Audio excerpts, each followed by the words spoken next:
但是自己的血量并不是那么健康了。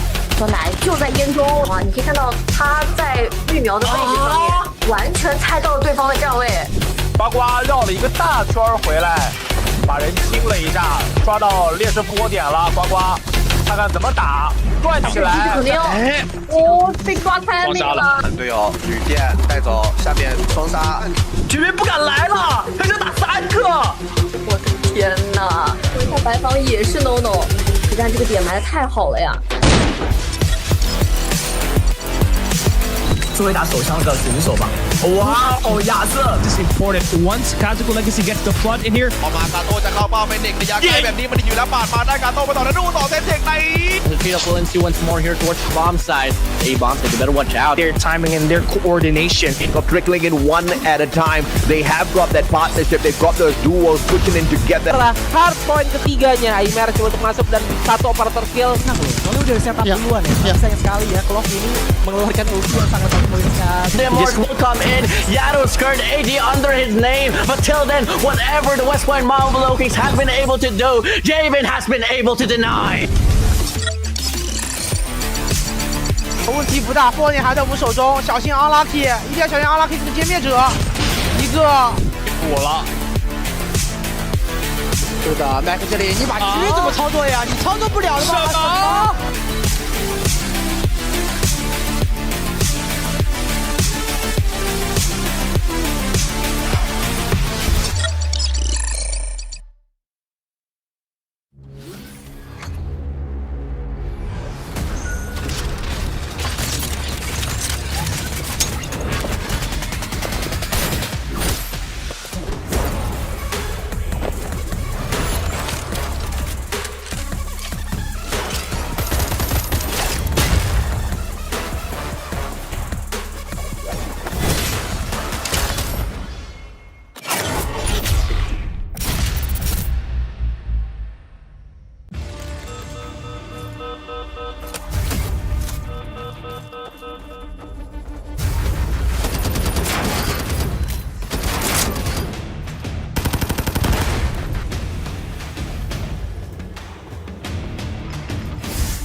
但是自己的血量并不是那么健康了。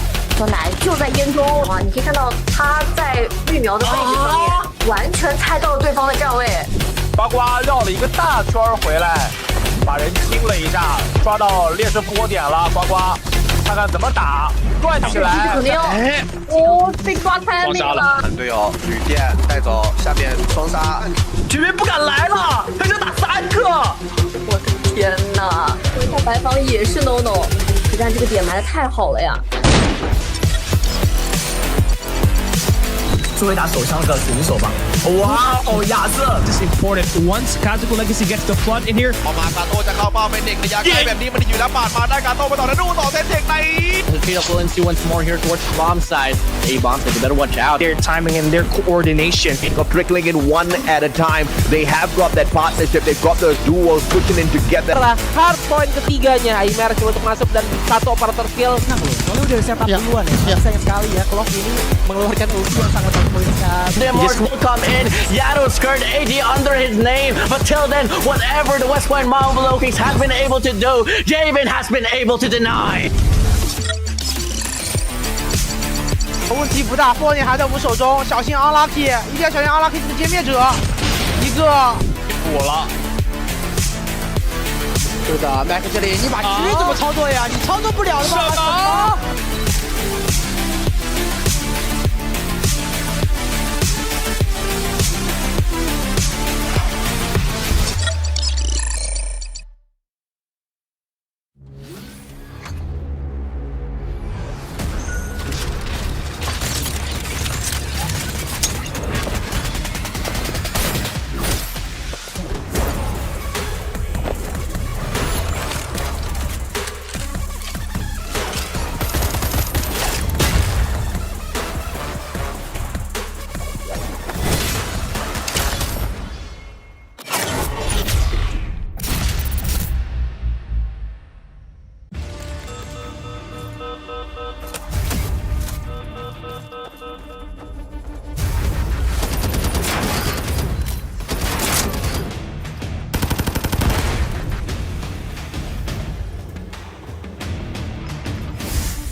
但是自己的血量并不是那么健康了。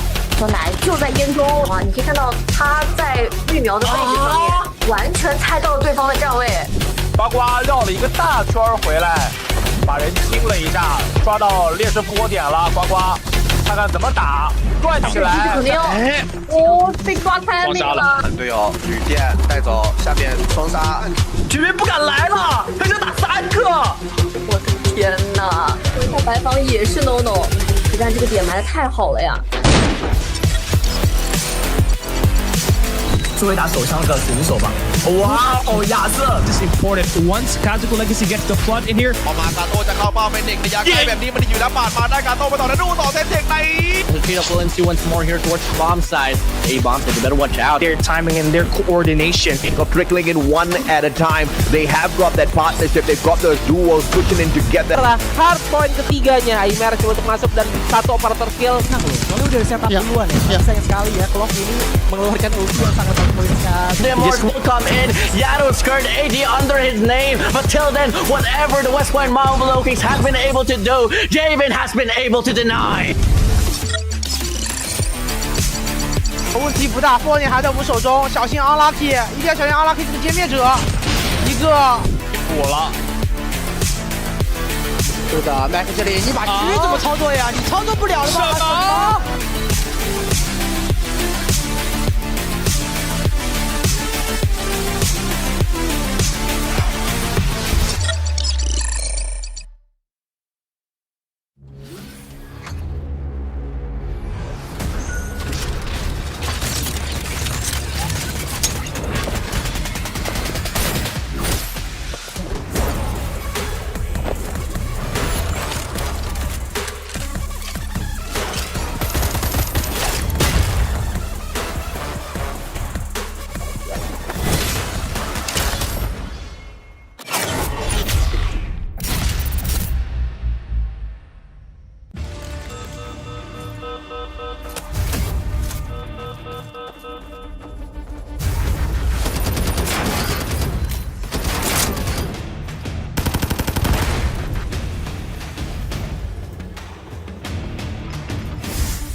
但是自己的血量并不是那么健康了。小奶就在烟中啊，你可以看到他在绿苗的位置上面，完全猜到了对方的站位。呱呱绕了一个大圈回来，把人清了一下，抓到劣势波点了。呱呱，看看怎么打，转起来。肯定被抓开那个了。队友旅店带走，下面双杀，绝对不敢来了，他就打3个。我的天哪！回到白房也是 no no， 但这个点埋的太好了呀。作为打手枪的选手吧，哇哦，亚瑟 This is important. Once Kazuko Legacy gets the flood in here, ออกมากาโต้จะเข้าเป้าเป็นเด็กระยะไกลแบบนี้มันอยู่แล้วปาดมาได้กาโต้ไปต่อแล้วดูต่อเซตเทคใน The trade of Valencia once more here towards the bomb side. A-bomb, so you better watch out. their timing and their coordination. Of trickling in one at a time. They have got that partnership. They've got those duos pushing in together. Setelah hardpoint ketiganya, Aimer coba untuk masuk dan satu operator kill. Nah, soalnya udah setup duluan ya. Sayang sekali ya, Clock ini mengeluarkan ulti yang sangat mempoinkan. Demorge will come in. Yado's skirt AD under his name. But till then, whatever the West Point Marvel Kings have been able to do, Javen has been able to deny. 问题不大，波点还在我们手中，小心 unlucky， 一定要小心 unlucky 这个歼灭者，一个补了。是的 ，Mac 这里你把局怎么操作呀？你操作不了的吧？什么？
但是自己的血量并不是那么健康了。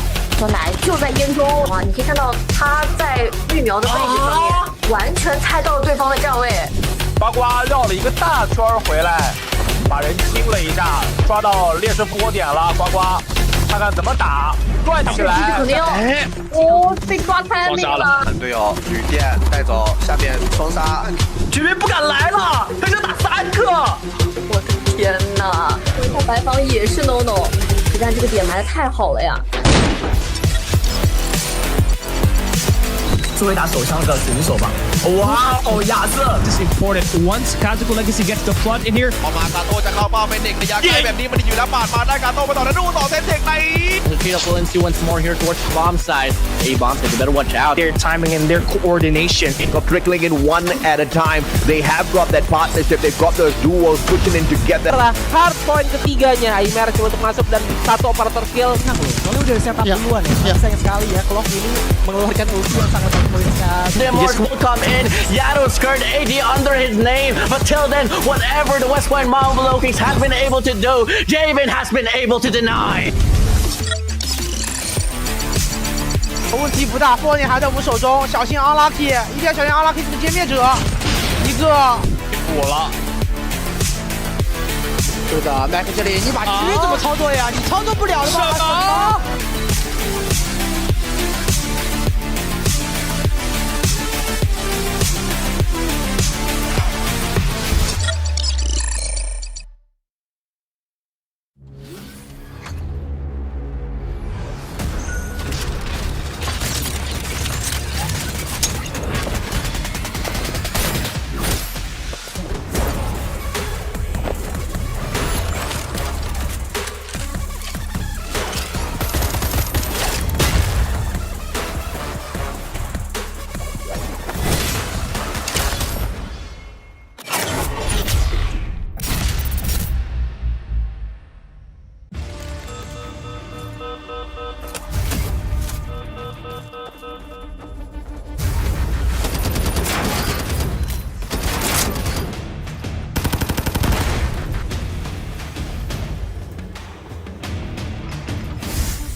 Ladies and gentlemen, welcome to the show. This is the Call of Duty Mobile Summer Invitational 2023. 12 teams from different regions broken down into 2 groups battle each other for the champion for this season. I am Neptune, the Gem Garcia. Together with me is the one and only Wasabi, and she's not hot. She is sweet as hell, and we will be your shoutcaster for today. Now, we are going to focus on Group B, and they will be playing this time similar. It's alternate each day. Group A, Group B, that will be playing for this invitational, and right now we are just focusing on those Group B. But as we look in here for the teams, Wasabi, this is CDM, Garena, as well as Japan, and well, they're barely seeing some performances that really pop off from most of the region. But what do you think? Who do you think will be able to move up this time from these teams?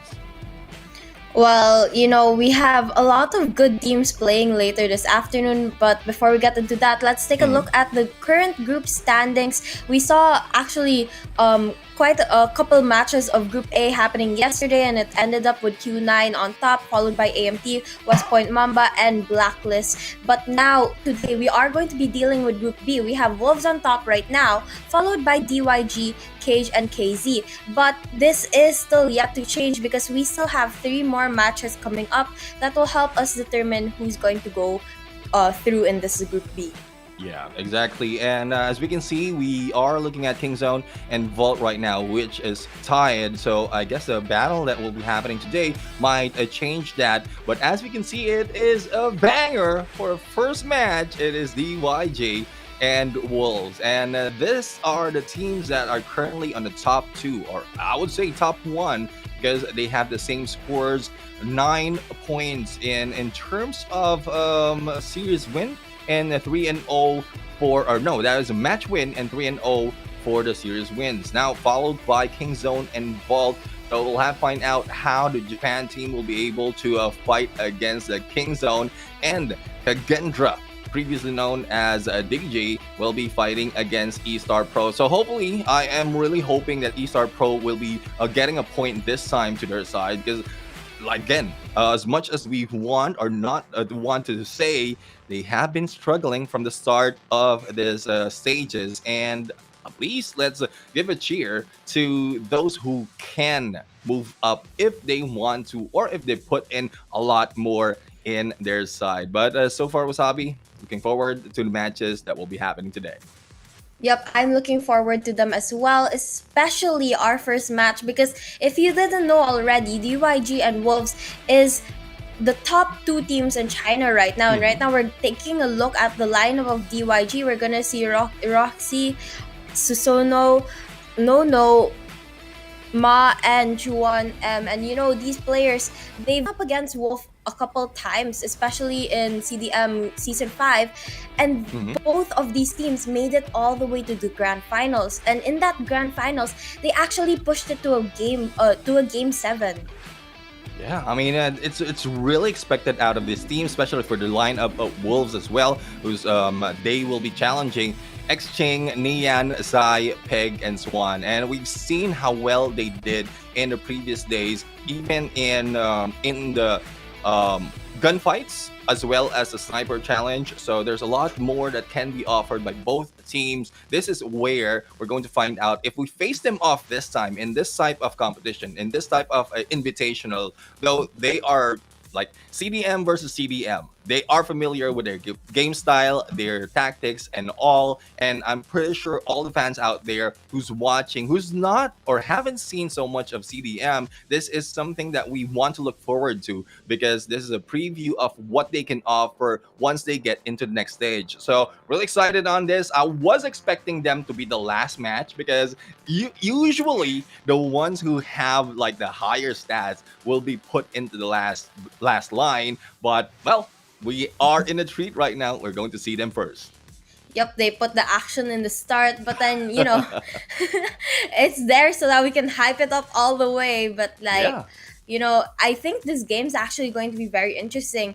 And Neptune, I want to ask you before we go into it, do you think they're going to be able to push this to game 5, considering that in the grand finals of CDM, they were able to push it to game 7? I believe so. I mean, no one will be letting go of that number 1 spot. And when I say both of them are the number 1s, because of the number of map wins that they have. So this is where it will be found out who really is the best. But I don't think they can, they will be pulling out all their cards just yet, because they still have the next level, the knockout stage, wherein that's where they really need it. But this time it's more of how they can outsmart or outplay each other without letting go of all their tactics. So let's expect that it will be a good show, but not so much of a great show compared to when we see them on a knockout stage. Definitely. I'm actually very, very excited for this match. And, aside from having those strategies that you need to use now, but also hide a couple so that you can catch your opponents off guard later, you also have to have very good teamwork and very good plays individually. So that's, I think, what some people find hard. But right now we are going to go into the gunfight, which will determine which of these two teams are going to be able to take the map picks. Yep, the map picks is important, and this is where all the pressure will be on. Now, as you can see, we have 50 Gs being held on by Zai, as well as a corner right here, and Swan right now will be onto the other side. There is a little bit of a pause right now, but later on it will be coming up to us what's happening or what will be happening. But currently we are just blacked out, and it brings more of excitement of what is about to happen. So again, guys, we are back on the stage. We are apologize for the issues that's happening. I know this is just the beginning, but expect that they are being worked on as quickly as possible, because we want to give you the great show that we offer, especially with this great teams that we have in front of us. But well, at some point, technology really is something it's reliable, but not so much that it won't give us any surprises. Yep, I mean, I think Garen is just trying to put us on a cliffhanger here to find out who's gonna get the map picks. I'm not quite sure. We'll just have to wait.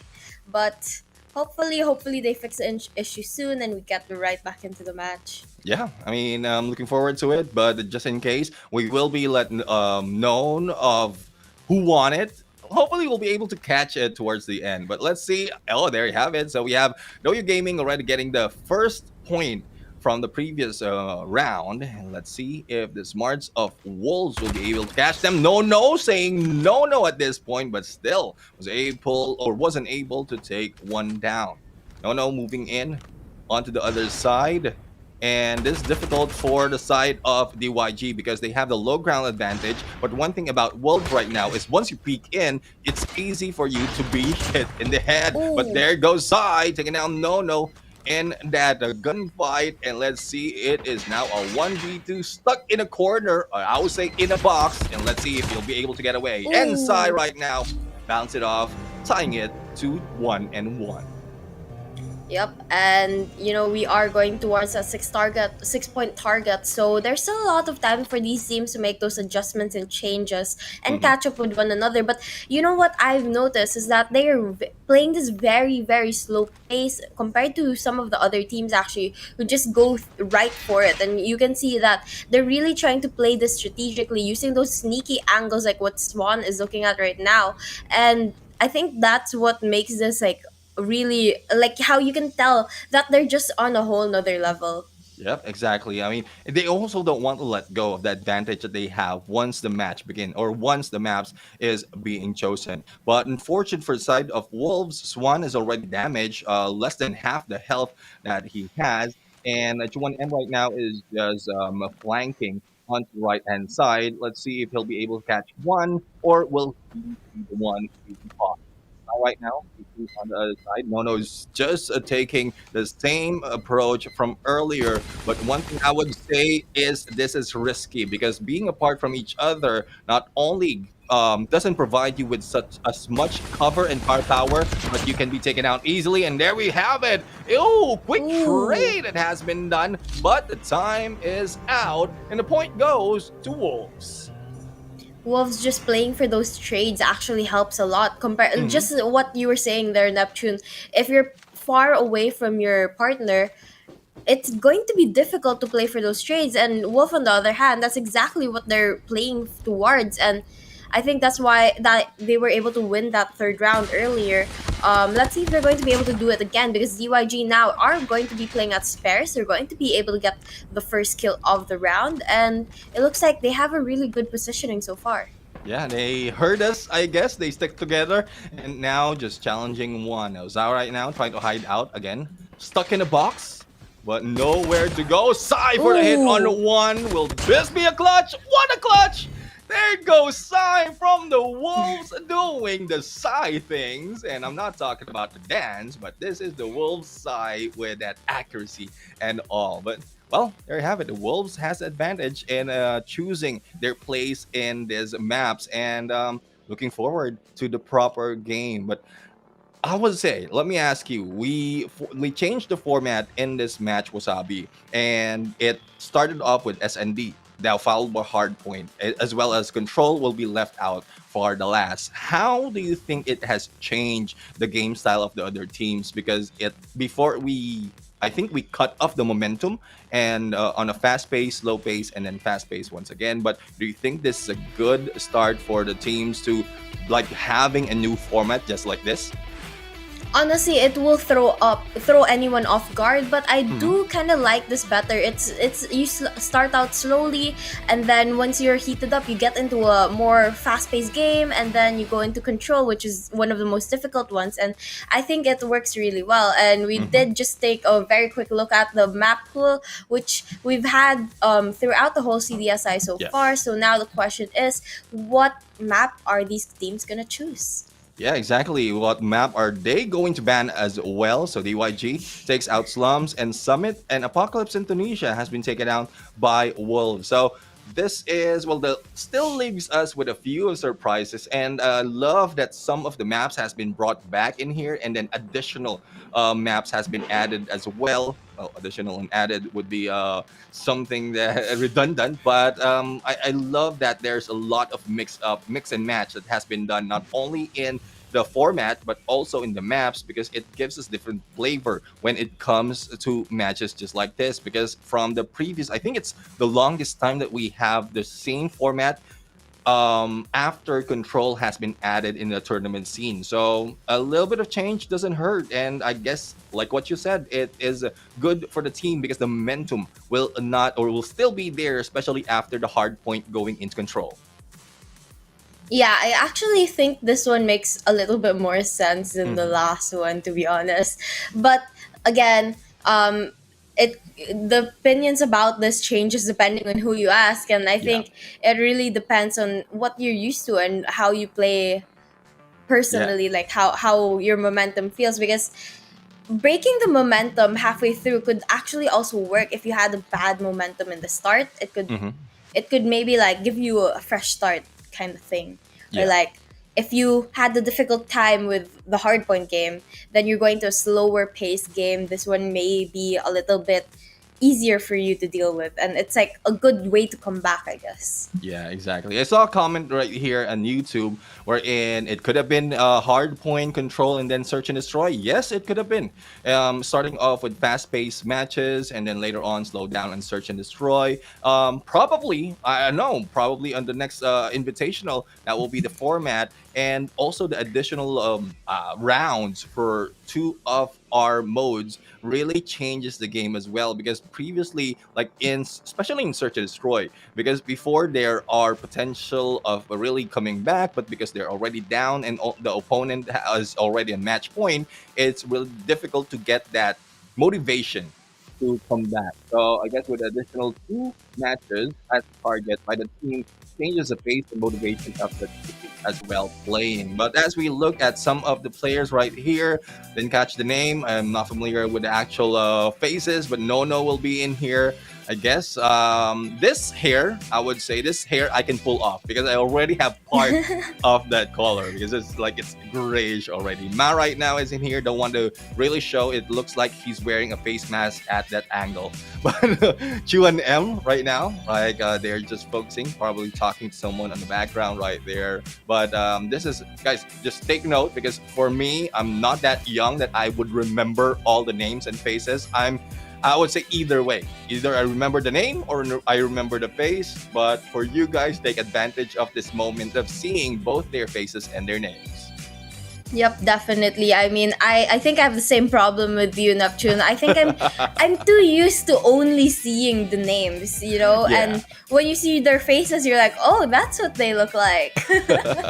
Like even if it's on the picture, you know, the lineup that's being shown. Of course, Yeah. if you have given a time to like take a pose, you will still look different compared to when you are like it's candid when you're just in there hanging back waiting for the game. You're in camera, so that's more candid. You can see more of the angles that they have, and well, I have to see. Oh, that's just us buying a little bit of time. It's a good thing production was able to give us that insight as well, that input as well, so that it's not always our face right here, because you know how in the Philippines it's right now it's either so hot and then later it's raining. So right now it's very very hot, and I needed that time off from the camera to wipe my face. I guess Callie had that problem yesterday as well.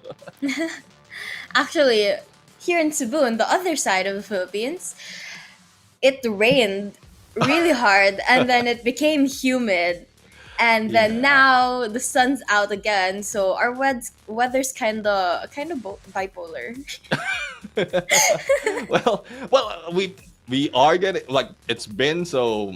I don't know. I mean, I've been alive for so long that it has been like that. There's just a few adjustments. Even the weather's making a few adjustments. So hopefully the teams will be making the adjustment as well. But either way, it's something that as much as we are experiencing, we really can't get used to just yet because there's a lot of things being thrown in the mix. Now, why are we talking about the weather? Because we want to ask you how is the weather from your area? Because we're not just looking at people watching from the Philippines. It is from all around YouTube. I couldn't say which country, but from all around YouTube. And later on, I guess we're going to express a little bit as well from the Japan region, because every time the Japan region is playing, they are jumping in here in the comment section. As much as I want to read them, the fans of both are putting out I don't know, hopefully motivation or the insights as well. I don't have time to translate that in the internet, or I don't know how to read them as well. But good enough for some other viewers out there who's trying to make that conversation as well, going back and forth. So I really appreciate all the fans out there watching at this moment. Yep, I actually noticed that as well. There's a lot of Japanese support, but Mhm. unfortunately, we cannot read Japanese. But when I wasn't casting, I did translate a couple of them, and they are very supportive of their teams that are representing their country in the CDSI tournament. But they also have actually a lot of good insights. Yeah, I mean, I guess it's a good thing that we have added Spanish here as well, because not only are we finding out what different approach they have in each game, what tactics that they have, what method they're using, and it's I guess that's the same thing that we said when they have the previous invitational, but. Before or after talking about a lot of things, weather, countries, and everything, we are going to talk about the game. And this is the battle in Express between DYG and the Wolves. 2-1-M right now going in for the first blood. And let's see on how will they be able to make this work. Attackers right now is the Wolves and defenders are DYG. And it looks like I'm okay. Okay, for a while I thought one of the players on the side of Wolves was AFK, but it looks like they're just holding their positions right now. And as you can see here, both teams are playing at very slow pace. They're just keeping hold of these power positions, or the positions that you'd usually expect your enemy to walk past, and they're trying to get those opening picks before going for a final plant. But it looks like that A side is pretty open, so let's see if Wolves decide to push for it. Yeah, let's see if they will be pushing for it. As we can see already, 2 on bomb site A. X-Ching right now getting ready for the plan. And it's a good thing that Swan was able to stay in there and get some information that Alpha is available now. Pulls back, but Swan stays in there. Let's see as to how Chuan-M will be able to flank, because they already see a few on the rails. And will they be taken down that quickly? Now, no, will be in here rushing all together with 2 more members. And on the backside, another. Swan has been spotted, but will not be hit. Sai, on the other hand, 50 Gs in hand. And No goes in against X-Ching, and Swan has been taken down. Now, Ma going in for the defusal. And there you have it. Not so much of a defend or for the attack. The defensive is so sweet that they weren't expecting it. I mean, they did a really good retake there, despite there being like, I think it was like 20 seconds left. They were still able to go in for those last couple of kills, get the defuse, and actually win that round. But right now, we are going to see the same thing happening here. Both teams holding it. Let's see if DYG is going to be able to take this defending round once again, or Wolves, will they have a change of strategy here to win their attacking round? Yeah, we'll have to find out, because Swan is still staying in there, but it's in a different position, still getting all this information. But no, in there saying no to Peg. Why were you not looking at the corners? No was just in there waiting for you to step in. Even like he just waited for a few more seconds before he stepped out of the frame and shoot him down. But they are now left with 4. But Sunoa right now goes in for a double, and it is now 2 left. Sai and Swan, and I know there's a lot of fans of Sai and the Wolves out there, but they are not looking good in this second round. This is absolutely crazy. You can see the game sense of the players of DYG is so on point right now, and unfortunately, I hate to say it, but I think Wolves are still warming up a little bit here. They're still trying to find their momentum. So let's see if they're going to be able to change things up. They are going to be down to the last 2 players. Zai's going to be able to get 1. Roshi does take down Swan, so it's going to be down to a 1v4, and that's quite a difficult situation. And there you have it. We see DYG taking another round. I mean, I love having this. Oh, sorry to be passing by. The train doesn't want to be late. That's I guess that's what the train operator is saying. But this game right now is pretty much similar to Raid, but no more waiting this time. They want to bring down the flame, the fire of the Wolves against DYG. 1 left. It's always a no, but we'll be able to take 1. Will it be another peak? No, Eddie was able to save him from that, and X-Ching right now rushes in and cleans it up. I guess this is what the Wolves fan has been howling at in the comment section, that the Wolves wants to get back. But like what I was saying earlier, this is pretty much similar to Raid, wherein there's a lot of hiding spot that they can use, and a good map per se for search and destroy. Yeah, it's definitely a good map, and you can see here the change of pace that Wolves was able to pull out late a while ago did really well for them. But right now, it's a little bit of a back and forth between DYG and Wolves, but Wolves is going to be pushed to their last player, and it looks like he gets taken down by Nono, and you can just see the aggressive plays of DYG right after Wolves did an aggressive push as well. They decided to do the same. Yeah, speaking of trades, I mean, I guess that is DYG saying, you want a rush play? We're going to give you a rush play as well. Exactly. And they were in the defender's side. So, like, imagine what more they can do on the attacker side. But Peg right now, still, I guess this is what they want. They want to finish it early. They've already got that momentum for the first few rounds that we have. And we are down to a 3-4. And Swan right now for the Slay. Ma taking down X-Ching. And Ma right now for a big double. It is now a 2v2. Nian makes it a 2v1. Ma is the last player alive just walking around here, but he's gonna have a little bit of a difficult time because he is just about to be surrounded by the players of DYG, and right now he's going to be able to take one down, but that does give off his location and gets knocked down by our players of Wolves, and Wolves is going to be able to win another round. And just like what happened in the CDM game, season 5, we are seeing a little bit of a back and forth here between the players, and as you can see, they are definitely giving each other a difficult time here.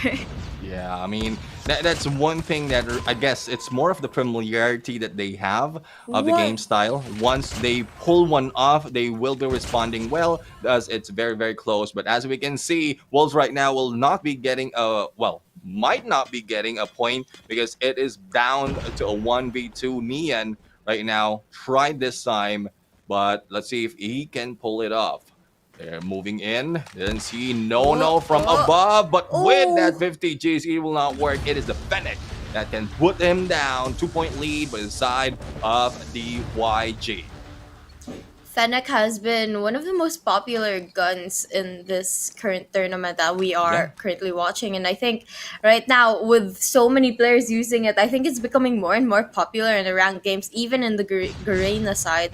And I don't know, as much as I know how strong this gun is, for some reason I just really don't like this gun. Well, because it requires you to get a little bit closer. Probably because it requires you to get a little bit closer to your opponent. And compared to the CBR, wherein even in the mid-range or even in long range, some teams can pull it off. So the Fennec right now, especially in rush play, depending on your game style, Fennec can be utilized that well. That was one of the meta before it. I think some of the changes, probably a buff from the other guns, and that was before the CBR. I think that was a KSP that replaced the Fennec, and then CBR came in. But right now, speaking of replacing, I think the lead wants to be replaced by Wolves right now because they have brought 2 players down for DYG. Yep, they currently have the numbers advantage here, and the bomb gets planted over at that A site. Now they just have to defend it, keep DYG away, and that's exactly what they're going to do. DYG is going to be down to their last 2 players, but Swan makes it one last player. Roshi here, last player alive, has a CBR at hand, but gets spotted by the sniper and gets taken down.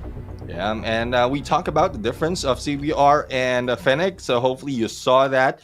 Even in the long range, they still have a great capacity of taking one down, but not so much against 3 more players. So, well, let's see if this is the comeback for the Wolves to tie it off. But no, there is a few damage that has been dealt because of the throwables that they utilize, but they will be in a standstill right now. The Wolves will be waiting and waiting for the chance to go for the plant, which is X-Ching is doing. Now, they need to pull back a little bit and get into position for those who is moving in from DYG. Yep, and here we can see a little bit of a slower play from actually both of the teams here. And They are trying to defend this bomb because it is planted over at that B site, but with no contact from any of the teams just yet, it's going to be a difficult push. Now, 20 seconds left on the clock. This is a perfect time to go in for the push. Zai gets one, but gets knocked down as well. That's going to be a trade happening there. Wolves Sing is going to get another one, and it's just going to be a back and forth here. But DYG does end up losing that round as they get all knocked out of the equation. Yeah, I'm seeing pattern right now. Earlier, it was like, okay, let's take a 1 lead, take it back. This time it was a 2 lead, take it back. So I guess they want to extend it as much as possible until they go into overtime. Hopefully that's not the case because even if we are in a duo, we want to see someone win as early as now. But let's see, as we can see, Wolves right now is just winning the gunfights that they have. Swan in there for a great double. And that's what I'm talking about. The Swan just spread his wings and flew away. I don't know how a wolf can be a swan, but that is how Swan did it this time.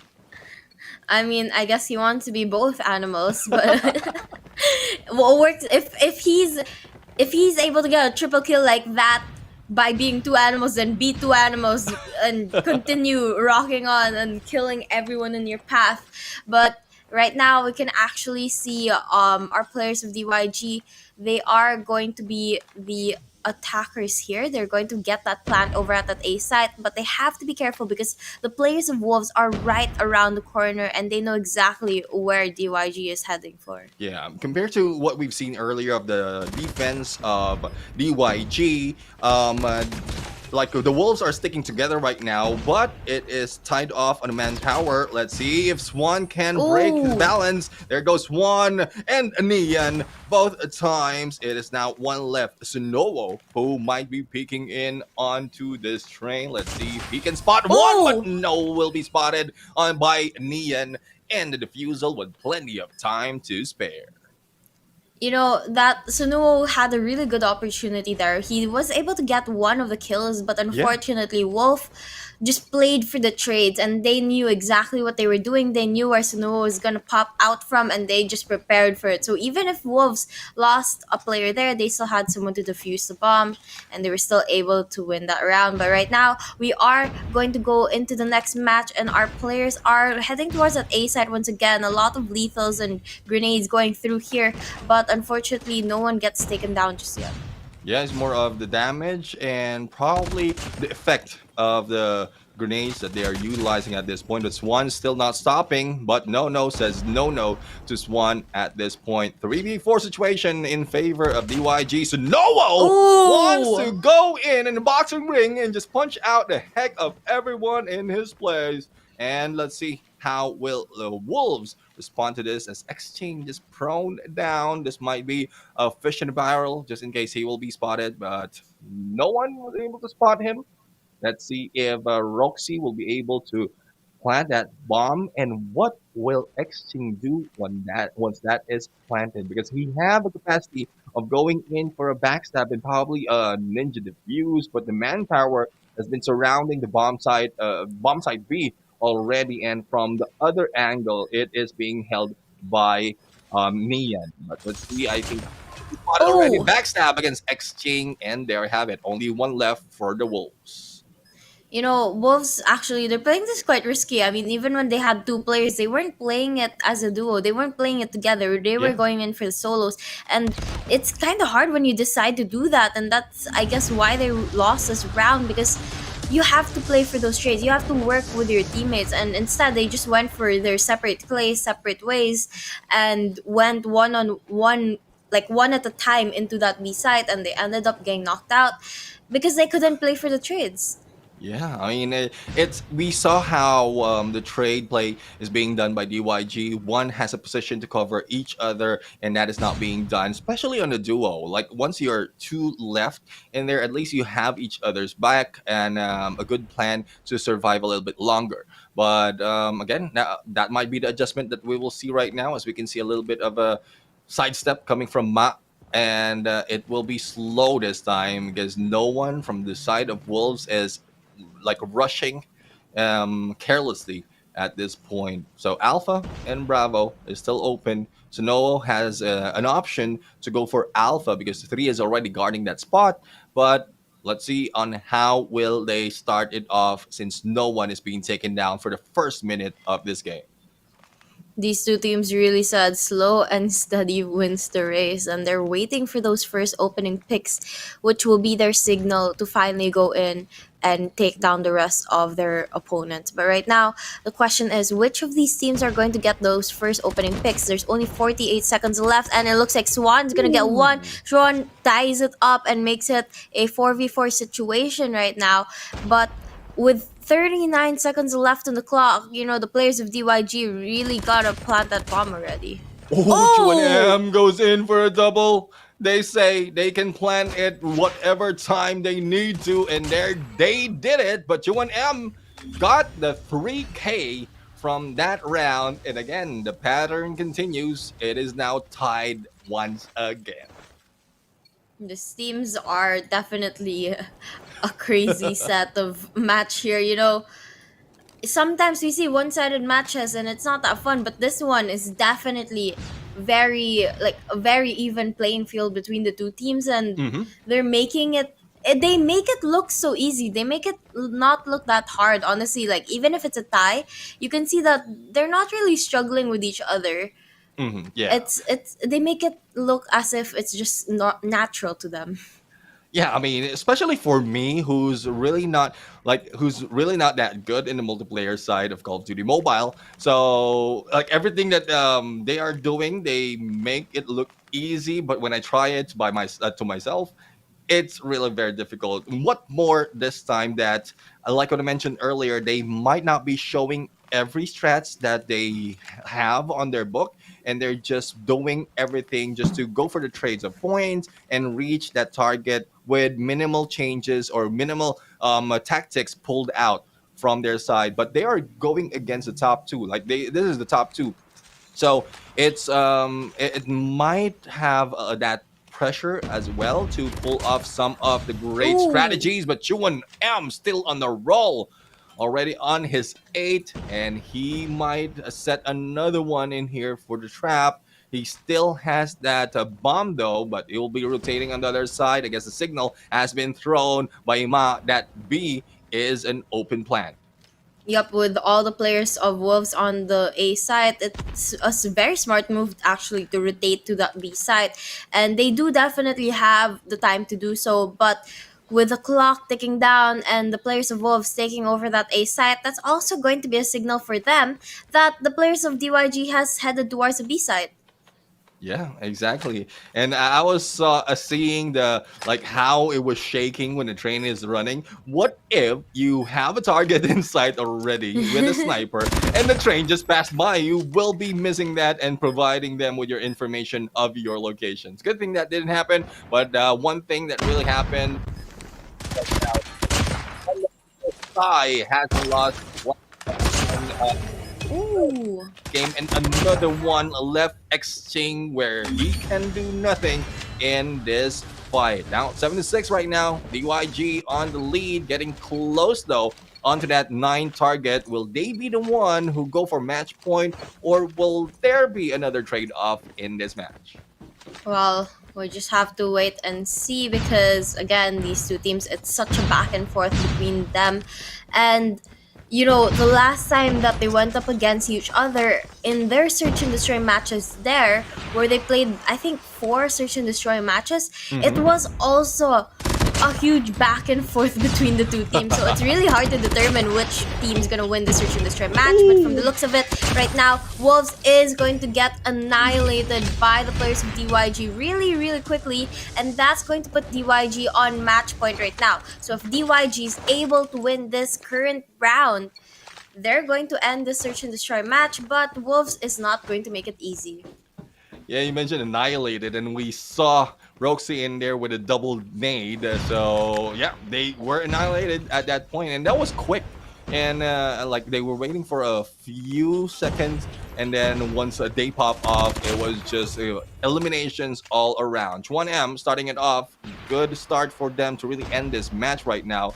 But X-Chain is throwing all the utilities that they have. Ma takes down Peg, and with 2 down already, it might look like DYG is already taking this match for themselves. But Nian still has a snipe and good view, but the good thing one has been taken away, or was able to turn around there and get away from his sights. Sai, on the other hand, is just moving in and probably missed one on where he can target Ma. But let's see if he'll be able to trace back and probably get together with teammates once the plan. Yep, I mean they are definitely set up to win this, especially they have the numbers advantage.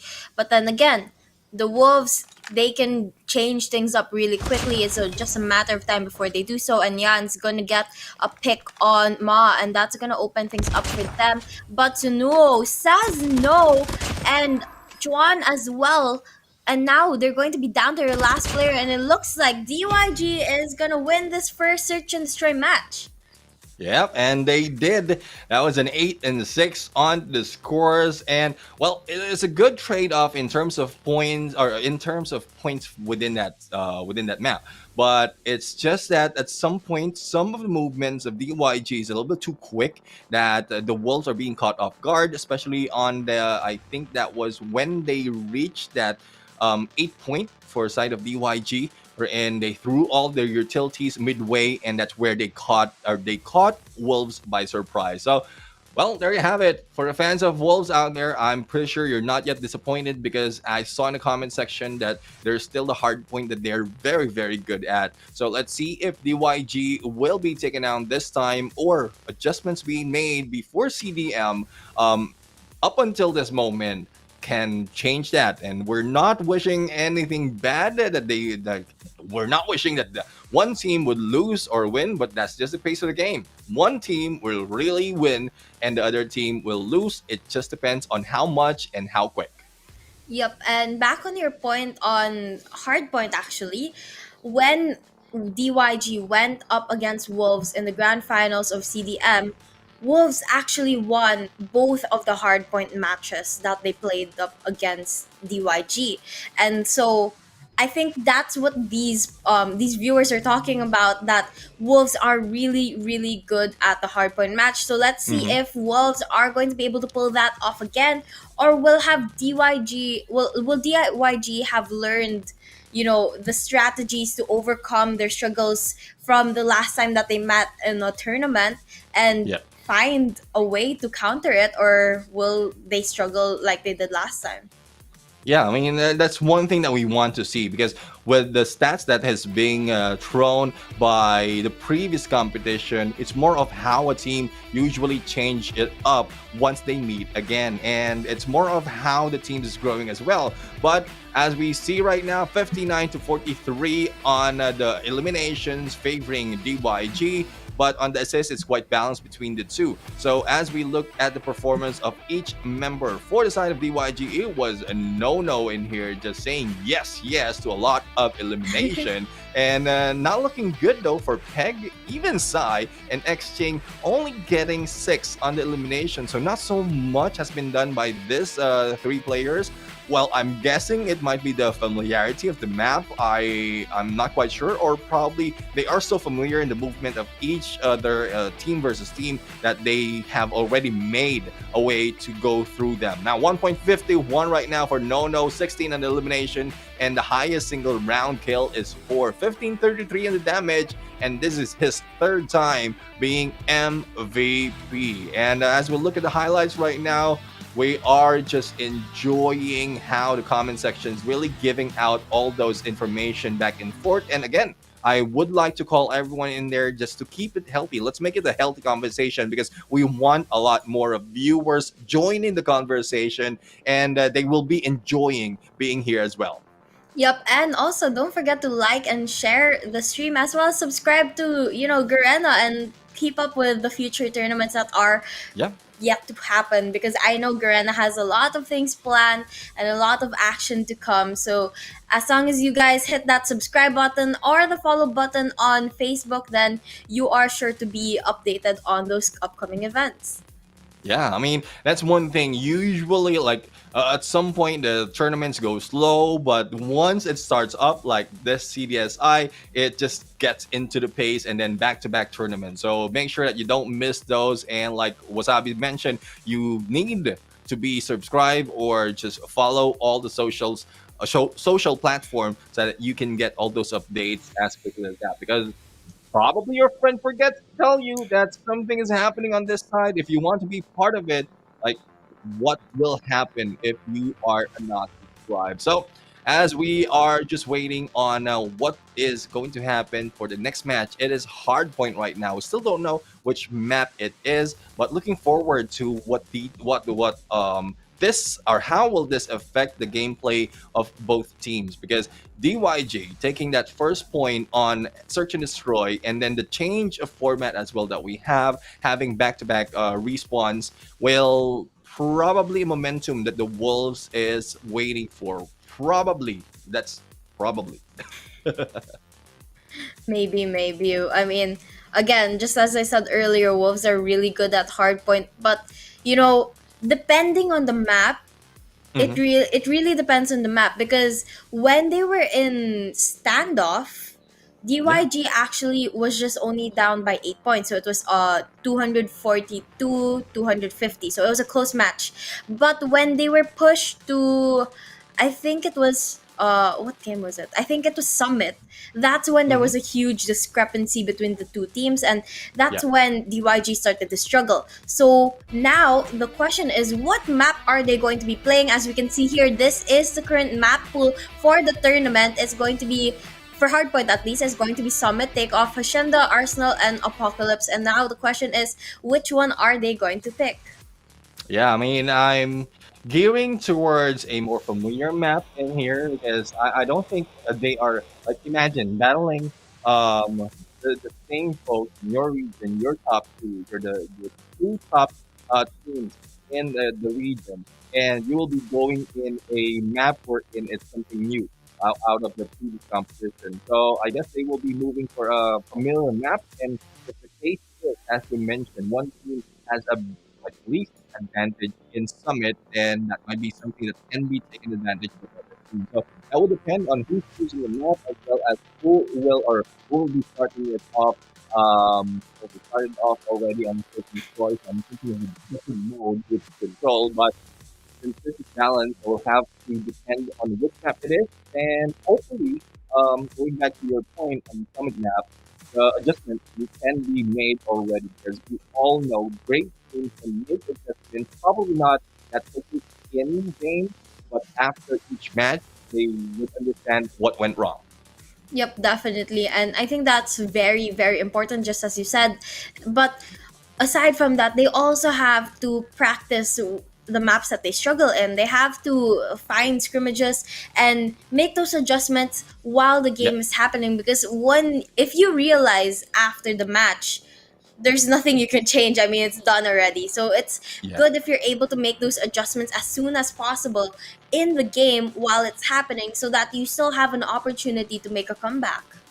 Right, exactly. That's one thing why some of the teams are doing so well in terms of coming back, is because they understand like their losing condition and the winning condition of the other team, and then just twist it around. But let's check out the operating skills that the teams will be using right here: Annihilator, Claw, Purifier, Graph Vortex Gun, as well as War Machine for side of DYG. Sparrow, Claw, Annihilator, Gravity Vortex, and Purifier will be the operator skills being used by Wolves. So, well, hopefully this is something that they can use in Takeoff, because we've seen how much has been done, like how much has been done by a team to turn things around towards the final moment. So, Hardpoint might be another surprise for us in here. Yup, and you know, this map takeoff there, it's very important that you take advantage of those power positions, especially in the first hill, which happens in the center of the map. So these players have to fight for those, and somehow they have to find a way to make those adjustments, especially when going into the first hard point, and you know, the following after that, because it's quite difficult to make a break for the hills here. Yep, exactly. Let's see on how will they break or make it this time around. Well, as we can see, the first hard point is going to be opened up. Initial frags being done by Exchange, but 21M just responded with a few more, opening up that hill, but no one dares to rush in that quickly until backup has arrived. But speaking of backup, Wolves right now is back everyone out from the corners that they were staying on and was able to get a few more points now ahead against the YG. Yep, but it is still a tie, and it's a little bit of a back and forth between the two teams here, with both teams constantly contesting for that hill. And I think the reason why none of them are really able to hold it for the long time is because you can see in the mini-map, none of them are taking advantage of those second floors of the buildings surrounding the area, which are the power positions for this first hill. And that's why I guess they're struggling quite a bit to get a proper hold of this hill. But with 10 seconds left, our players are going to start moving to the next one, and they are going to start the rotations, and it looks like it's going to be the players of DYG there first. Yep, DYG right now is in there being first, but as we saw one being taken down already, it might open up, but there you go. The positioning of DYG really covering all the bases that they have just to make sure it will be available for them for the taking. But unfortunate for them, they are slowly being taken out by the Wolves, thus it's not so much of a point that they're gathering. Now that everyone is pretty much in this space, the anchors are trying to make sure that they have a good hold of their spawns. They might be a change of pace later on because DYG is catching up on the points with 28 seconds remaining, and they might be able to overtake the Wolves from this hill. Maybe, but they have to be able to get that hill held down first, and that's exactly what they're doing right now as they hit the 33-point mark and take over the lead from Wolves. Right now, we can see that it's down to the last 8 seconds, and with that, our players are notified to move to the next hill, and it looks like Wolves giving up since on that second hill and deciding to move to the third one instead is going to pay off, because it looks like they are going to be able to maintain that hold for right now, at least until DYG makes that push. Yep, and DYG is trying to make that push, but as you mentioned, they had the Wolves has a good position right now just to cover all the bases where DYG will be coming in. But here comes Sunowo trying to break this hill and might be able to do so. There goes another elimination by the Claw, but will be taken down in there from behind with a grab. Vortex No goes in for God Nade against Peg. Nian right now trying to hold his place and will not be able to do it as Sunowo throws a nade at him. Wolves right now going in, taking the lead, bringing it probably closer to 70, and they might be able to take that advantage depending on how they rotate, as well as hold the next hill by the next time. Now, Wolves has the lead here, but it's not a big one just yet. So if DYG is able to hold down the next one properly, then they might just be able to catch up. But the question is, are they going to start winning their gunfights? Because Peg here is just popping off with a Fennec, getting kill after kill after kill. And the players of Wolves as well, they're building those score streaks, building those operator skills, getting ready for when they need it. And it looks like DYG is struggling a little bit as they only have one operator skill ready to use here. And they can't even get a proper hold of this current hill right now.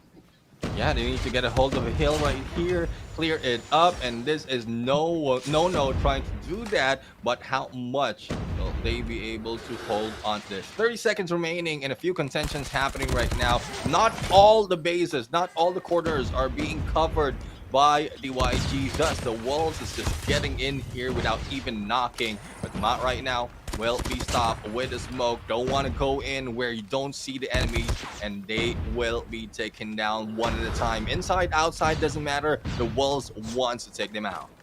Wolves getting that last couple of seconds as scrap time, and they are going to be able to start moving towards the next one as well, as the hill is just about to open up. Now, as we saw in the first set of rotations, both of these teams struggled when it came to this first hill. They weren't holding those power positions, so let's see if they make that change now, and let's see if one of these teams, either Wolf or DYG, is able to get the majority of points here by maintaining those power positions. Yeah, power position is really important, especially in this first hill, wherein there's a lot of openings for those stepping in, and it's more of the power position that they can take advantage, take out those who want to contest. So, as we can see, it is DYG this time who is taking advantage of that and also preparing themselves onto P2, and it's just more of the other players from the Wolves right now sustaining their lives with 20 seconds remaining. Preparation is being done by DYG onto the second floor already, or probably just providing a good entrance onto this P1, but the catch up is paying off for them. They're very, very close really to tying it up. Yep, it's definitely a very close game, and I think DYG does have the opportunity to catch up. And oh my gosh, I am just happy that DYG is able to keep up with Wolves right now, because after finding out the statistics of what happened in CDSM, I thought Wolves would dominate by a lot, but it looks like DYG is making those changes as needed, and they're able to keep up with the players of Wolves right now. Though they don't have the lead just yet, it's quite a back and forth, which obviously we love to see. Yeah, we love to see. We've seen that so much before that it gets our blood pumping to see as to, or to question the game as to who will win. So as it is very, very close right now, 27 seconds remaining into that hill, which the Wolves is holding very dear before being taken by the YG. So a good trade in there by the Wolves to sustain their lead against DouYu Gaming, but they need to travel a long way across the map to be able to take a hold of the next hill, which DYG is already doing. Yep, definitely. And right now we can see Wolves still maintaining that lead, but DYG not far behind just yet. Definitely still an opportunity for them to win this as long as they step up their game and get the next hill. But from the looks of it, Wolves is going to be the ones there first. And I think this is definitely because of how well they play their objectives and how well the rest of the team actually plays their supporting positions by maintaining that area around the hill to keep out the enemies. Yeah, and also I saw in the comment section earlier that says DYG is allergic to OBJ. So, well, it is showing because in terms of elimination, they do have a lot of elimination.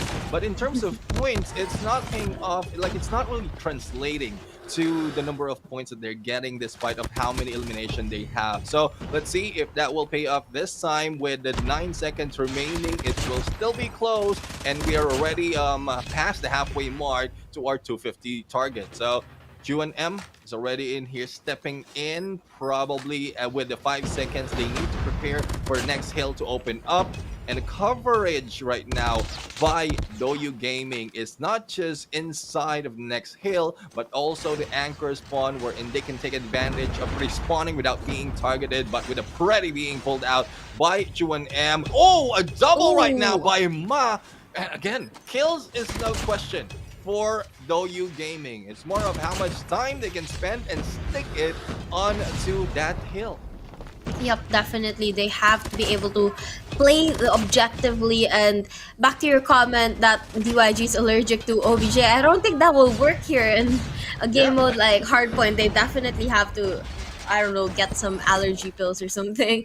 But it looks like that they have more or less solved that issue. They are playing a little bit more OBJ here, but then again, they have to step it up because they're able to keep up with Wolves, but they're never able to overtake Wolves. And you don't want that. You don't want to be right behind. You want to be in front of your opponent, and you want to be on the winning side. And they're struggling to even get a point higher than Wolves right now. So they have to find a way to work on these changes that they need to be able to win those hills. Yeah, exactly. Like in real life, you don't want to be the one trying to catch up with someone or your opponent at this point. But as we can see, DYG right now almost tied. And the moment that DouYu Gaming has an opportunity, they will be overtaken once again. So hopefully this is the chance for them. They have good coverage to stop anyone in there to take that P1 and take advantage of the remaining time. But they were just being taken down by the Fennec of the Wolves. So I guess this is where we often see utilities like or weaponries like the Fennec, because it's up close and personal, and you can just run around as fast as possible with the mobility that it has to offer. But as we can see, it is now DYG going in, taking the lead this time, but only 5 points. So it's, I don't know, when will the catch up and trade off of points will be ending, because this might be a very, very close fight if this goes on up until the 250 mark. Yep, it's definitely a very, very close game so far. And I think, if DYG wants to have a chance of winning this match, we need to see Roxy step up, because as you can see, he's only at 21 kills while the rest of his team's already at that 30 point, actually the higher half of 30s, and actually to that 40 point mark. And a lot of them are getting those kills, but Roshi is definitely struggling a bit here. But now pulling out that gravity vortex gun, he's gonna get a couple kills and actually maintain this hill for quite some time. That's gonna put them on top and hit that 220 point mark. Now only needing 30 points to end the game. They might be able to do it in the next hill if they're able to get the head start there. Yeah, they are now getting the head start. It's just more of how much they can hold at this time. Scrap points still being captured by the Wolves right now. They understand how important it is, but Xing right now just creeping in from one side. 2-1M might be targeted, but 2-1M just beat him to it. Swan inside goes in for a double, and with only one left, the backup is still here. DYG still can sustain, but the Wolves are on their trail, just sniffing out all the blood that has been spilled in this gunfight, and they might be able to catch up right now. All utilities being utilized so that Sunowo will not be spotted on the cross, and Sunowo was able to take that one on the flank. But it's more of eliminations once again for the side of DYG, and this time they are going in for the OBJ. Yup, this is definitely one of the most important times to play that OBJ, because they're so close to the end, and Wolves is not giving up either. Now, it's a back and forth between the two teams for this point, but right now DYG is holding it down, and if they're able to get last 10 seconds, they might be able to close it up, but Wolves is making it difficult. Ooh. They're going to annihilate everyone in that hill, pushing for another one and saying, no, not yet, this is not the end of us, and Wolves opening up another opportunity for them to win this match. Right now, we are just about to go into the next hill, and if Wolves is able to maintain it, they'll win the round. But if DYG makes a break, they're going to end the game really quickly. Yeah, with only two more points for the side of DYG, that is what they're praying, just for the Wolves to let go for just a few seconds. But I don't think that's happening that quickly unless they take them down. So Noah right now missing one, but was able to take down another. Claw has been pulled out, and this is a chance. Oh. This is the time. W Gaming takes the win in Hardpoint. And, well, it is what it is. W Gaming right now, regardless of how allergic they are, the OBJ, I guess they took the medicine and was able to turn it around. But Hardpoint being taken by DYG, and the search and destroy as well. It's already a 2-0. Yep, definitely. And DYG and Wolves, they had a very close Hardpoint match once again. And, it was definitely putting us to the edge of our seats, waiting to know who's gonna end up winning the match. But at the end of it, DYG was able to make the adjustments despite being on, being the one trailing Wolves for the majority of the time. They were still able to win that match, and if I'm not mistaken, I think 2 or 3 of their players even hit the 50 kill mark. Yeah, I mean, well, DYG really is a showing in terms of elimination, because when we saw the positioning that they're taking, they're just going toward, they're not stepping straight into the hill. Probably that's one reason why a lot of folks are saying that they don't want to be stepping into the hill as easily as possible, because they want to clear out the surrounding area. But with the rotation the Wolves is taking, by the time that the Doyu Gaming has a chance to step in onto the hill, Wolves is already there, taking the points against them. But this time, it is Doyu Gaming that has that a win against the Wolves, 222 and 191 on the elimination. I mean, this is consolidation of everyone from both of the teams, but that is already too much. And this is what you were talking about. Matt right now in here already reached 52, even Sonowo and No and Joan M got 40 plus. But as you mentioned as well, Roxy is not playing his best at this point. But let's go to the other side where Neon is pretty much the same, even worse than Roxy. So the Wolves right now, despite of their OBJ, the Slays managed to take a win and then traded off for that tail time, thus taking the few more points required to win game number 2. It is Ma for the MVP for highest streak. This is his third time being MVP with a rating of 1.51, 16 elimination. I don't think this is this is the 16 elimination that is correct with the damage as well. Probably not, because I guess there's a lot more in terms of elimination at that point. But let's see the highlights of this game, Wasabi. Yep, and right now we can see how DYG is just able to take advantage of, actually both teams are able to take advantage of those operator skills. And this is Zai's very, very big 4-piece when both teams are already in that 200-point mark, and that really helped his team like break into the hill, though it wasn't enough just yet. But you can see here both of our teams pulling out everything they had, and it was such a back and forth in every single hill. Yeah, exactly. I mean, the back and forth really gives us that tremendous pressure and excitement as well, even for the teams that are playing. But once one of the team has taken that lead, as it get close to that 250, that's where you can, I guess, some of the players breathe a little bit easier early, thus they were short with 2 points, but they were able to make it through. It's just that Wolves weren't able to take the points to their side to catch up with the 248 that the Doyu Gaming has, and it's just a matter of time. 2 seconds remaining for them to get that point, and they did it. Going over to the maps right now, we are now switching to control, and the options are Raid, Standoff, and Crossroad Strike. So looking forward to Crossroad Strike once again being played, but I won't be surprised if it will be those of the familiar maps. Yep, definitely. I mean, not everyone likes being pushed out of their comfort zone.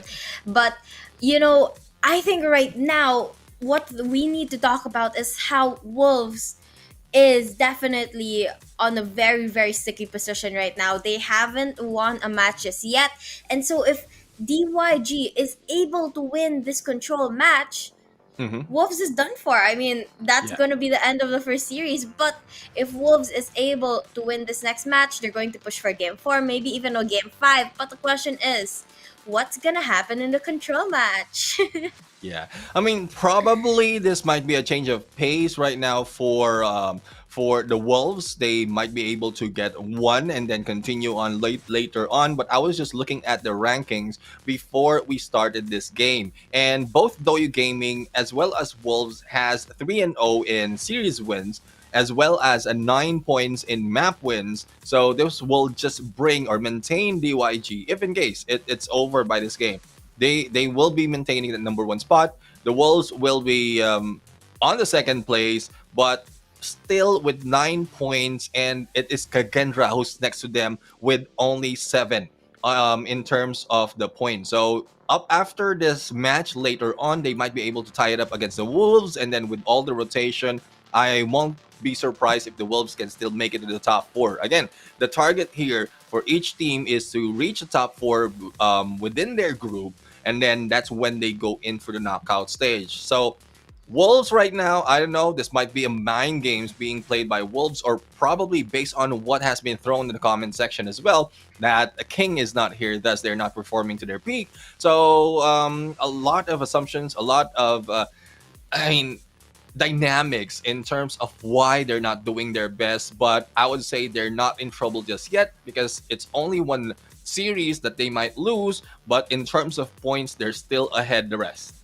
Yep, they definitely still have an opportunity to go to the next rounds of this tournament. But then again, you want to be one of the tops. You don't want to be in that lower bracket. You want to be either first or second, so that when you go to that next stage of the tournament, you still have 2 lives and you're not down to 1. And I think that's what Wolves should be scared about right now. Not that they won't qualify, but that they might be pushed to the lower bracket depending on how well they do in their next coming matches. Exactly. And well, that will depend on what the plan is. We've seen some of the great teams really, I guess they want the longer road if they go in for the lower bracket. I don't know. We've seen, especially here in the Philippines, in the Garena side, we've seen some of the teams go in for the long route and then later come back as the Comeback Kings title. So this might be something that is being planned by Wolves, or if it's not really planned, corrected before Control and the succeeding matches happen. So either way, we want to see. I mean, it's more of the fans and us wanting to see the performance that we're expecting from the Wolves. Not to say that DYG doesn't deserve all the win that they have, because they were doing well and great in all those matches. It's just that it's not what we often see from the Wolves, from the Wolves themselves. There's a lot of conversation, a lot of back and forth in terms of what's happening with the Wolves right now. Yep, but before we see the next Control match, I want everyone to comment down in the comment section. Do you think this is going to be the time that Wolves go for the reverse sweep, the comeback? Or do you think duo games are going to end this right away? And will DYG actually just make it a 3-0? Yeah, I mean, that is a great question. A 3-0 is not bad, because at least they can finish the series early. But for the fans out there of the Wolves, and I'm pretty sure a lot, because they've been asking what's happening, what's the series win. Series win of the Wolves is currently at 9, because they haven't, or a 3, sorry. A 3. So they have win 3 and hasn't lost a series just yet. But in terms of map, they had 9 wins and 9 wins and 1 loss, but including the additional 2 that they lost this time, they are on 9-3. Tied up with Doyu Gaming, though, on the map win. So pretty much, I guess, from this point, this is where it's just balanced between the two. It's balanced between the two, depending on who will be winning the series. But if like the comeback will be done by the Wolves, then they will get a lot more in terms of points, and they will be in the #1 spot. So again, assumptions, speculations, a little bit of analysis, and thrown back and forth, but it will depend on how each team will be performing, and we're looking for the Wolves right now to do that. Yep, we are definitely hoping for a little bit more of action, but I think they do have a good opportunity going into this Control match, because I was just taking a look at it, and when they were in CDM, they were able to actually win the Control match 4-0 over DYG. So if they're able to pull that off again, that's going to be a huge, like a very dominant win from their side, and that's going to be them pushing for a game 4. So let's see if they're able to do it again or not, or will have DYG come up with new strategies to counter that from happening. Yeah, and I know it's been there's a lot of conversation. Just keep it in the comment section. Sorry about that. Keep it in the comment section, because we want to talk to you guys as well, especially for those on YouTube, of what you are expecting the Wolves will do this time, while we are just waiting for the game to begin. Because Control right now, once it starts, it will be up until they reach the 4th win as a target. Again, there are a few changes in the winning condition for each map. So Search and Destroy has been changed from 7 to 9, and Control has been changed from 3 to 4. So there's a lot more of rounds that will be happening in the upcoming Control, and later on if the Search and Destroy happens again. So this is a chance for the Wolves to come back, probably reverse sweep, or I don't know, this might be a chance for the Doyu Gaming to really show that they have what it takes to bring the Wolves down on a 3-0. But before we go there, operating skills right now: Annihilator, Claw, Purifier, grab a Vortex, War Machine for the side of Doyu Gaming. And for the Wolves, it's Sparrow, Claw, Annihilator, War Machine, and Purifier. And they will be playing on Crossroads Strike this time. And well, from what I've seen from the previous time I casted, there's a lot of choke points in this map. Thus, all those utilities, the operator skills that is being shown right now can be utilized to their best advantage. Definitely, and something that I definitely saw yesterday was that Crossroad Strike control there. It's kind of different. It's kind of different from what we would normally expect in a control match, which is you'd normally expect that if you're the defending team, you'd win. But for some reason on this map, most people, not all though, find it easier to be the attacking team. So right now, DYG is going to be the attacking team for the first round, while Wolves is going to be the defending. So the question is, is DYG going to be able to end this game, or will Wolves push for a game 4? Our players are off, and it looks like DYG is going to have the respawn advantage for the first half. Yeah, they had the respawn advantage, and apart from the respawn, as we've seen earlier on the Hardpoint, it's more of the elimination advantage because they've been doing a lot of elimination in this respawn modes, and they are also working in the OBJ. So whoever says that they are allergic on the OBJ, well, I guess this is them showing that we are not. We have been cured, we have been saved, and we are going to win. So let's see if they'll be able to go on catch the first take of both A and B, because so far it's only A that has been taken. They still have the life lead advantage though. It is definitely a small lead though, so they have to be careful here. But with both teams with less than 15 lives, I don't think they really even need an extension of 1 minute. They can definitely just end it now. But right now we can see DYG playing objective, getting that second tick on the B side, and holding down that A side as well. And it looks like they are going to try to maintain this life respawn. But Peg here getting a double kill before getting knocked down. It's going to be a huge play for them, but unfortunately not enough to get the respawn advantage.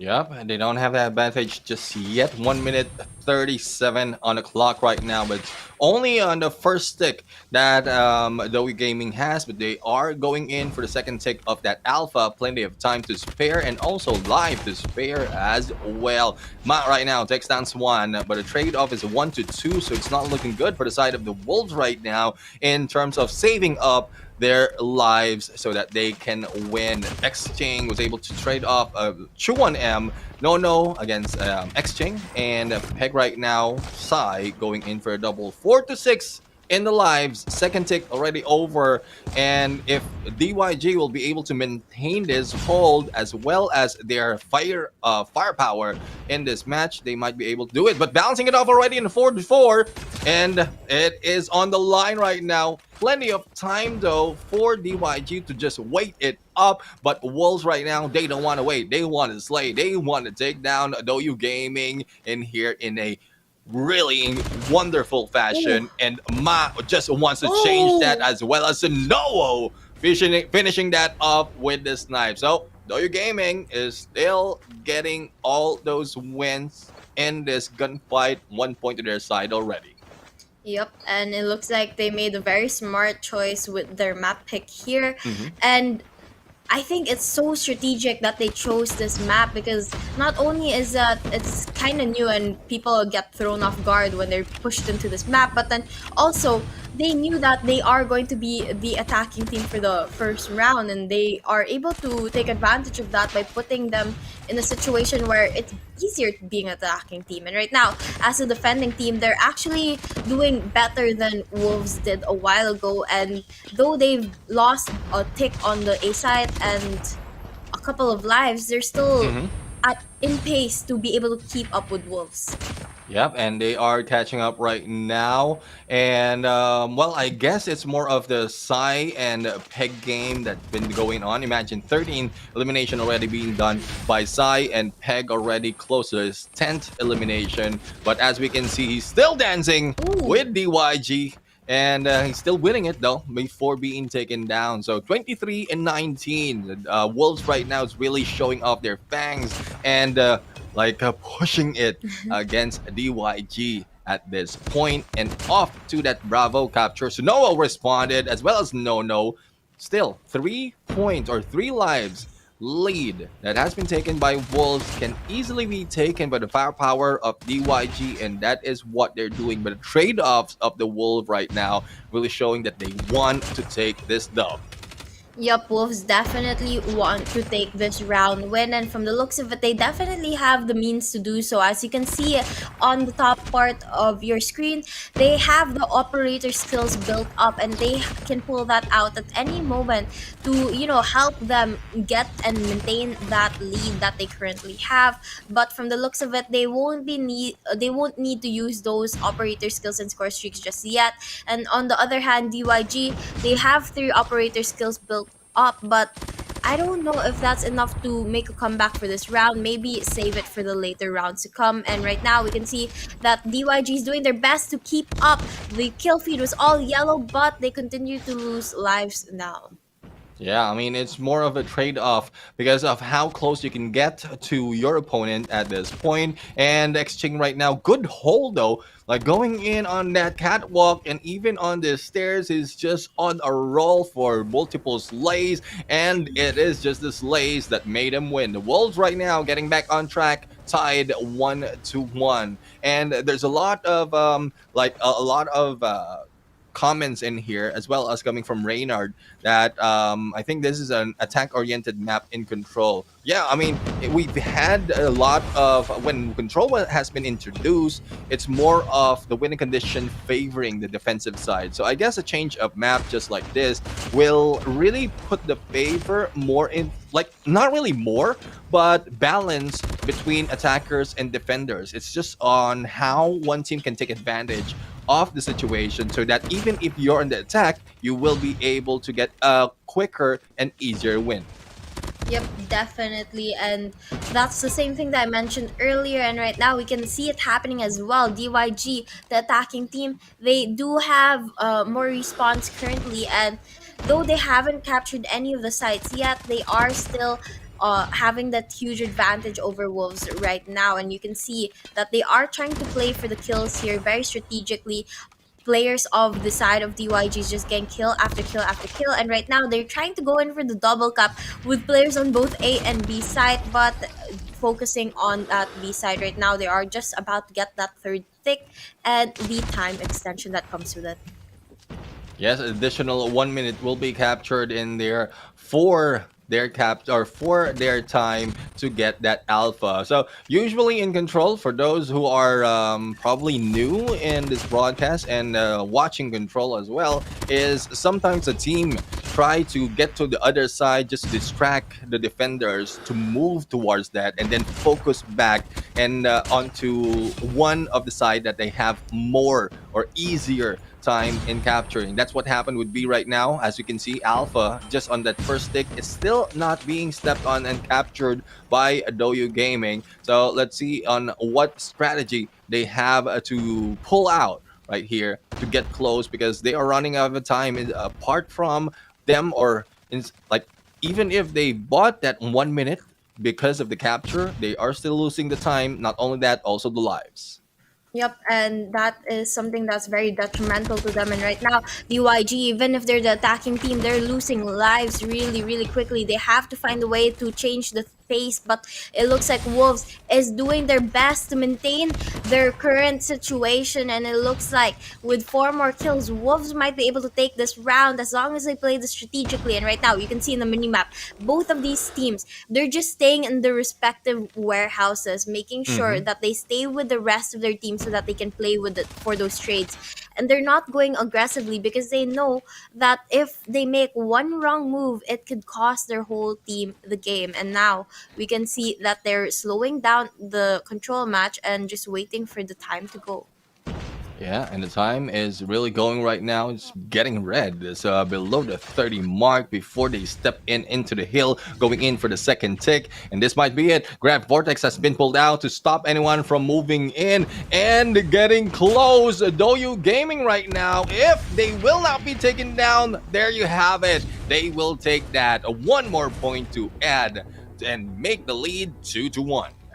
There we have it. DYG was still able to get that last match despite a little bit of a struggle there in the later half of the round. They were still able to do it. That's a good adjustment from them. So let's see now that they are once again the defending team. Are they going to be able to change things up? And now we can see Chuan pulling out that War Machine and a few of the other players pulling out their operator skills too. And I think this is their plan. This is how they're going to get that life advantage. It's by taking advantage of the operator skills that they've built up through the last couple of rounds, and that's exactly doing them amazing things here because they have about of a 5-point life advantage. Yeah, I mean, pulling it out in the final moment wherein they can take advantage of the damage that they can do with operator skills. That is smart move by DYG. They just need to maintain and stop the Wolves from going in. Sai right now pulls out one of his own. Annihilator takes down one. No visual as to the other, but will miss that one. But will be able to recover it. No takes him down though. But even if he wasn't taken down, if he didn't miss that, he might be able to take that 3K from the bat. But as they go in for the second tick being cleaned up, it is tied onto the lives right now. The claw from Zenowo not doing so much of a damage though, but was able to take down one. But it will be expiring. No, not yet. It has taken another life. And it is now Alpha being focused on by the Wolves, but stopped in time by DYG. Now we can see a very, very close match for this round of Control. Our players are both at 8 respawns right now, and it looks like the players of DYG is pulling out those operator skills to take advantage of it, and it looks like it's starting to pay off. Wolves down to the last 2 players on their side. They're hiding in the back of the map, trying to stay alive and hang on to that for the last 5 seconds. DYG on the other hand, they're on for the hunt and now only looking for the last player on the side of Wolves, and it looks like Nyan, he's gonna get knocked out, and that's gonna be a 3-1 standing in favor of DYG. And it looks like they're trying to do what Wolves did to them in the last tournament and make it a 4-1. Yeah, well, it might be the case. I mean, it's not really looking good for the side of Wolves right now. They lost all the gunfire, most of the gunfights in the previous round, and they just lost it in time as well. So match point already for DYG. Let's see on what they can do. I'm quite surprised why the snipers, what we've seen earlier, especially in Search and Destroy, are missing all those shots. But Sai right now just don't want to use the gun anymore and just pulled out the gloves and stayed in and tried to clean up that B side, but they will not be able to do so. They control that, or the second tick has already been controlled by Doyu Gaming, and they might be off to that Bravo. Now let's expect that Doyu Gaming will be moving and pulling the Wolves from Alpha and then rotating later on to Bravo, like what they did earlier. Now, Neptune, I have another interesting point to show to talk to you about here. If you look at the number of kills that the players have, Wolves, 2 of their players have hit that 30-point mark already. But on the side of DYG, only No has done so.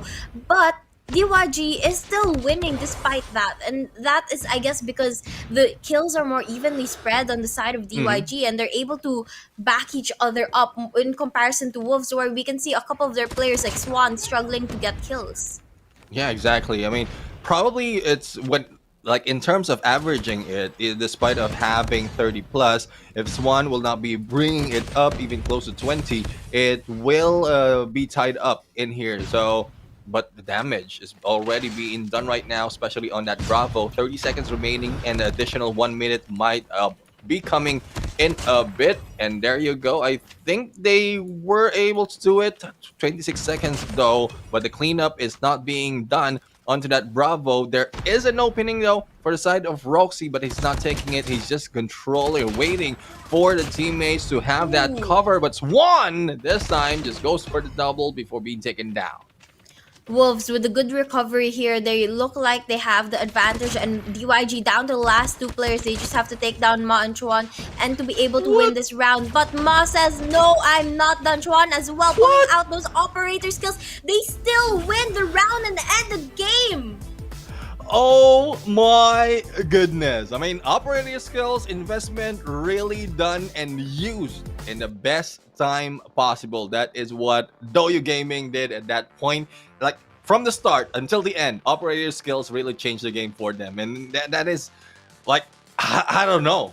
What's happening with the Wolves? Similar question to what we're seeing on the comment section right now.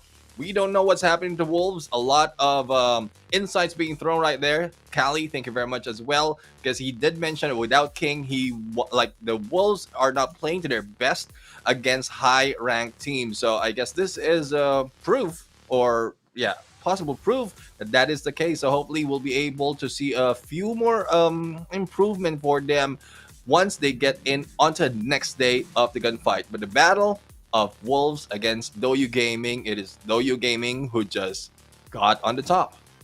I was definitely not expecting that. I mean, after I watched CDM, I was definitely expecting a little bit back and forth between Wolves and DYG, but I guess with the change of lineups with King being removed, it definitely took a huge toll on the players of Wolves, and they're struggling a little bit here to make the adjustments, considering that they lost one of their key players.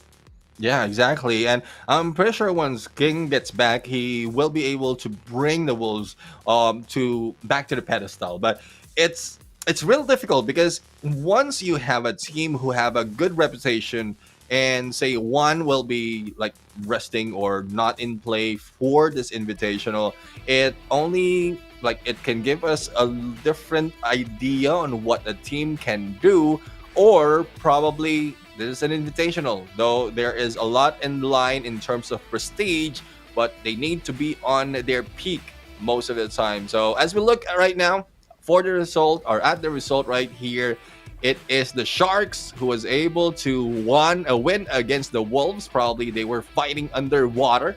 So let's see if that will continue on moving forward. But it is no on the side of DYG right now, saying yes to most of the elimination.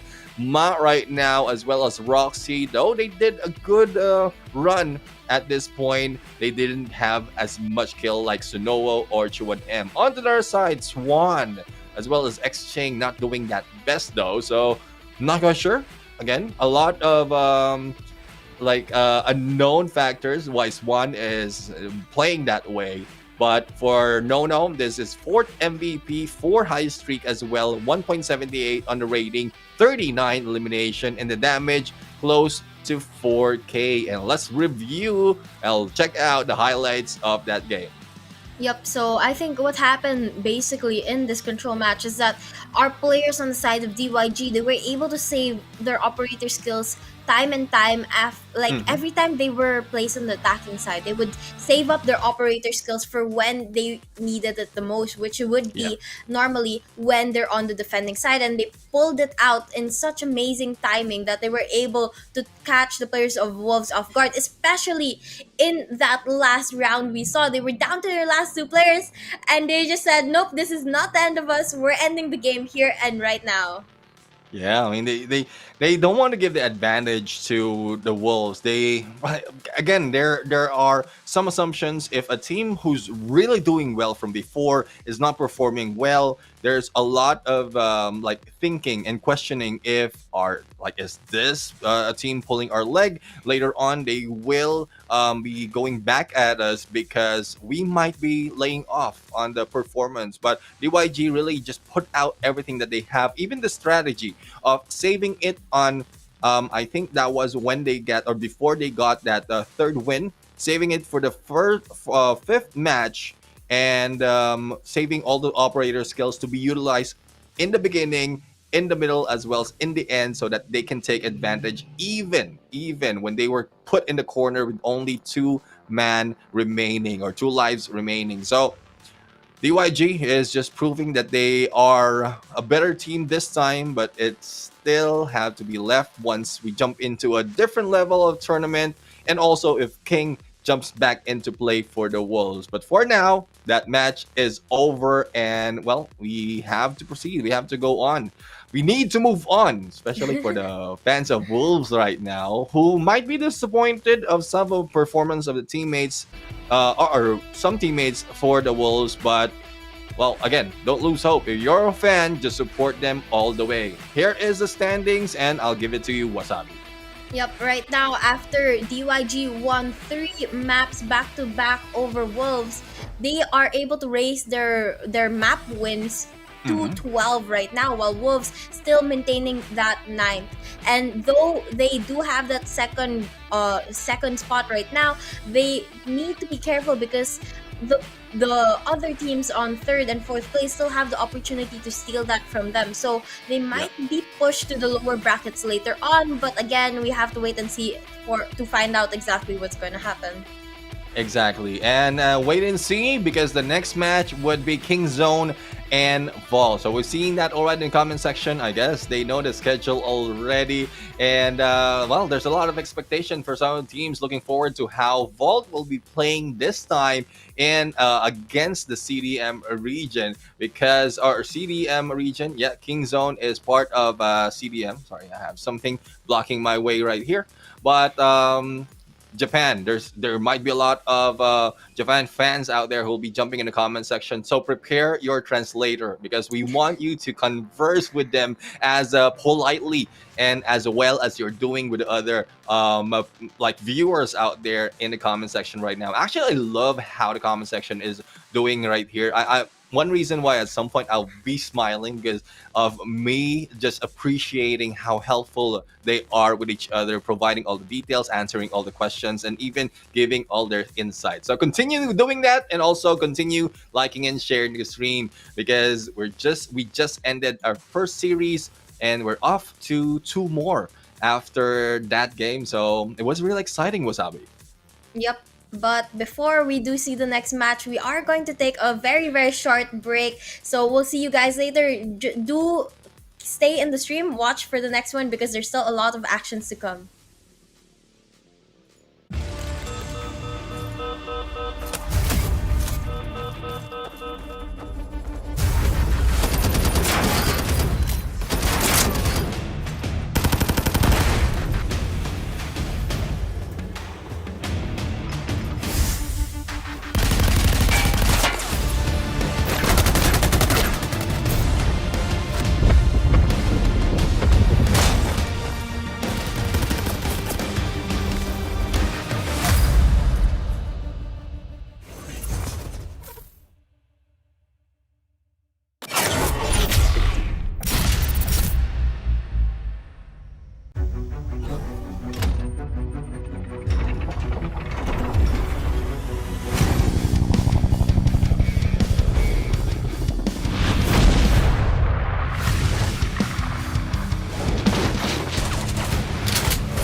但是自己的血量并不是那么健康了。小奶就在烟中啊，你可以看到他在育苗的位置上面，完全猜到了对方的站位。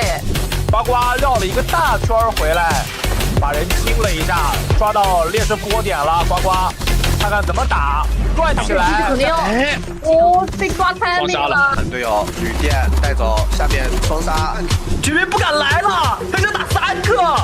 我的天哪！回头白方也是 no， 但这个点埋的太好了呀。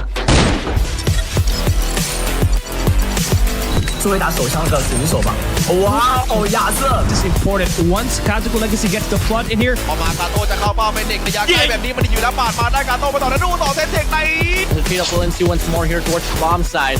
A-bomb said you better watch out. their timing and their coordination. Of trickling in one at a time. They have got that partnership. They've got those duos pushing in together. Setelah hardpoint ketiganya, Aimer coba untuk masuk dan satu operator kill. Nah, soalnya udah setup duluan ya. Sayang sekali ya, Clock ini mengeluarkan ulti yang sangat mempoinkan. Demorg will come in. Yado's skirt AG under his name. But till then, whatever the West Point Marvel Kings have been able to do, Javen has been able to deny.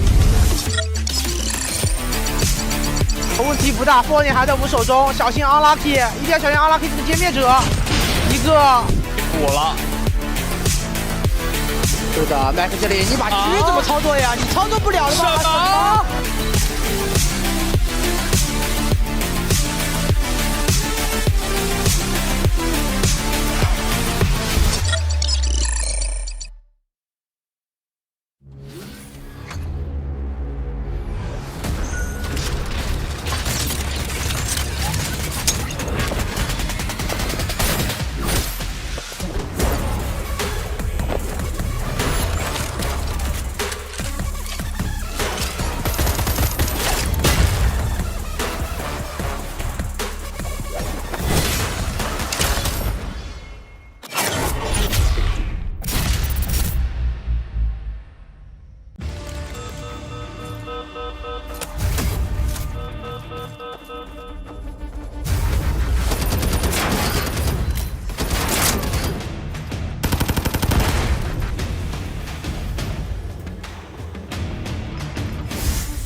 但是自己的血量并不是那么健康了。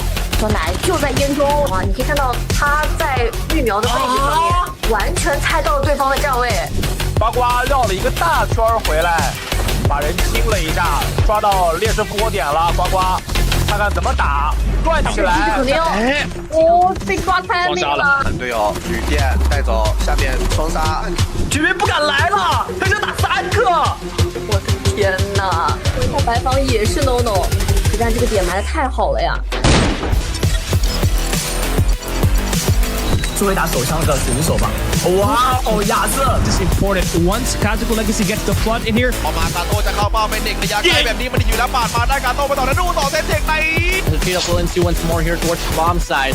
A-bomb said you better watch out. their timing and their coordination. Of trickling in one at a time. They have got that partnership. They've got those duos pushing in together. Setelah hardpoint ketiganya, Aimer coba untuk masuk dan satu operator kill. Nah, soalnya udah setup duluan ya. Sayang sekali ya, Clock ini mengeluarkan ulti yang sangat mempoinkan. Demorg will come in. Yado's skirt AG under his name. But till then, whatever the West Point Marvel Kings have been able to do, Javen has been able to deny. 问题不大，波点还在我们手中，小心 unlucky， 一定要小心 unlucky 这个歼灭者，一个我了，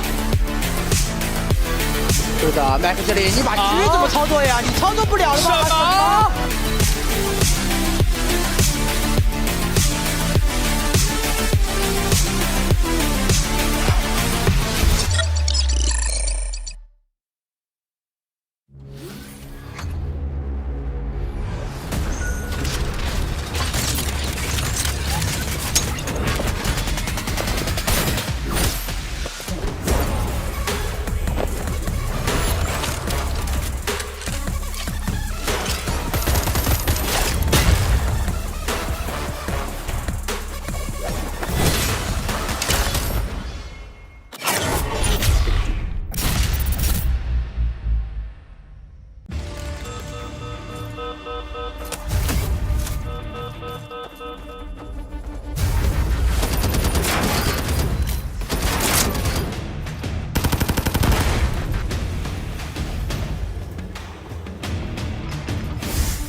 是自己的血量并不是那么健康了。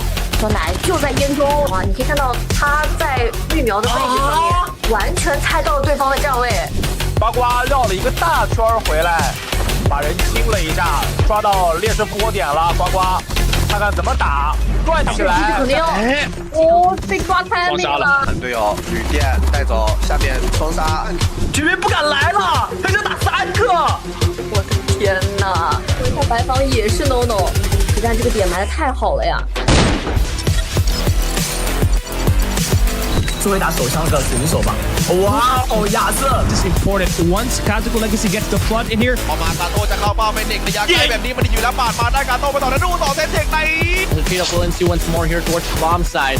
A-bombs, they better watch out. their timing and their coordination. Got trickling in one at a time. They have got that partnership. They've got those duos pushing in together. Setelah hardpoint ketiganya, Aimer coba untuk masuk dan satu operator kill. Nah, soalnya udah setup duluan ya. Sayang sekali ya, Clock ini mengeluarkan ulti yang sangat mengeluarkan. Demorge will come in. Yado's skirt AD under his name. But till then, whatever the West Point Marvel Oakings have been able to do, Javen has been able to deny.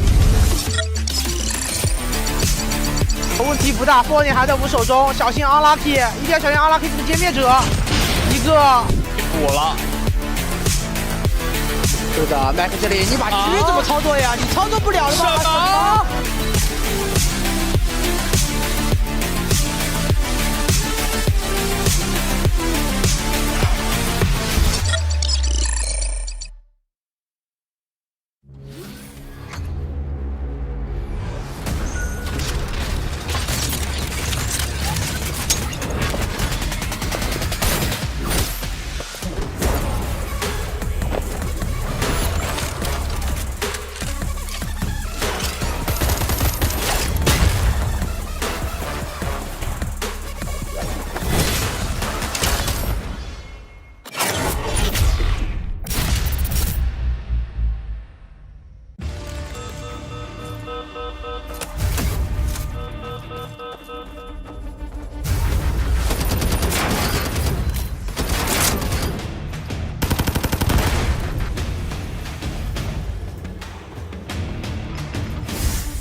但是自己的血量并不是那么健康了。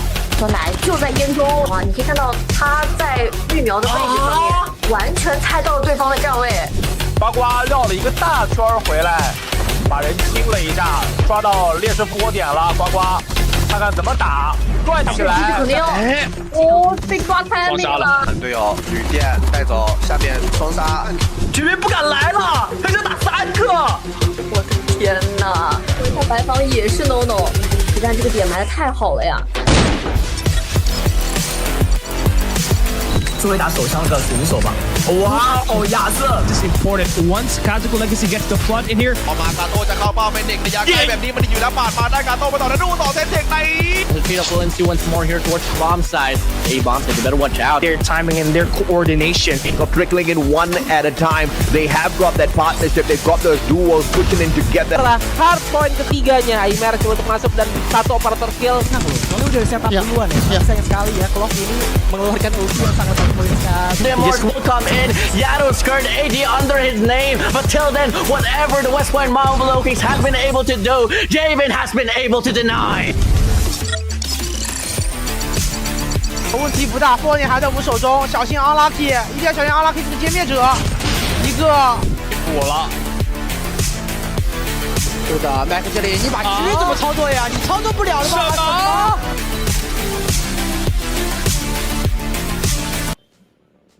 Ladies and gentlemen, welcome back to the show, and this is still Call of Duty Mobile Summer Invitational 2023. Earlier, we just saw the wolves not howling anymore, or they might be howling at the full 0 that they got from that match. It is DouYu Gaming that has put them down in the leaderboard, but we'll have to find out if they will maintain that when they come in next. But up next right now is Kingzone going against Volt. So this is CDM versus Japan. And on the caster scene, I am Neptune and Garcia together with Wasabi right now. But as we look into the lineup of the Kingzone, Wasabi, please take it away. Now we can see the players of Kingzone. We have Yogurt, Aaron, XT Man, Vaiki, and Nan here playing for us today. They are going to be representing their team, and on the side of Vault, the one of the top Japanese teams right now, we have Ryu, Unlucky Bista, Ichan, and Mike playing. Yes, and again, apologies for when I casted this team. So I keep changing it up to make Mike, and I was waiting for some people in the comment section to correct me, but no one did. So I was just doing the same thing. Like, this is Mike, either Mike or Mick or Mike or Mick, whatever. I'm also not sure. Well, either way, you said it, Mike, so I'll go with what your gut. But anyways, hopefully it will be a good show right now. And also, Unlucky will be in there. So we saw how well he was, and well, he might not be that he might be named Unlucky, but a lot of people in the comment section also mentioned, stop saying unlucky or lucky or whatever. He was just good, and he was good. I agree with you with that. But again, the names at some point can be used in wordplay, but it doesn't mean that that is what it is. But let's see on what it is right now, because in this match, this is Kingzone against Vault. So Kingzone, based on what we have from the previous record, went against the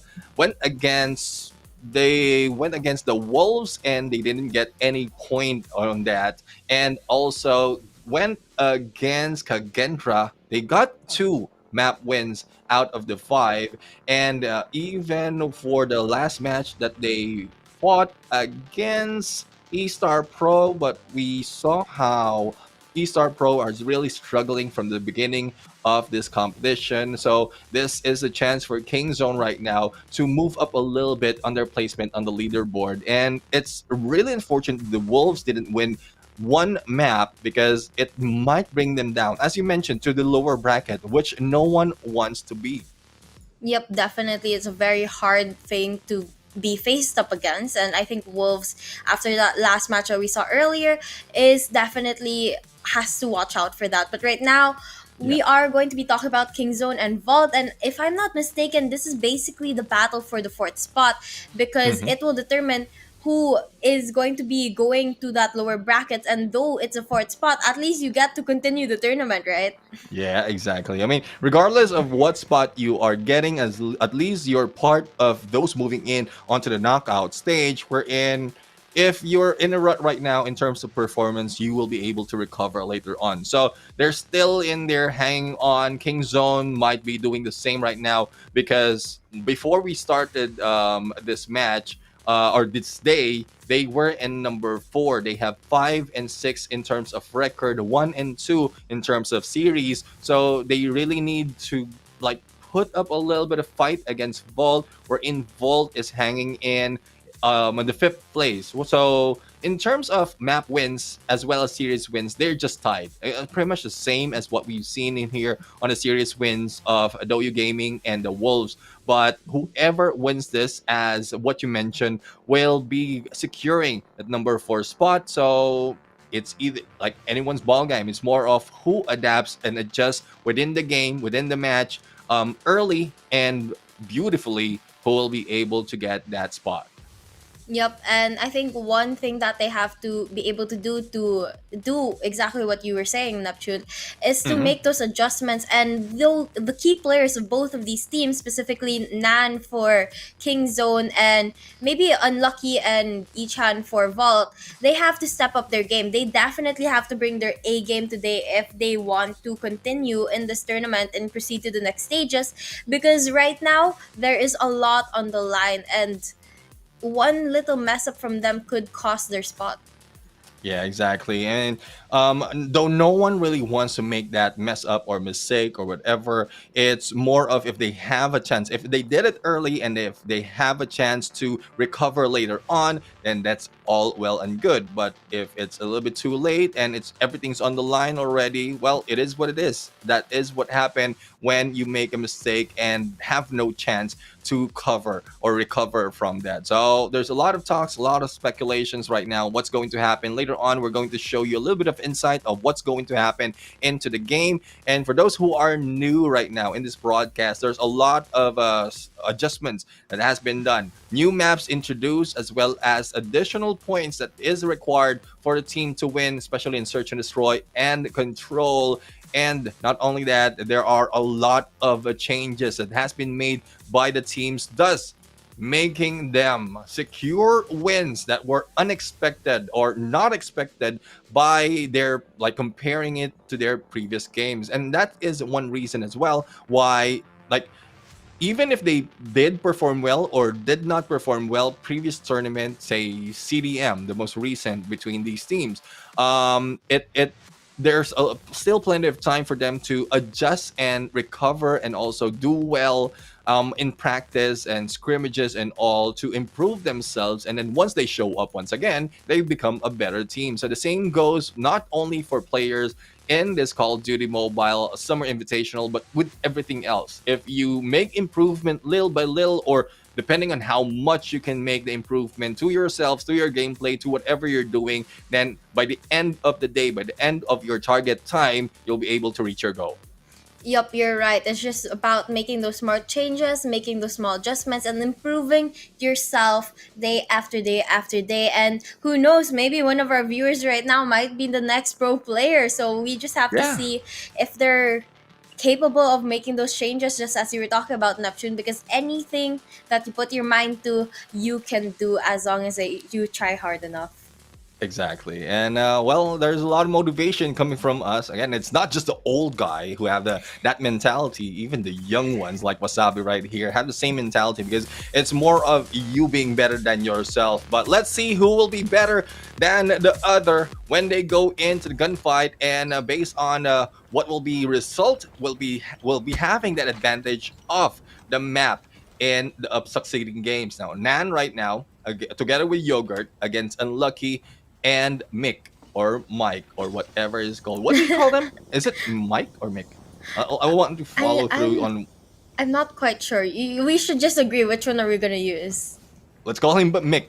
Much Okay, easier. we're gonna stick with Mick. All right, Unlucky right now just taking this corner while the stairs is being taken by Mick, and there goes Nan taken down, dropping the Mick on this game. But Yogurt right now, will he be melting? No, Nan is the one who melted from the hands of Nan, but Nan is in there going in for the slay. And well, it's 1-0. King Zone takes the advantage for first point in this game. Let's see on how Vault will respond.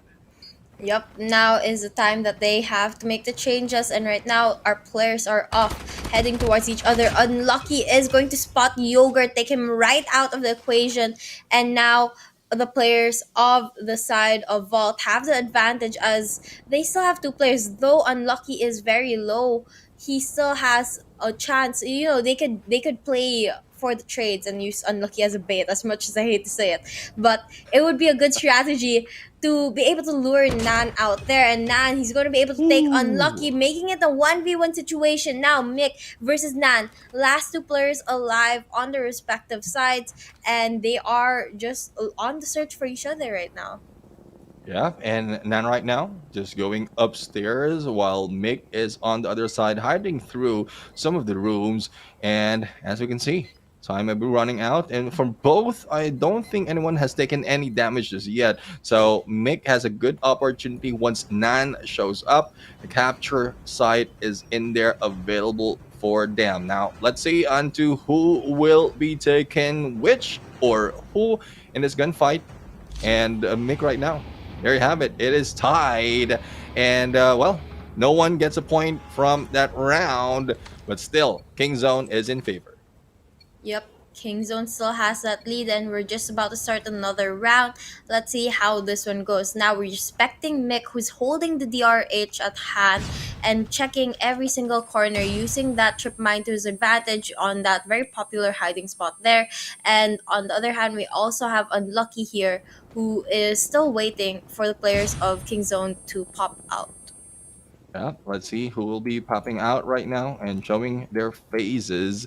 And, well, as the waiting game begins, DRH, purebred. Let's see on what damage it can do once someone shows up. And there was a lot of question. I think it was yesterday. Why are they putting out, especially on the SMG? Why are they? I believe it is based on random attachment as well, the gunfight. So hopefully that is the case. And let's see into how the battle will end. But so far, no one is moving. Well, they're moving an inch, but not so much to show themselves. And then Nan is just moving back and forth, waiting for this corner to be opening. Yep, Nan just doing a sidestep dance there, waiting for someone to show up. And now Yogurt gets the kill on Unlucky, spots the last player, Mick, and takes him down as well. Yogurt getting a double kill there, and that's going to be 2 points to the side of Kingzone.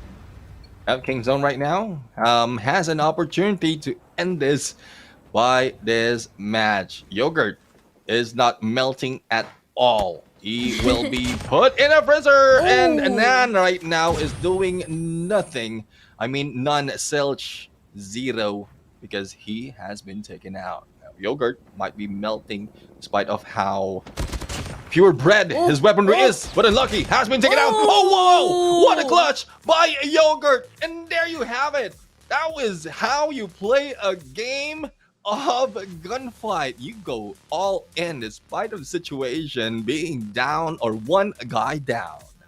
Yep, you just saw he got double kill after double kill and another double kill, and he definitely just showed that he has what it takes, and he definitely caught his enemies off guard. I don't think they were expecting him to come out of the corner there and just take all of them down really quickly. But congrats to Kingzone. They have the map picks now, and they have the advantage.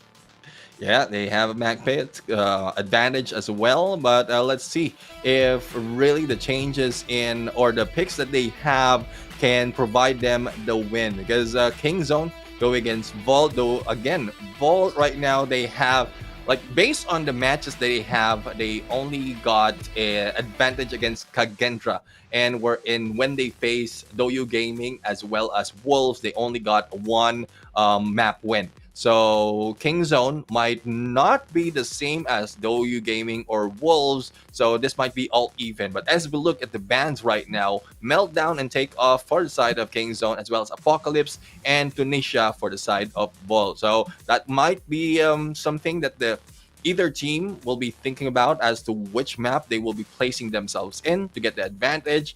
But hopefully this is a fair game and this could run as long as I'm sorry, Wasabi, but I'm hoping this can run as long as possible so that we can see who's the better team out of these two.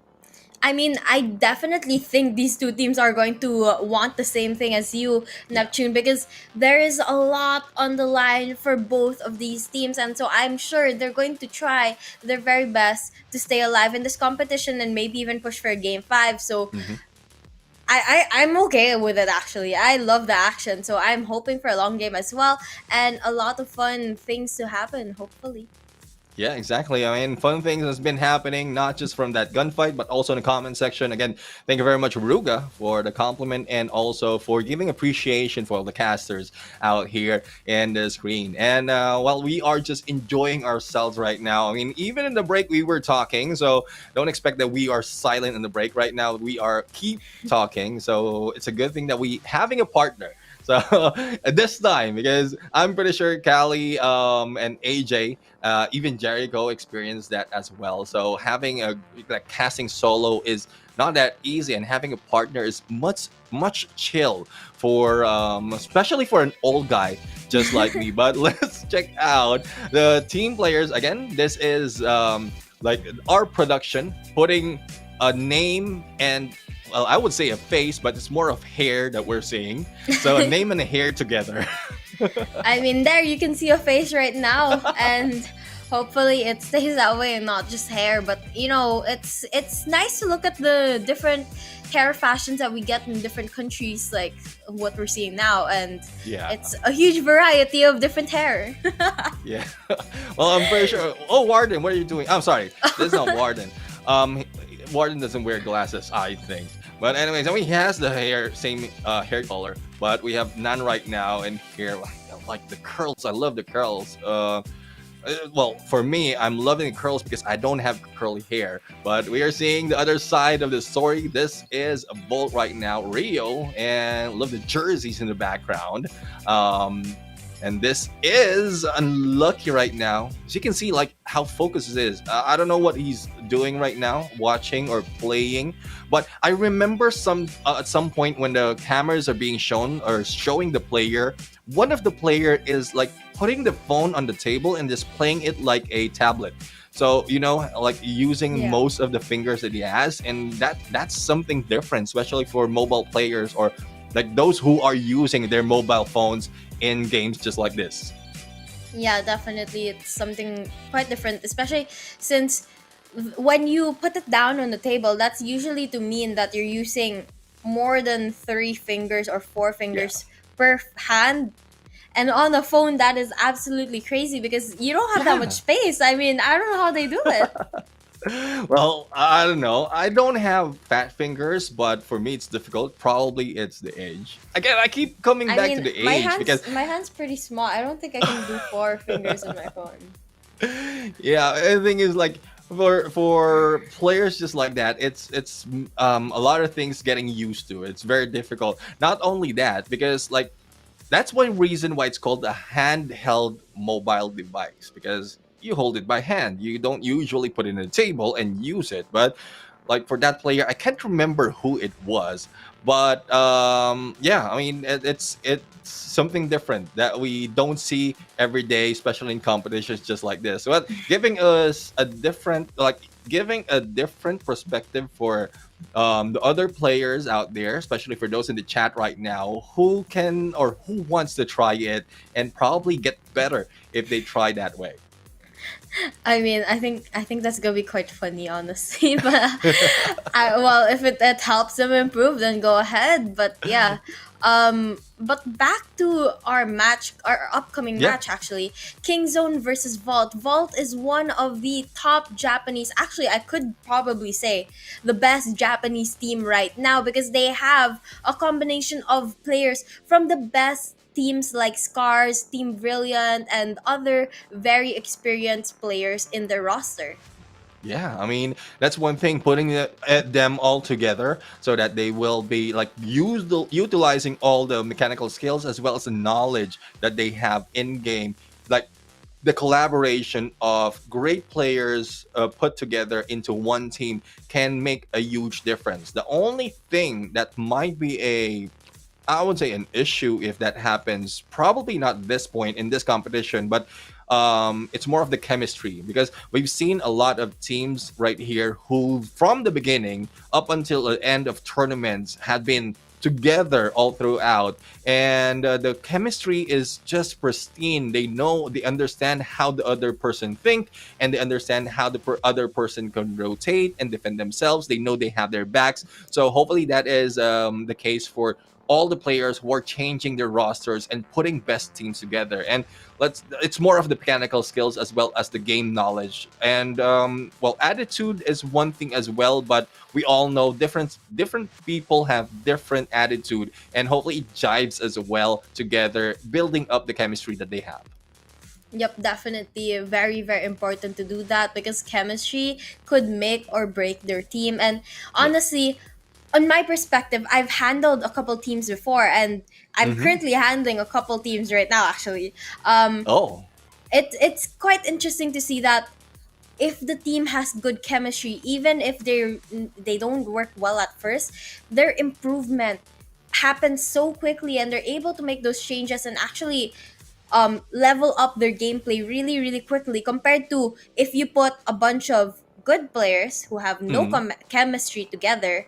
They're not going to be able to make it as well as the team that has good chemistry. So that just shows you how important chemistry is. And I'm sure with teams that have reached all the way to the stage, for sure they have good chemistry. The question now is if the lineup changes that they've made over the past couple months, weeks, have affected their chemistry, or will maybe it's still okay and they're still able to maintain how well they play.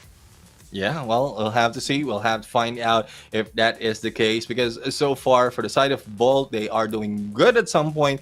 They are not doing well at some point. So like the Japanese region right now really needs to, I guess it's a good experience as well, that they can play before a really big tournament or major tournament against CDM and Garena and find out like meta and stuff, or rotation, things that they might not know before they jump into that competition, into championships. So that is, I guess, that is one advantage as well that the CDM and the Garena region has done or has taken from the previous World Championship, is because they did the Fall Invitational. So we'll have find out if that is the case this time. A lot of learnings really will be happening, not just for the players, but also for you guys who's watching, because I'm seeing the conversation right now, asking questions, also providing your insight. So I just love reading all those conversations, talking to each other, telling us and everyone else like what they think about specific gameplay, why one team will win against the other, and what advantage has each other against the other team. So while we are just waiting for the game to begin, again, we are going to start it off on search and destroy, and moving from the 7 target to the 9 target right now. So it's a bit longer for those who wants to come back after a few rounds of losses. They can do so if they make those adjustments that they need. Yep, that is absolutely right. But, since we are still waiting for the match to begin, Neptune, I want to put you on the spot right now. All right. Who do you think is going to win and come out victorious? And what is your score predictions? Will it be a 3-0, 2-3, or? Well, let me see. I think Kingzone might be taking it on 3-2. Like Vault can still be putting a good fight, but based on what we've seen in a gunfight, it's like I think I'm doubting my answer. But let's stick to 3-2 in favor of Kingzone. All right, and with you going for Kingzone, that means I'm going to be going for Vault. But honestly, I think both of these teams have a very, very good chance, and I think it's gonna be a very. I hope it reaches a game 5. I mean, we were expecting a game 5 earlier on, but we didn't get it. Unfortunately, DYG just served a donut to Wolves and said, "Here, this is all you get. We're taking the 3 points." Yeah, I guess it fits you taking Vault because you do look like Japanese. You are named Wasabi. So I'm going to Japan in a few days. Yeah, you're going there in a few days. So I don't know that. So everyone, breaking news. So for those of you who want to meet Wasabi, she will be there. And for me, well, I don't know. I just chose CDM because I don't look like a Chinito or something. So I'm kind of torn. I look like a Prinito, but I'm kind of torn though because I'm actually Chinese. you look like Japanese and the name as well. So you're Chinese. You have, I would say, best of both worlds because none of the Filipino teams are playing right now. So I was just set aside in here in the corner because I don't look like anything of them. But I mean, it's we're just having a little bit of fun right now because I'm pretty sure this conversation has been going on for some of their, even some of their friends is watching or even not watching. They know that the CDM in Japan is winning, and they want to get different perspective, not only in game but other reasons as well why they are gearing towards one team. Yep, definitely. I think, in moments like this where we're waiting for the game, we have to have a little fun and lighten up the mood because I'm sure Yeah. a lot of people are tense waiting to find out what's happening. So let's just joke around for a little bit and see which, what's gonna happen in the next couple of minutes. Yeah, that is what we're waiting right now. And for those of you, while you're waiting and also watching, guys, for those of you watching on our different platforms, please give us that like, give us that share as well, so that a lot more will be happening in the future, just like this. Because again, when we talk about broadcasts just like this, it's based on the numbers, and more viewers, more numbers that we put in broadcasts just like this, we might be adding a different region into mix once this is really successful. Because imagine from CDFI, that was just CDM and Garena. And then this time, CDSI, we've added Japan into the mix. So, what more if the reception of everyone watching, of liking and sharing the stream is that much? We might be adding a different region. We just don't know where it's coming from, but another region who might be part of the world champs will be in here showing us different flavor once again of how invitationals or how the world champs will be happening based on what the invitational show. So don't forget to like and share the stream, guys, so that we can have all those numbers. And also the comments right now, just keep it clean, non-toxic. I love how it's going on the YouTube right now. Unfortunately, I cannot pull up Facebook, but I'll be pulling up Facebook later on to watch the comment right there as well. And this is what we're talking about on YouTube. This is where the conversation starts. So get ready for your translation, because that's something that you want to watch as well and respond to in their in the Japan region's language. So let's see on what's going to see. Talk about Garena teams. Well, talk about Garena teams, though they will not be playing yesterday. They will not playing today. Yesterday they did a great job. I mean, imagine West Point Mamba, wherein they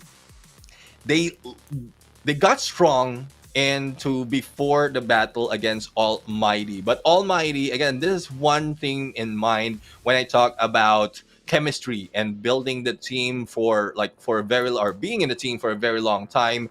They lost the slums game map against West Point Mamba, and then later on Almighty just went in against West Point, one takeoff for the hard point, and then for the control, and then going back and express, they have been left behind in their point. So West Point Mamba is a good team. They have been growing tournament after tournament.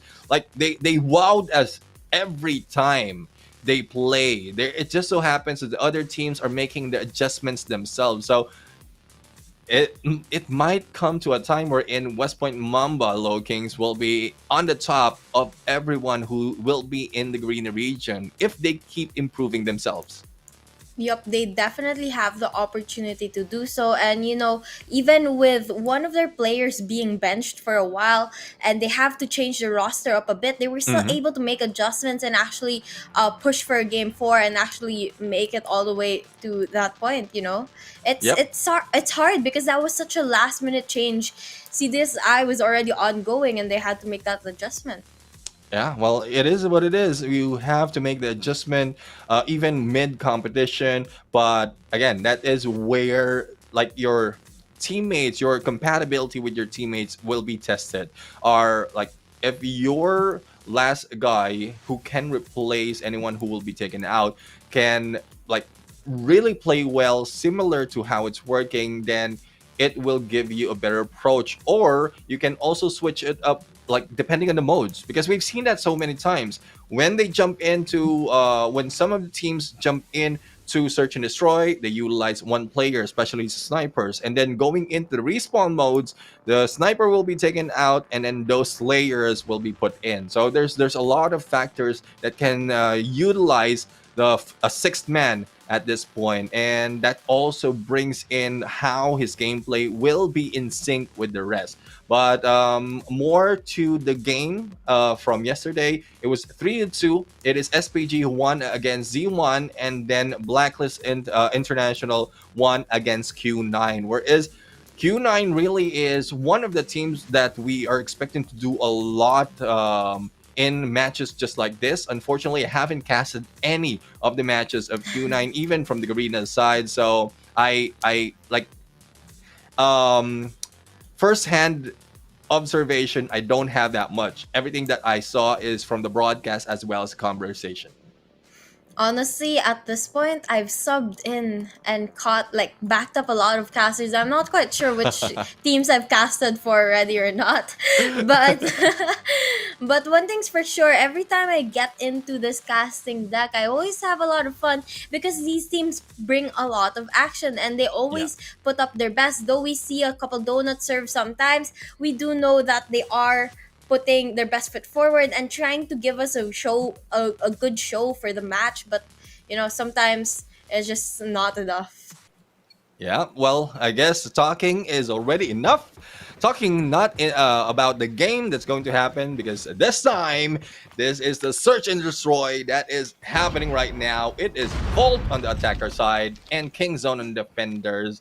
And as you can see, the approach right now towards Bravo for the side of Volt. Let's see if the opening will be done. But Aaron taken down. Unlucky will be unlucky for him.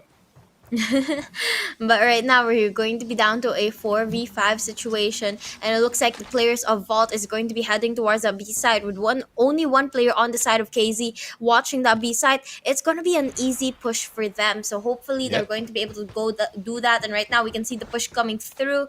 So far so good for their team. No one's gotten taken down just yet, but they haven't spotted that number 4 player Vicky just yet.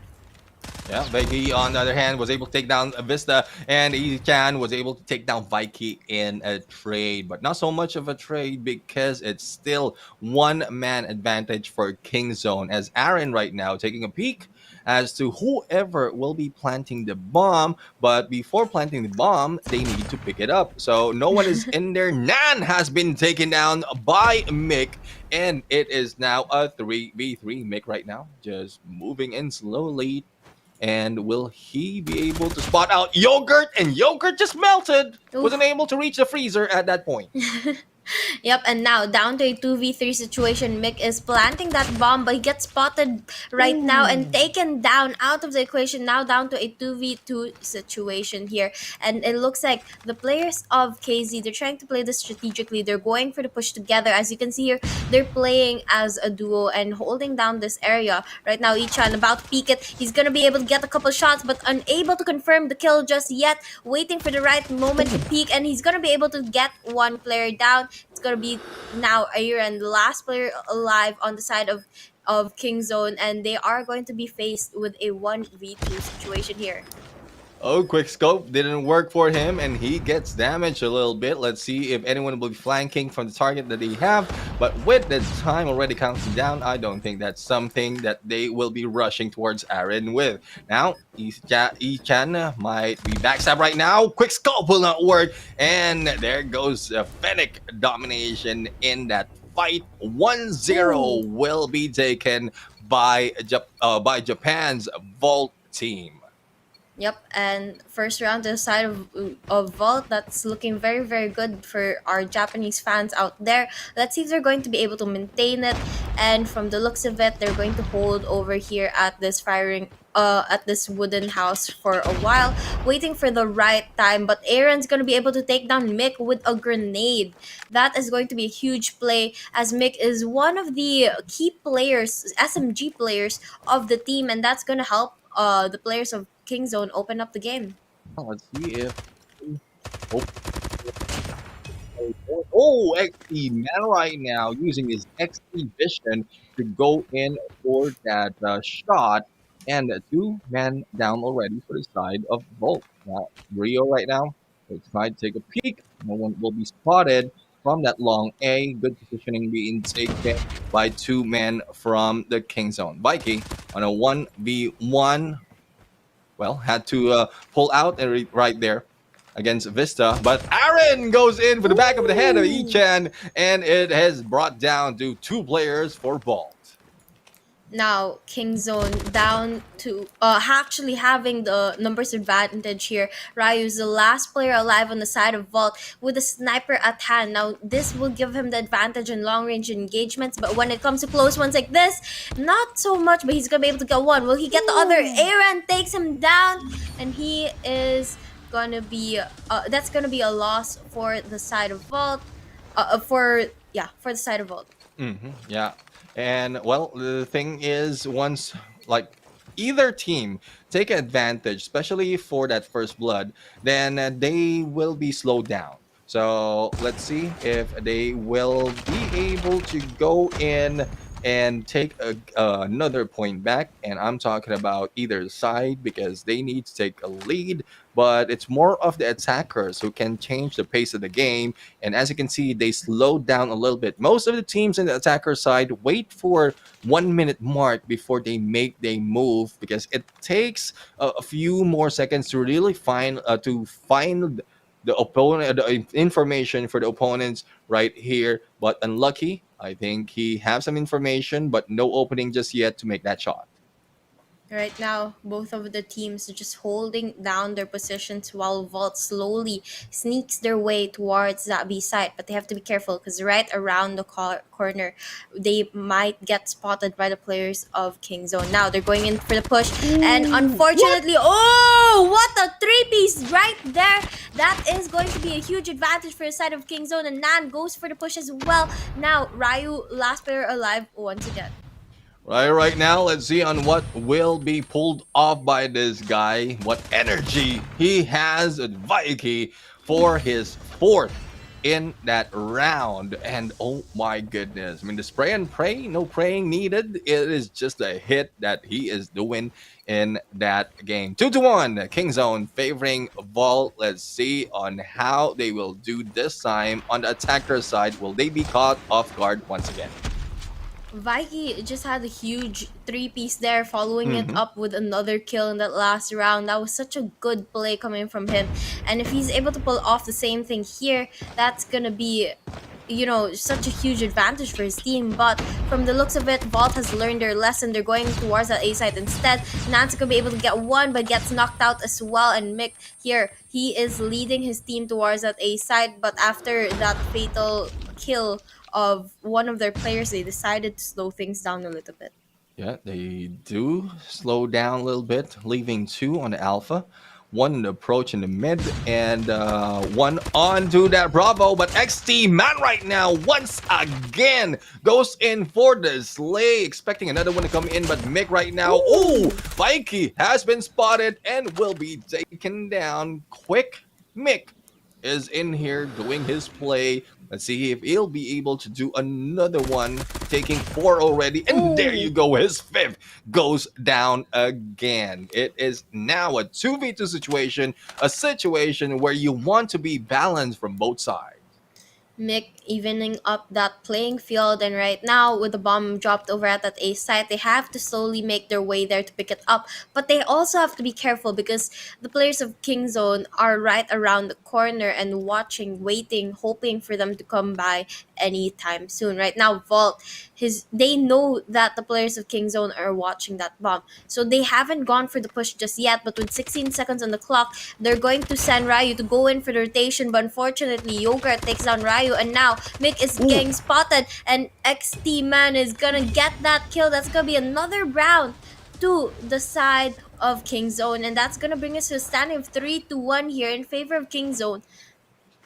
Yeah, and the 2-point lead right now. So earlier was Vikey, and then it's XT Man. I would say, like most of the players of Kingzone right now, is doing great job in alternating and getting all those multiple slays.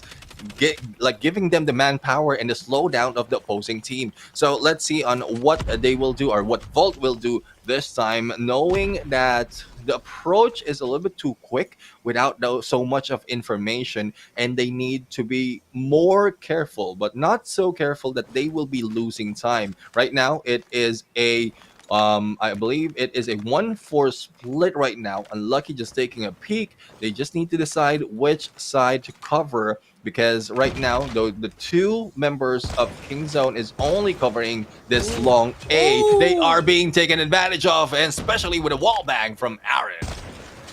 Aaron knew exactly where they were hiding, went for the wall bang, and got the kill. And now this is going to be information that there are players in that A site. So let's see if they're going to move those players that they have on that B site towards that A site or not. But right now we can see Bista going for the wall bang as well, making it an even playing field for both teams. Now, the slow push coming in from Vault. They have the bomb, but they're being careful because they know the players of King Zones are right around the corner. XT Man here getting a wall back, trying to go in for a second, but unfortunately, the kill doesn't get confirmed just yet. And now he goes into the Ichan goes into the site once again, gets taken down, and that's gonna be a 2v4 situation now. 2v4 situation. Lucky right now has his sight on XT Man. Let's see if he will hit. And XT Man right now going in, seeing Rio prone and takes him down once again. Let's see if he will be lucky with Unlucky, and he goes in for another hit. That was just an XT Man show right there, bringing King Zone 4-1, a 3-point lead and a few more to reach that win. Volt is well, not doing that fast as they supposed to be, but I guess it is not the pace that they need to do. A surprise hit coming from Volt might be something that might change the pace of the King Zone. But you're exactly right there, Neptune, when you said that the players of King Zone, they're definitely stepping up their game. I mean, every round, at least one of them decides to show off and just still be the star of the show for that round. Yeah. And I think that's why they've been able to win round after round after round. And Vault here, on the other hand, struggling a little bit. But right now, they're going to be able to open up the round by taking down 2 players. And let's see if that's good enough to win this round. Oh! Yogurt right with now. the triple kill. Let's see. Will Yogurt go in? No. Yogurt still. The Thunder. No, still go in for another hit. One guy remaining. It is unlucky. Very unfortunate. Very unlucky. And whatever is a synonym of this word is, that is what he is feeling right now. But he has a good opening to take a peek and a shot with 2 guys remaining, probably to make it fair. But need to be fast because he has only less than a minute to go, and he will be going slowly. He don't want to risk being heard, being seen, but Unlucky might be in there, surprised by XT Man. Let's see if he'll be able to check that corner where XT Man is. But no! Oh, check the corner, but was able to take down Yogurt, and it is now a 1v1. Unlucky damage a little bit right now, but let's see on what we can do in a close range battle just like this. Oh! It looks like Unlucky knows exactly where XZ Man is hiding, and he did try to go in for that quick scope, but unfortunately it did not connect. But now it does! And there, that is going to be a round win for the side of Vault. And finally, they take the momentum. Now the question is, are they going to be able to maintain it? Because now they finally break the chain, the continuous win that Kingstone was having earlier, and they take it back. So now it's a standing of 4-2 in favor of Kingstone still, but Vault having a little bit more momentum now. Hopefully they can turn things around. Yeah, that is what we're looking forward to. Vault doing right now, especially with Unlucky getting that clutch. That was a wonderful clutch right now when we thought that he might be surprised by XT Man. But Bista right now, this guy is mostly the damager of the team on the respawn mode, or even on the search and destroy, because we've seen him wearing a UL on a search and destroy, if I'm not mistaken, and he is just taking down one after the other, the opposing team. But not so much of gameplay coming from Bista just yet. XT Man getting too close, sees one, and Unlucky will be spotted, but a trade off by Mick has been done. Let's see, with Unlucky out of the picture, will Volt still be lucky enough and proficient enough to go against King Zone? That is a huge question, but we just have to wait and see for to find out what exactly the answer is. And once again, Vault going for that B side, their favorite side to push. Ishan's gonna be able to get a kill there, but that's gonna be information given to the side of King Zone that the players of Vault is heading towards the B side. And now you can see the rotations coming in. Mick going in for the backstab. He's gonna be able to take Aaron and Nan down as well. And now Yogurt is going to be the last player alive. He knows Mick is coming, and he does unfortunately get taken down as well. That's gonna be another round win for the side of Vault, and that's going to be 2 back-to-back rounds to their name. And Yep. now they're getting closer to catching up with King Zone, just needing one more round to tie it up. Exactly. They can tie it up right now, but what I'm worried about is if there will be a switching side, will the momentum be different? But as we can see, we still have Bissell right now taking the lead and taking the bomb, probably on Bravo. But as you look at the minimap right now, everyone from the bottom part of the position that Vault is taken is just peeking towards that Alpha. And as we see Mick moves in, trying to get information, probably an opening. They change their rotation, heads over to Alpha, unexpecting 1 or 2 was already waiting for them to show up. And there go XT Man shooting 1, taking 2 down, and XT Man possibility for another multiple kill in addition to what he got already. But XT Man right now might be missing a lot, though the bomb is with Mick. Mick is just not moving, and they need to go for that rotation to probably find an opening in Bravo. But even earlier on the Bravo, they are being caught off guard. I mean, it's definitely a difficult situation for Vault here. They have to make an adjustment, but with only 3 players left alive, it's gonna be a hard adjustment to make. And on the side of King Zone as well, we just have players like XC Man popping off already at 12 kills so far, and Unlucky here trying to even out the player field. He's gonna get 2. Vikey though says no, gets 1 as well, and it's gonna be down to 1v3 situation here. Mick is the last player alive. He does have the bomb, but he is surrounded. Look at that minimap, every single corner, and he gets taken down by Yogurt. And that is going to be a round win to the side of Kingsmen. But we do have the switch of sides, so maybe Vault has a better chance here. Yeah, we'll have to find out if the defenders or the defender side is a best chance for Vault to catch up. They only need 2 to catch up and 3 to take the lead, but will they be able to make it and reach that number 1 first, or the number 9 first, before King Zone? Vike right now already targeting a few, but will able to go and take down. It is Yogurt who goes for the slay. Nan follows it up, and there goes from the bottom. Mick right now was able to take down XT Man, but Nan able to respond back. 2v4 as quickly as that, and no one is waiting for anyone to show up. Mick for the slay and pray, and going in for a double against Mikey. That is what Mick is doing well in this match. Balance it up, making it fair for them, their teams to go against an even playing field. Yep, but aside from that, Mick also has the most number of kills in this whole match so far. He has 14 kills, which is 2 more than XT Man. And you can see that this player is absolutely crazy. Now we just have to see the rest of his team step it up as well if they want to have a chance of continuing this tournament. And right now, down to a 1v2, but unfortunately, Ryu is gonna take down Yogurt. That's gonna be a win for the side of Vault. And this is what I was saying, they just have to step up their gameplay, and the rest of the team of Vault has to step it up as well. I mean, Vista only at 1 kill right now is not a good thing for their team. He has to somehow change his pace, change his momentum, and start getting more kills. Yeah, that is what they really need to do right now to get more of those eliminations, those slays, and those kills. So it's pretty much the same word though. Just want to mix it up a little bit. But as we see Aaron going for the peak and probably bouncing off the tire that we have in here. Not seeing anyone though, but this is where XT or XT Man mostly getting all those slays. So XT Man is really familiar on all the openings that can be taken right here, but unable to make that a shot. And Mick might be able to take that advantage. Damage already being received by XT Man. Here comes a rush, and Mick has been taken down after going in for a double slay. Still advantage being taken by Vault right now. Vista in here. Hasta la vista, as they say. It is now 1v4.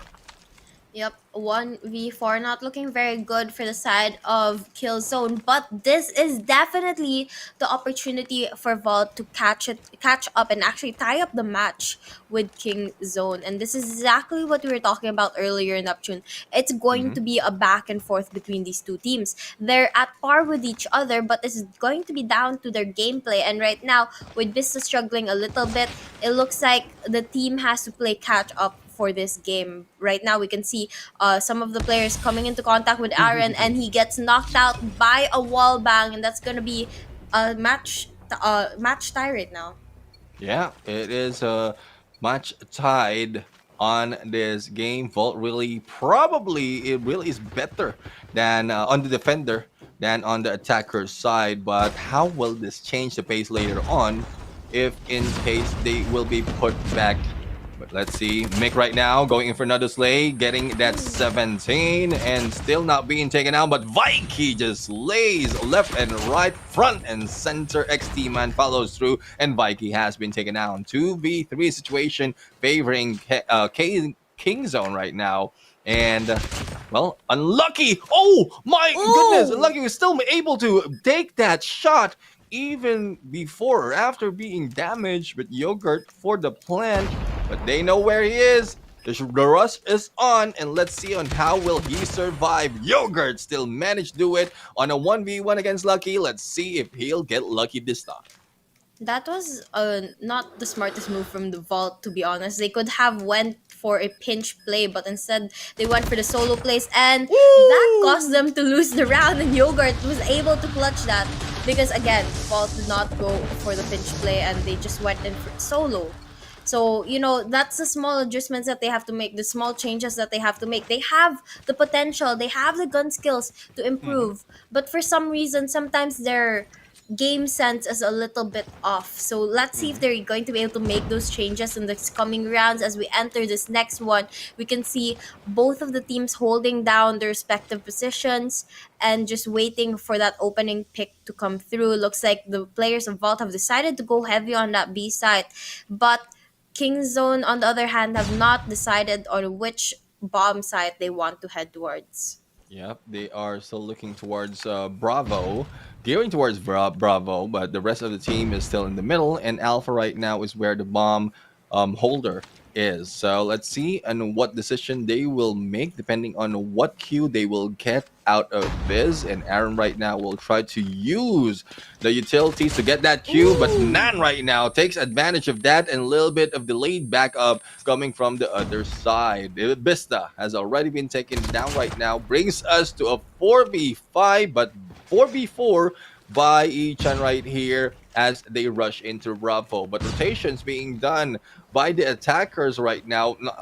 I'm quite surprised why some of the players of the Vault are rushing in too deep, wherein they are defenders. They are the ones who should be waiting for the approach of Kingzone. But I guess it worked one time. Let's see if it will work for another. But right now, I guess they understand what they have to do. All they have to do is wait and buy a little bit of time so that the pressure will be on the side of Kingzone. Right now we can see an engagement coming through, but Ichan gets a double kill right off the bat, and that's gonna open things up for his team. Aaron here right around the corner spots Mick, gets him out of the equation, but Unlucky decides to end the ground and get the kill right there. And now we are going to be standing with 6-6 again, back and forth between these two teams, and it's so close. We are so close to the 9-point mark, but it looks like our players are trying their best to push for overtime. Yep, let's see if they can push it to overtime, and how much overtime can they push it to? Hit mark right now from Unlucky. And at that point, he really was unlucky, wherein it could have been a slay already. Aaron right now, together with two more players for the side of King Zone, will try to push in the smoke, covering the approach of Unlucky. And once it dies down, it might give an opening to him for that snipe. Nan right now, not seeing anyone on White Warehouse, but the plant is being done. Yogurt will be in here, and it is a Mick who has his sights on him, but probably not expecting Nan to be that very close. Right now, the players of Vault just holding down their positions. Though the bomb has been planted over at that A site, they're still waiting for an opening pick that will make their lives a little bit easier. But Mick here playing a little aggressive. He's going to be able to get one, but gets spotted by Nan, who evens out the playing field. And now we have a couple trades coming through. We're going to be down to a 3v2 in favor of the players of King Zone. Now, we can see here Unlucky going into the trailer, getting a kill, but XC Man takes down Ryu and Unlucky as well. And that's going to be a round win for the side of King Zone, bringing it to 7 points to 6 on the side of Vault. Yeah, well, as we can see, slays after slays right now, and XT Man really took a lead earlier when he was just doing for the multiple slays, and then Mick just went right back in there, leading them on 18 in terms of his own slays. But it's not so much that he can do, but it's Ryu right now who might be popping up this time, initiating that gunfight. Now, with 7-6 on the scores, Vault only has 1 point to catch up to, and King Zone right now catching up to the game style of Vault, crowing them to their heels in terms of hiding out, as well as giving the surprise hit against the Japan team. And now we can see that Ryu takes down Aaron out of the equation with that sniper, and with the smoke going down at that A site, it looks like they're going to attempt going in for the plant, but unfortunately there's no opportunity to do so just yet. And now Yogurt finally getting that plant on the A side, bringing our clock down to 42 seconds left. The players on the side of Vault trying to make the push right now. Beasta gets a very long range kill on Vikey, and that is going to bring us to a 3v3 situation here, Neptune. But 27 seconds left on the clock is not a lot of time, and Yogurt decides to get a 2-piece there, making it 1v3 situation. Oh my goodness, a good clutch right there. Oh, Beasta with a double kill, triple, and gets the defuse. Yeah, well, I guess we are now in this match. I think Wasabi will need to a little bit of a refresh because we will already end the game, or probably I'm the one who's having a problem. But what I'm seeing right now is we are tied to 7 right here, and Yogurt has the bomb right now. Now it's okay. As we look in a tied game once again, it's pretty much like we're back to match number 1, wherein it's anyone's ball game, but Yogurt doesn't want to give that fight a chance for Vault. But Echan was able to go and survive that battle. It is unfortunate for Yogurt if he will be spotted by Unlucky at this point, because Echan already have that voice cue, but ADS in with the bomb site, not inside, but Nan takes him out, and the dance is on. Nan right now going in for a double, and let's see, will this be an unlucky shot? No, yes it is, and this is a 2v2 situation. Now Unlucky will be this guy who might clear it off. Rio with the 50 Gs on the other side. Nan takes down Unlucky and bringing it down to a 1v1.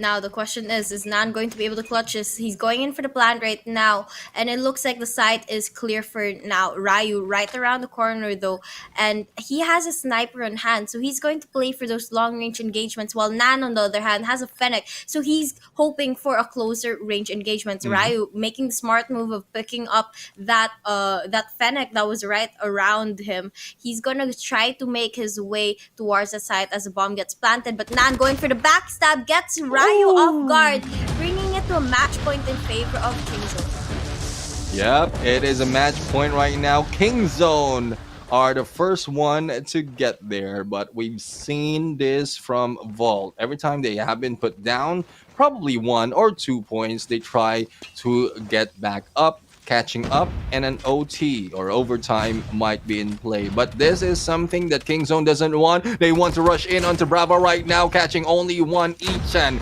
they're outplayed and outmaneuvered, and the waiting game is on. Vista is in there just waiting onto the other side, and Mick for the backstab against Aaron. This brings it to a 4v4, but Kingzone right now has a good position, just waiting for the opportunity for the hit, and there goes the hit. Ryu though was able to take down XT Man, and the trade-off really is paying off from both sides. So everyone will really try to do their best not to get lost in this game, but Kingzone has the advantage though, so the pressure is on Vault. This is a huge round for both of our teams right now, because this is going to determine if we're going to go for a overtime or not. Because Kingzone, if they win this round, it's going to be the end of the search and destroy game, and it looks like they're going in for the plant right now. Vault knows that they're in the B side, and unfortunately, it's going to be a difficult push, especially since they're down to 3 players. But let's see if they're going to be able to make the best out of it. Yogurt here holding a very sneaky position that can see not only the players that pass through jungle, but those who go around. Now, Yogurt is going to be able to take down Mick. That's going to give them a little bit of an advantage here, and they just have to wait for the rest of the players to push in.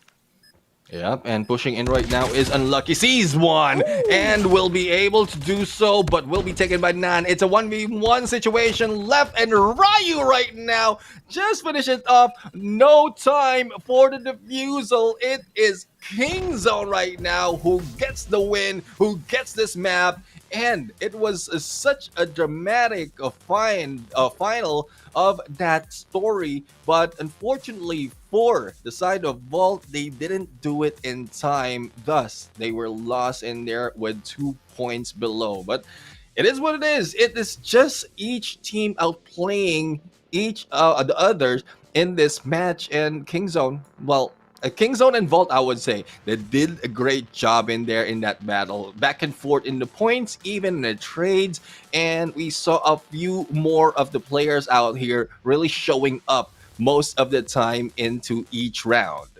I mean, it was a pretty close search and destroy match, so I would agree both teams did really, really well, though we did see the players of Vault struggle a little bit, unable to get those last 2 points to be able to close up the win. They still did put up a very good fight, and if they keep up that same momentum in search and destroy, maybe going into Hardpoint they'll have better strategies that will actually put them on top of Kingzone. So we'll just have to see what changes they're able to make between now and the Hardpoint match. Though it's not that much of time, it's still enough time to communicate with your teammates on what needs to change before the next match happens.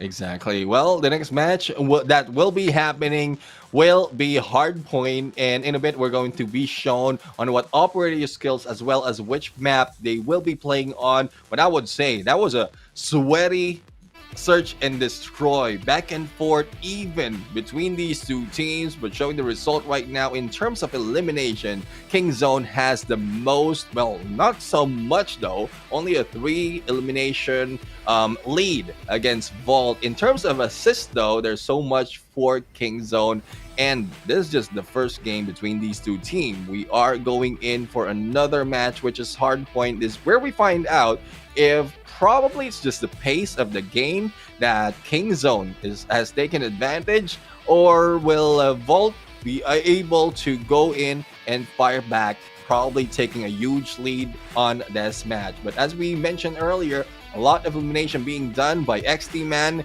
Yogurt, as well as Nan. But for Mick, I would say, wow, that is him dropping the mic onto Kingzone. With our MVP right now, his third MVP is XT Man. 1.47 on the rating, 16 on the elimination, 2385 in damage, and 4 on the highest single round kill. Yep, and as you can see, He definitely deserves that title. I mean, 16 kills in Search and Destroy is a lot, and here you can see a couple highlights coming in from our players. A lot of them got streaky kills, even if it's Search and Destroy, and that's what I find extremely impressive. Right now, we can see Yogurt getting a triple kill, make that 4 kills actually, and I guess that's literally why Kingzone just stood above Vault, because every time that it was a new round, they had a new player to steal the spotlight and show everyone that, oh, we're a good team. Not only one player, but the whole team is good at what they do. Exactly. I mean, if you can spread all those multiple slays from player to player, then regardless of who is placed where on the defense or in the attack, they can get the multiple kills, giving them the advantage. So it's more of a good strategy as well as great mechanical skills for the player themselves. And compared to the others, which is Mick and just Unlucky, who was just doing well, I would say just for that match, is quite different. But if we go into Hardpoint, Summit, Takeoff, and a few more maps will be in there that I wasn't able to read, but we'll have find out onto which map they will be playing and if this is advantageous for the side of Volt, because they are the ones in need to catch up in this game. Again, this is the bans. We have Takeoff being taken out as well as Apocalypse. I don't know if I want to see an Apocalypse Hardpoint because of the tight spaces as well as the some of the openings right there. So there are some tight spaces and then a huge openings, which is making it difficult for the other for teams to really play it well, or probably they can do it well, but I'm guessing that no one really wants to take that risk. Yep, and I think, the hard thing about Apocalypse, there's some very cheeky angles, and there's some spots where you can really just take advantage of the head glitch and take down every single enemy that comes by. And though it's not the newest map, it is relatively new, and it's not really the map that you'd normally get on ranked games. So I don't think these players have as much practice playing this map compared to the others, the classic map. So I think it's a good ban. Well, yes, I would agree with you. It's a good ban. And even I get confused at some point when I play that, if it gets into the mix. But we'll have to find out as to how they will be playing it this time. Will it be that close, similar to what we've seen earlier in the battle of Doyu Gaming as well as Wolves, or will it be a different story this time? Probably Vault can take advantage of this match if they can outplay Kingzone from the rotations as well as the spawn. So a lot of questions, a lot of assumption right now, but thank you very much again. Onto the comment section, I saw some really translating the comments coming from Japan right now, and I'm really happy that we can read what they're saying right here. Wherein there are some mentions of how some of the teams or some player of the teams really are great, and they have a possibility that they can do much justice into the game. But it's just unfortunate for that final moment, the Japan region Volt wasn't able to make that defuse, making it into overtime and extending the game for a little bit longer. Yep, that's definitely right. It's good to see that some people are translating, but nonetheless, there's still a lot of comments there that we can't read, unfortunately. Yeah. But I am glad that they are here actually in the Garena stream enjoying our commentating. Yeah, I don't know if they're enjoying it. Not quite sure because at some point, I'm not saying that they don't understand, because I'm pretty sure some of, especially nowadays, I mean, even if you go to one place to the other, a lot of people are speaking English right now. And that's one reason as well why the broadcast for the Garena side often is on English, because regardless of who's watching, they'll be able to understand it. But hopefully they're enjoying, and not only the Japanese side, because I'm seeing a little bit of Korean in there, if I'm not mistaken. So again, we might be seeing a different region joining us on the next Invitational. Fingers crossed right now, because that will make it a little bit more exciting. Definitely, I see that too. There's a couple of them, so I think it would be interesting if we include them, and so it would just be the whole east side of the world competing in CDSI. I mean, but we have to do this slowly integrating. I mean, it's not often that we have tournaments between Garena and China, let alone Garena, China, and Japan. And then maybe in the future we can add Korean too, and it will Yep. just make for a mini worlds. Yeah, I mean, we will love it. Yeah. We have Demon right here also pointing out that he's from Korea. So thank you very much for dropping by. Hopefully you're enjoying the stream and also the games right now. Everyone on the comment section, if you are understanding us, which I really, really believe you do, thank you very much for dropping by in here. And we are just waiting for the next match to happen because it's really getting exciting. It was just a search and destroy right there that we have been shown. And it was just already a trade-off of points and a very, very close, probably overtime for the side of Vault. And well, we'll have to see if that will be the case in Hardpoint right now. But I'm seeing a few comments geared to you, so I don't know if you want to respond in chat or you want to respond on in broadcast. But there's nothing else that there's a lot of more things that we can say. But I guess Wasabi has something that he can pull out of the like her bag right here in terms of history for the team. If you have, then you can, I guess this is the best time that you can pull it out. Oh, well, from the looks of it, we're about to head into the game Surprise. though. So maybe a little bit later. But right now, we are going to finally find out what the map is. And it's going to be Summit. This is a close range map. And right now, we can also see the operator skills that our players are going to use. And if I'm not mistaken, they're about the same for both teams. So it's going to be down to the skill of the players who use them. Yeah, I'm still, well, I don't know if I should be happy seeing War Machine or afraid for them because like as much damage it can put out, there's like very limited in terms of range that you can put into, especially as you mentioned, this is close range. So if you pull out a War Machine and like hit one side of a door or a post or whatever, it might be the end of your life, which might cost you a few more times in the hill. So that's one. Sparrow, I guess a lot of teams has already been proficient in using the Sparrow, but as we prepare for the game of Kingzone and Vault right here in Summit, well, again, put in the comment section who will be winning because the timer is counting down and the hard point will begin. And we are going in for the first hill, and I think it's Vista right now who's a little bit too fast, like a Vault, who can move in right there. And there goes the first blood being done by Nan, and the Slayer of Vault has been taken down. Yep. But you know, this is definitely a respawn mode, so they have the opportunity to go right back into that spot. And now we can see the players of Vault taking advantage of the hill right now, though it's being contested by the players of Kingzone. They have gotten the advantage, and Nan here popping off, getting a triple kill already, and that's going to help his team break and open up that hill for them to get the last couple of seconds. Yeah, last couple of seconds right here. Still contention, and Vault is getting a few more to their side, eliminating Aaron and XD Man to get more of that control hill. And Viking right now is just slaying out who might be crossing, preparing themselves onto that P2. But with the time running down, Vault has a lead right now, and not so much though because it can be easily taken, especially with Viking on the second floor, stopping anyone who can surprise who's already onto that hill. Ooh, right now, the second hill has just opened up, and it looks like Vault's gonna be the first one there, but they get pushed right out of the hill by the players of Kingzone. Now, the players of Kingzone holding down the hill. The question is, are they going to be able to maintain it? Because this second hardpoint, we all know that it's actually a fight for the second floor, and it looks like Viking is going to be holding it down.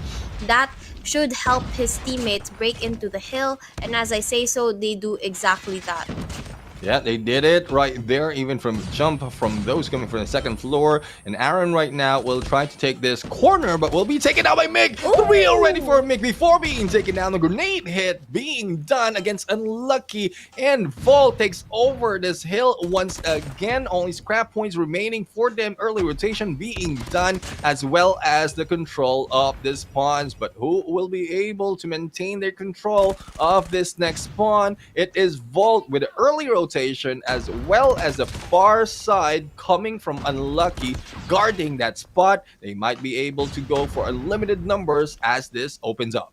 This third hill is a money pit, and they have to be able to maintain that spawn if they want to be able to take advantage of it, and that's exactly what Vault is trying to do right now. And they're getting kill after kill after kill, maintaining the hill here. Though there are times that the players of King's Zone is able to contest in, they're never really able to get a good hold of it, and this is going to help set Vault far apart from the players of King's Zone. And actually right now, unfortunately for the players of Vault, King's Zone's going to steal that spawn point, steal the hill as well, and they are the ones going to be taking the advantage for this last half of this hill. Yeah, though they have a few more in terms of time that King Zone can get out of this final few seconds. Volt right now, I guess, well, they have no choice. When they were pushed out of that hill, they can just go for the early rotation because it's a far walk or run towards this one. But none right now, making sure that those in the anchors will be taken down and they can take over the reins again onto this hill, getting the points to catch up. But so far, it is Volt right now who still gets the point. 50 remaining seconds. Vista right now on that War Machine, slaying 3 before being taken down. Oh no, haven't been taken down just yet, but they still have a good hold. It is Vault right now doing pretty well, pretty smooth in this hardpoint. Positioning is key in a hardpoint match like this, especially here in Summit. And as you can see here, that's exactly what the players of King Zone is doing to be able to try and attempt to break into the hill. First, they position themselves to be able to break the hill, break the spawns and take it from the clutches of Vault. Now, they're slowly pushing their players towards that hill to make the break for it and get the points. But unfortunately, it looks like they're losing a couple of their gunfights. That's where they fail and falter a little bit here, because when you lose your gunfights, that's a point given to your opponent, and it looks like Vault's going to be able to get scrap time on that hill right before we move to the first hill once again. It's quite surprising that King Zone is not it's not winning most of the gunfights, because earlier on Search and Destroy they were doing a lot of slays, but this time it is Vault right now who's outplaying them in terms of position, and probably Vault just understand which position to hold, and some of the players of King Zone is just getting past them. But in terms of anchoring and waiting for anyone else of King Zone to run in as they go in for the hill, it is more of Vault who's doing that well. Mick right now is in here, not so much of damage, but he has already made a lot of elimination right now with that switchblade, and 19 already onto the side. Unlucky right now with a Fennec, and the Krieg 6 is also working well for Rio. I mean, if he is holding a long position, that is really something that he can utilize very well. Right now, we can see that Vault is actually maintaining their lead for most of the game so far. And if they're able to keep this up, that's actually going to be able to help them by a lot. And so far, so good. With them winning most of their gunfights and getting the positionings right, they are able to do so. And here we can see they're starting to fight for that second hill once again. But it looks like Vault is just going to be right back into it as they win most of their gunfights, take control of this second floor area. That is very key to getting that current hill right now. And it looks like even with 20 seconds left, the players of King Zone have decided to just anchor for the next hill instead of pushing for that second one. Yeah, because that is where they are being thrown off. The early rotation has been taken by Volt most of the time, thus they are getting all of the slays, clearing the area before they step into the hill. And this is a smart move for King Zone. Hopefully this pays off for them, because it's almost like it is doubled for the scores, and Volt this time still manages to secure this hill before it opens up. War Machine gameplay right now coming from Vista, but no one will be damaged. But as you can see, Unlucky taking this corner, as well as the anchor for this team, will be able to slay a few, but Ryo with his Paro will not be able to hit anyone just yet.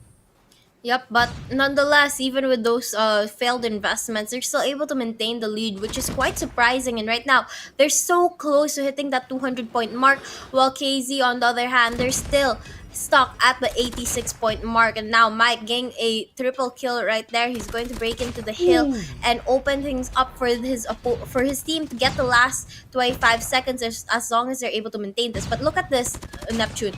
They not only have the spawns and the hill, but they're making sure to watch all the surrounding areas to make sure that none of their enemies get even close. And I think that's what's very important about positioning, because even if you only have one player in the hill, if the Yep. rest of your team is outside defending you and supporting you, then you're going to be able to maintain it. And that's exactly what they're looking to do as they move to the fourth hill now.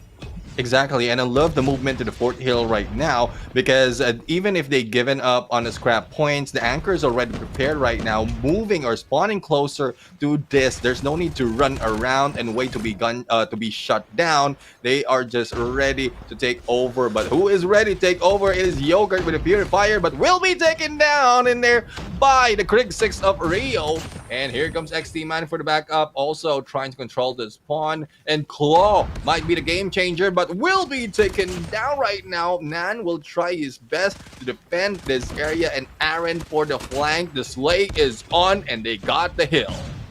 Yep, they definitely have the hill, and now 22 seconds left. This is going to be the hill that puts them very, very close to winning, but not exactly the winning hill just yet. We'll have to wait till the next one to find out if they're able to close it up.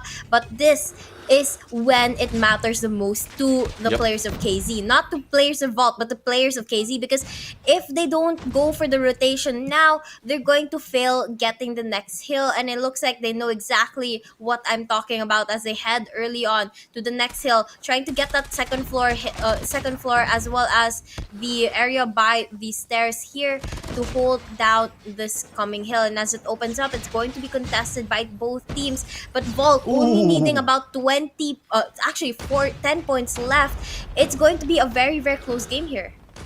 Yep, and let's see, it is 5, counting up, and there you have it. Vault will take a win. That is close to 150 on to the lead, and well, I guess this is what we were asking for. They did well on Search and Destroy. They just happened to lose that because of a few seconds. This time they're not wasting any second. They are getting all those hill time, getting all those points so that they can get the win. Now that would depend this time on the control game, because we're tied 1-1, and Search and Destroy and Hardpoint, the control is a mix of both. So judging from the score lines between these two games, I'm thinking that Vault has a better advantage because the respawn didn't work that well for Kingzone, and their positioning as well as the control of the spawns has worked very well in Vault that they can utilize in control as well. That's actually a very good point there that you have, Neptune. But the question also is going to be, what map are they going to be placed in? Because again, as you know, as well as anyone else, the map matters a lot, and it really helps determine what style of gameplay you have to bring and how you have to position yourself. Should you play aggressively, passively, or should you just wait and see what your opponent does and adjust to that? Exactly, and if we'll be brought in to say Crossroads again, then it might be a different game style for either team, because at some point, like from what we've seen earlier, it was so aggressive in terms of this elimination, wherein it's only less in terms of the capture that we've seen so much being made. So, well, that will depend. That will depend. Hopefully, we'll be able to show that. But as we show you the result in terms of elimination, it is Vault who has a lot more, 21 in lead in eliminations. Assists, quite a balance between these two teams, but for the hill time, which is important when it comes to Hardpoint, Vault managed to do very, very well. Controlling the anchor, or controlling the spawns using the anchor, clearing out an area when needed. That is what Vault did. They did it quite fast, efficient, and I would say even with the score line or with the eliminations for each member is Mick and Ichan did well, even Unlucky right now, who switched over from that sniper, is doing a 30s as well. But on the side of the King Zone, it's only Vikey who did that. Now for the second MVP, Mick right now, 1.18 on the rating, 33 on the slays, 37.47 on the damage, and highest streak is 5. So this guy has shown up already from Search and Destroy. This time on Hardpoint, what more can he do? Probably the same in Control. Yep, I mean, I love to see his plays because you can see that he's definitely such a streaky player. He gets kill after kill after kill, and it's not only that he gets the most kills. It's also that he's able to chain them up to be able to build those score streaks and operator skills that later he takes advantage of to help his team get the advantage when breaking into hills that they need to get into, or going in for early rotations, or just maintaining and holding down the hill. Exactly. It's more of how much they control the surroundings of the hill so that they can buy time before it opens up, even when they are stepping and getting all those hill time. But well, we've seen a great contrast in gameplay, Search and Destroy and Hardpoint, but when we jump into Control, so it's raid, standoff, and crossroads strike. So there's no banning at this point in terms of map. That would depend on what will be chosen by these two teams. And I guess we will also be shown once again of the operator skills that will be used. Not quite sure if there'll be any changes in the operator skills, because it's quite like it's the same from both sides and it's quite balanced. They use it fairly well. Surprised with how Vista really did justice on that War Machine, multiple slays, not killing himself, unlike the other teams who use the War Machine then explodes to their face. So they utilize that pretty fine, and hopefully the same goes in this Control mode. Yep, well, we'll just have to wait and see if they decide to change things up or keep the operator skills the same. But nonetheless, it is such a close match between these two. The Search and Destroy was back and forth. The Hardpoint, there was a little bit of a discrepancy there, like not as close as we would have hoped for. But, it may just have been just like a bad game for the players of KZ, and maybe they're just hiding something up their sleeve, pushing for a game 4 and 5 maybe, and just trying to fool us. Maybe, I don't know. We'll find out. Well, yeah, I mean, it is possible as well, because we've seen that some of the teams really are not playing. Like for the side of Wolves, they're not playing as aggressive or as proficient as they used to. So probably they're just pulling strats because they know that they secured the top 4 already. So that might be the case. Hopefully it's not, because they really want to pull off something to get back like higher against these two teams. So currently, even if Kingzone is on number 4 in the list, Vault is also tied in terms of series and map. So this time they're still tied, and we're just waiting as to which one of them will be better with probably one more point. But operator skills right now, and I believe if I look at it, scan at it, it is still the same. Crossroads Strike is the map. So let's see on how well the Slayers from both teams will do this time. So earlier we saw Mick and Ichan as well as Unlucky, and onto the side of Kingzone is XT-Man, Vikey, and Yogurt, who provided a lot in terms of elimination. Let's see if that is the same thing that they'll be showing in this game. Going a quick to the comment section about Kagendra. They're not always the last game. At some point, they were the first game in some of the days that we have. But there will be a quick trade-off right now in terms of elimination. But Unlucky right now had a little bit of lead. And Right Tech being pulled out by Mick this time in a small map as well as in a control mode. So let's see on how it works for this team. Yep, and right now we can see Unlucky actually being a little bit lucky, getting a triple kill right there. That's gonna give their team a little bit of an advantage when it comes to the number of respawns. And here he's gonna be able to spot one more. And now 19 lives left on the side of KZ. Though they're the attacking, and as we know in this map, it's easier to be the attacking. They're struggling quite a bit here, and they're losing a lot of lives. Yeah, probably it's because of I don't know. Probably it's because of Mick not utilizing the switchblade as he used to, and it's not providing that much of a damage. So let's see what they can do. The attacking side not even making a few progress in terms of tick. It's only now with less than a minute. Let's see on what they can do to stop the clock and extend it a little bit further. But as we can see, Nan going for a double, and Mick taking down XT Man. Nade kill coming from Easy Chan right there. Trade off after trade off, but at the expense of a King Zone losing a lot of their guys right now. And capture is on the first topic. They can laying the side of King Zone in this game. Yep, definitely. And now Kingzone down to the last 5 respawns on their side. And though there is only 17 seconds on the clock, it's still going to be a very difficult game for them, because even if they get a site now, they only have 4 lives left, and the players of Vault are very, very aggressive right now. They're going in right where the players of Kingzone are hiding, and they're trying to knock down as many as possible. Vault still having 6 lives, while Kingzone at 2. This looks like the first round is going to go to the side of Vault, despite them being the defending team. Yeah, they are the defenders. Again, they're just going back to the usual winning condition, but the time is counting down right now. No one is stepping on the plate. And let's see if the one guy left will be able to go. And there you have it.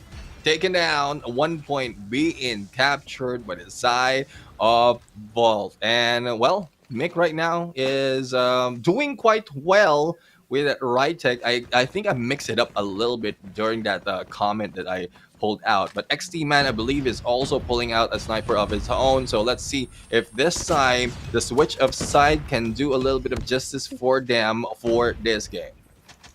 Well, we have to wait and see, because the early half of the game does matter, but the later half matters more. And right now, we can see that the players of the Vault have captured 1 tick on the side of the A side. They still have to get 2 more to be able to get the time extension, but with still 1 minute on the clock, they still have a lot of room to go in for those slays instead. And right now, we can see KZ actually popping off, getting kill after kill after kill, and they're going to maintain that 25 respawn still while getting killed. Oh my gosh, Yogurt streaking up right now, and Nan as well. And I that just caught my eye, because the kill feed out of nowhere became all yellow. Yeah, Yogurt has been in a streak. Hasn't been taken out just yet, I believe. And Yogurt with a QQ9 really doing the slays. Now this is the question that has been pulled out before. Why is QQ9 not used? Well, here is Yogurt pulling that out and ready for another hit against Mick. Now, as quick as that, the lives of Vault has been brought down to 7 already, and the capture not even getting close to. Now, with 20 seconds remaining, this is just a show being brought to us by the team of King Zone. As we look into Nan, we are going to see if Nan can add up and reach that 20 in the slays, but there's no more time. They will be able to defend it and end this game. Well, that brings us to a standing of 1-1 in favor of each team. Actually, in favor of none team. But you know what boggles my mind right now is that we're used to seeing these teams being on the attacking side and then winning their attacking rounds, but both teams are winning their defending rounds in Crossroads Strike, which is not usual. But now we can see the next match, the next round starting, and it looks like it's going to be a back and forth between the two teams as they take down player after player, but still keeping the live respawn count very, very close to one another. And now we can see Vikey here pulling out a Fennec, trying to get the 2-piece, but gets only one and gets knocked out as well. They're trying to go in for that A side right now, but unfortunately, it's constantly being contested by the players of Vault. And one thing that we can look at as well is how many operator skills and score streaks that the players of Vault have built up already. Now, when they pull this out, that's going to be detrimental to the players of King Zone, who only has like one operator skill and 3 score streaks. Now, that's not that much compared to what Vault has ready to use. Yeah, I guess Vault is just waiting for a better chance to use those, because we've seen that being done when the moment we're in, it's onto the last stretch that is where they can put a lot of damage to clean out house. So far in terms of lives, Vault is at a disadvantage, but they were able to defend Bravo, but Kingzone right now is still their last take of that alpha. But if Vault will be able to go and defend both sides, not making them, it's more of the time that we'll be buying out, because the life is already spent for Vault at this point. Surprised hit by Mick against Yogurt, and Yogurt is the guy at QQ9. Quite surprised that no one grabs at QQ9 from the opposing team, so that they can use that against just bring it back against Kingzone. But 9-13 and still being spent for the side of Vault. It's not looking good for this game. Looks like Kingzone has a very good opportunity to win this match. They're about to capture that B side, which is going to give them a time extension of 1 minute. So now they're trying to slow down the game, as they know they're down to their last 12 lives. But Vault Mick instead goes in for the aggressive plays, but has to pay for it as he gets taken down by Nan. Now, 10-6 respawns in favor of the players of Kingzone. They've captured that B side, which gives them a little bit more time to play with.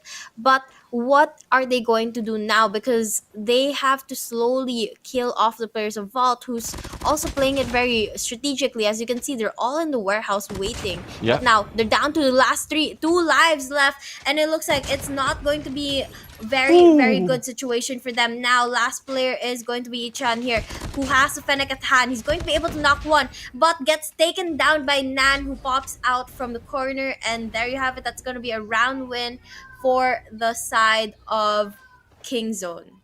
Yeah, Kingzone right now, I mean, well, they are proving themselves from that hard point that happened earlier. Probably they just want a little bit of back and forth as well, extend the game as much as possible, so that they can spend more time understanding the game style of Vault. But as we can see, it's more of elimination being done by Vault against Kingzone. And Alpha right now slowly being captured, and Lucky pulling out the Annihilator, already taken down 2, I believe, and Mick doing the same thing from his side. Now we can see the players of Vault trying to get that second tick on that A side, and though they are playing for the objective right now, they're still winning a lot of the gunfights, which is really good for them, because I think on that round earlier, they were struggling to do so. They were playing objectively, but they were losing a lot of lives, and now they've changed things up. They're doing objective, but they're still making sure to win their gunfights, and they have the advantage right now, because they want to be able to win this game, because if they lose this round right now, that's going to put the players of Kingzone on match point. So this is such an important round for the players of Vault, and they know it too. Now they're slowing down the plays, playing it more strategically and objectively, and they're trying to get the time extension. Now they've gotten a tick on the B side and then on this A side, and they're so close to actually closing up the game by capturing both sides. Yeah, they are doing that, capturing both sides, but unfortunately for Vault right now, they have a few eliminations being done against them, and it's all like it is tied right now for the respawns, and with none with Sparrow probably can take down a few more. Alpha has been cleared out of a second tick. Bravo right now about to be cleared out, but no one from the side of Kingzone is doing so. They just want to go and trigger a spawn trap, and they just held back Vault not to cross over and probably just spend all the time remaining at this point. Bravo will be captured right now to its second, going into third. Aaron right now will be shut down by Vista, and this is the extension of the time needed by Vault for this game. Vista right now pulling out that War Machine, but will be taken down. And there you go, with only 3 lives remaining for the side of King Zone. Despite of how well they did in the early parts, this might be GG for them, and it will be another side point in this game.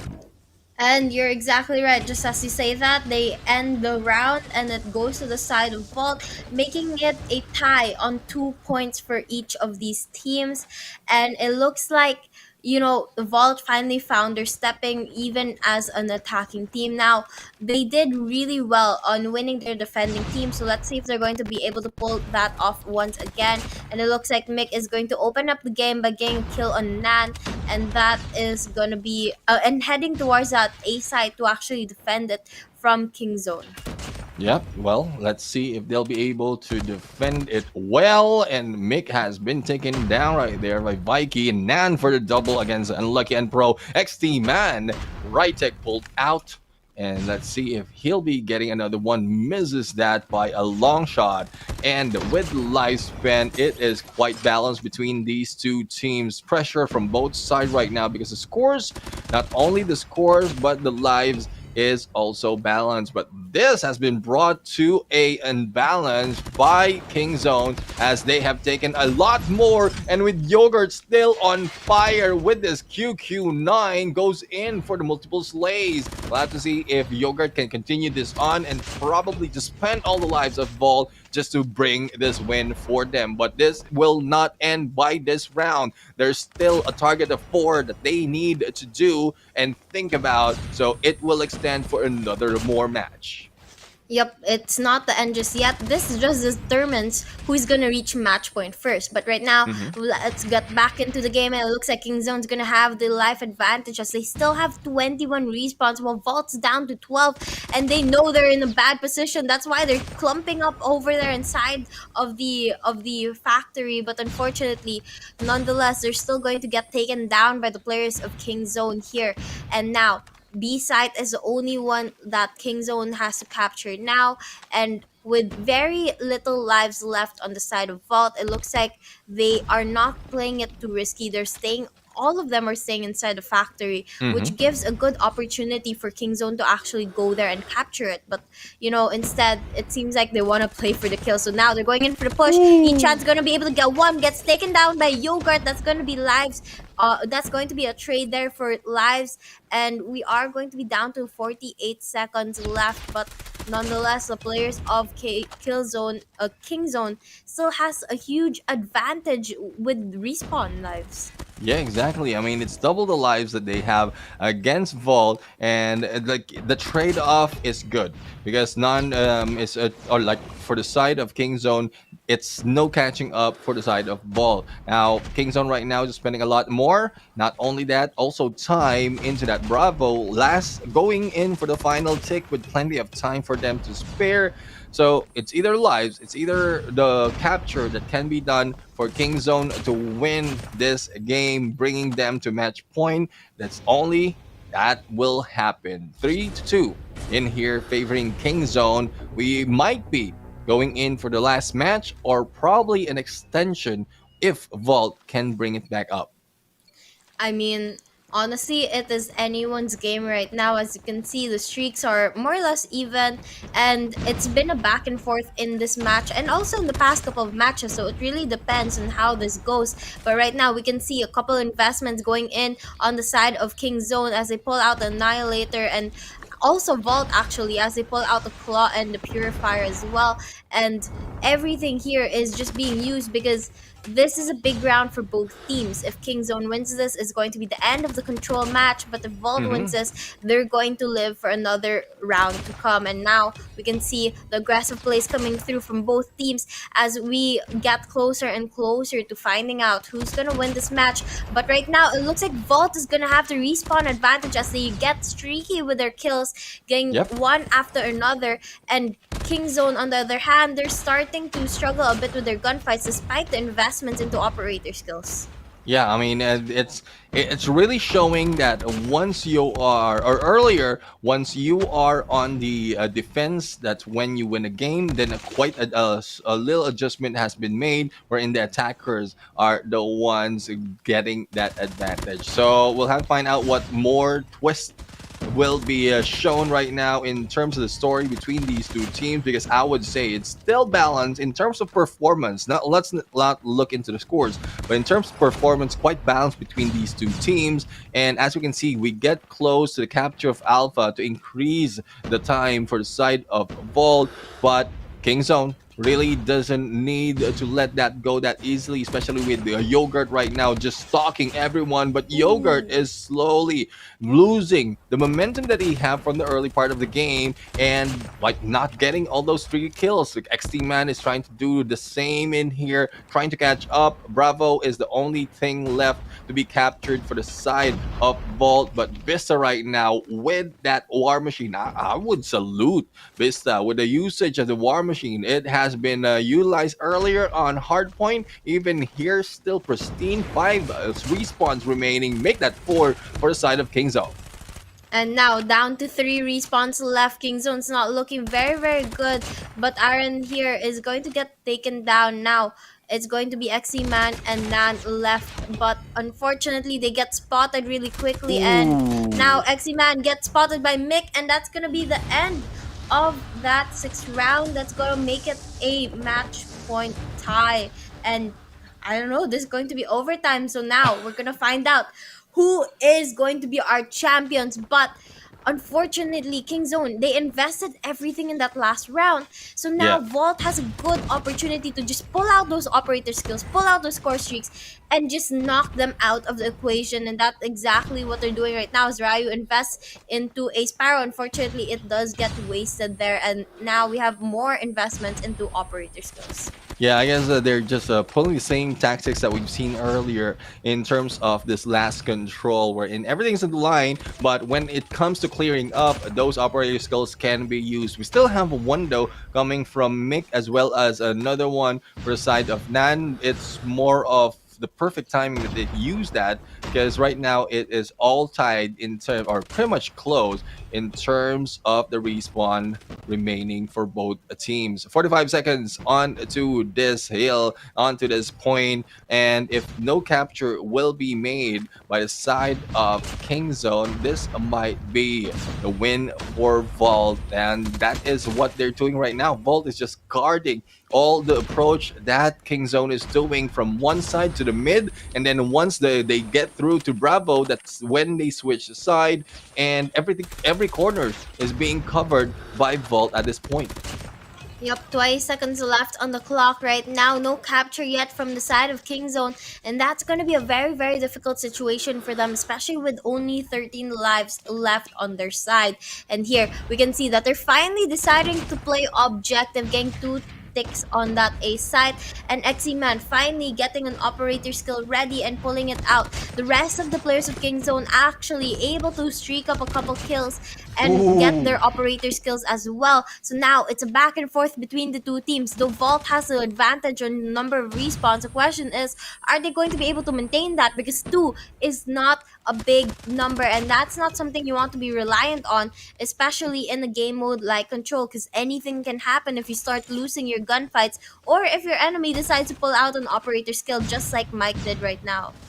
Yep, and let's see if that will pay off for him. Good double for side of Kingzone right now, just to close the gap in terms of respawn remaining. And with that Annihilator, it has been brought to the side of Kingzone. They can go for the capture, but Aaron is just on a streak right now, using that Annihilator to perfection and just trapping everyone from Vault to one side. 4 to 6 on the respawns remaining for the team favoring Kingzone, but it is also being slowed down right now. The movement, I would say, in terms of the lifestyle there, because they are now in this very, very close fight with 35 seconds remaining. The time is stopped though, but Kingzone is trying to take advantage of distraction being done at the one side. Thus, they are on their way to the second tick. But Kingzone, with only 2 lives remaining to their side, Vista can do a lot of damage, but it is dependent on how and who will be showing up. This has turned into a search and destroy match. 2 versus 3 players, 14 seconds left on the clock. The question is who's gonna get the kill, and Yogurt's gonna get one, but Nan gets another one as well. Now going to be down to 1v2 situation. Nan here is trying to find for the kill. Ryu is going to take down Nan, and I don't know what's going to happen now as they come into contact with each other. Yogurt gets the kill! That's gonna be a win for the side of Kingzone. Everything is spent to the final moment, whether it's a capture, to the life, even the time, the perfect timing, good positioning, and Kingzone was able to turn it to their favor for that 1v1. Well, that was it was an amazing search and destroy. Not so amazing though on Hardpoint, but the control mode, they want to top it off. So I guess when it comes to games that is life being spent, then I guess they are doing well at this point. But we are going to cycle back into search and destroy because we have seen great trade-off in terms of points, but it is Kingzone right now who is doing quite well in getting most of those map wins. Yep, definitely. And it's just been a back and forth between these two teams, and I don't know. I think they might be able to push for a game 5. What do you think, Neptune? Yeah, it's possible. Well, dependent on how the game will be played this time on Search and Destroy, because we saw how close it was from the initial game that we had. So if it will be a take back being done by Vault in that S&D, then it will be a 2-2 on the scores, and then later on proceeding to Hardpoint. We're in hoping that it will be a very close. If they reach Hardpoint, hoping it will be a very close fight between these two teams, because we saw the gap earlier. It's almost 150 in the lead that that Volt has against Kingzone, which is, well, I would say not a good thing, because most of the teams are out here like rely on the basics, the ideology that they have on Hardpoint to be utilized in control, and that 2/3 of a percentage or of like a winning condition can be utilized by a team in one series. But looking at the result right now, Kingzone with 185 versus the 177 that Volt has in terms of elimination, but assist is quite fair. It is more KDA for Kingzone. That is a win for Kingzone right now. This is game number 3. We are off to game number 4, and let's look into this Crossroads Strike result individually. Mick had did a great job in terms of elimination, but it's more of how they like capture those ticks or those control points, as well as defend them, that really mattered. And Kingzone just took advantage, even if they don't have that much in terms of like slaying power compared to Vault. I would say Yogurt did one of the finest hold, as well as one of the finest round in that mode. I thought it was Yogurt. It was Nan right now, who will be the MVP. 1.54, 46 on the slay, 54-53 on the damage, 5 highest streak, and this is his 3rd MVP count. If it's Yogurt in there, I think the highest streak that he has is 7, if not 8, because he was just wearing that QQ9, as you can see, in a great standstill when he was holding this point. Yep, and I think this is the part where he starts getting streaky. I'm not sure if we're going to get the whole clip, but you know, he gets kill after kill after kill, and here you can see already that he got 3 kills right in a couple of seconds. And you know, even if he's not the MVP, he did a lot of work for his team, and it really paid off for the rest of them, especially moving into the next couple of rounds. Yeah, exactly. That is one great guy that they have there on a slaying power. And well, I guess the QQ9 had been used by the other teams before, but this is the first time that I saw it firsthand when I was shoutcasting it. So it has been asked before. That is why it had a space in my mind why the QQ9 has been used, and a question why it wasn't before in the previous game. So well, this might be it for the side of Vault, depending on how they will be able to end this game, because Kingzone right now has advantage 2-1 in this series, and if it will be tied or pretty much a balance similar to what we see in the first round, well, it will give us more excitement. But so far, for those viewing right now, thank you very much again for all the comments that you're pulling out right now. There's a lot of conversation as well as a lot of representation from different region right here, especially as two people or two team from different regions, not the Philippines, are playing, but we are seeing a lot of people from different countries supporting them. But going back into our map poll, you saw that. I didn't quite, but hopefully you remember that, because I don't.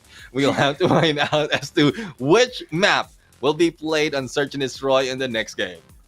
Yep. So actually, we do have Slums, Firing Range, Express, Meltdown, and Tunisia open, but unfortunately, they did ban Meltdown and Tunisia. So that's going to leave us with Express, Slums, and Firing Range. So we just Yeah. have to wait and find out which of these maps they're going to decide to go to, because again, as I always say, it also dictates how you're going to play the match.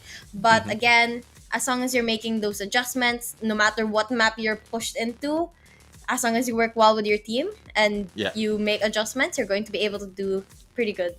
Yeah, I mean that's one good motivation for the teams right here. Hopefully, we'll be able to see which map they're playing on, and well, real excited because how fair both of these teams are.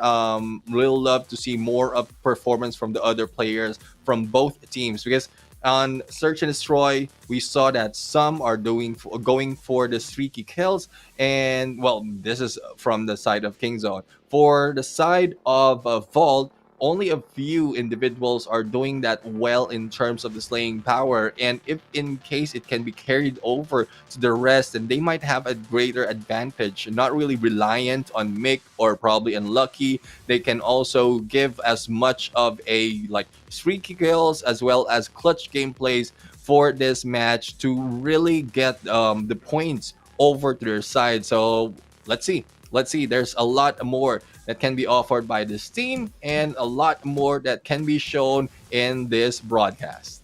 Yep, definitely a lot of action that could still happen here. But so if you guys haven't already, I want everyone to hit that subscribe button and that follow button. Keep updated with all the events that's happening here at Garena Call of Duty Mobile. And of course, if you want to see us casters again, you have to be updated with the coming events. So guys, share the stream, like the stream, comment, and subscribe or follow depending on if you're on Facebook or if you're on YouTube. Again, just as Neptune said earlier, those engagements really help us know that you guys want more tournaments, you guys want more actions, because if you don't share the stream, if you don't comment, if you don't like the stream, then we're not gonna continue streaming. Well, I don't think that will be happening instantly, but like if in time, like stream after stream that happens, then that might be the case. But this time, let's see, they will be playing in slums like right now, and the attackers will be King Zone, as with the defenders will be Vault. But as we saw, Nan just ran into. Then the shot into the face, Vikey responded, and the quick plant being done by Vikey at this point. It's more of the post-plant game that or game plan that they need to make it perfect, just to make sure that they can get this point.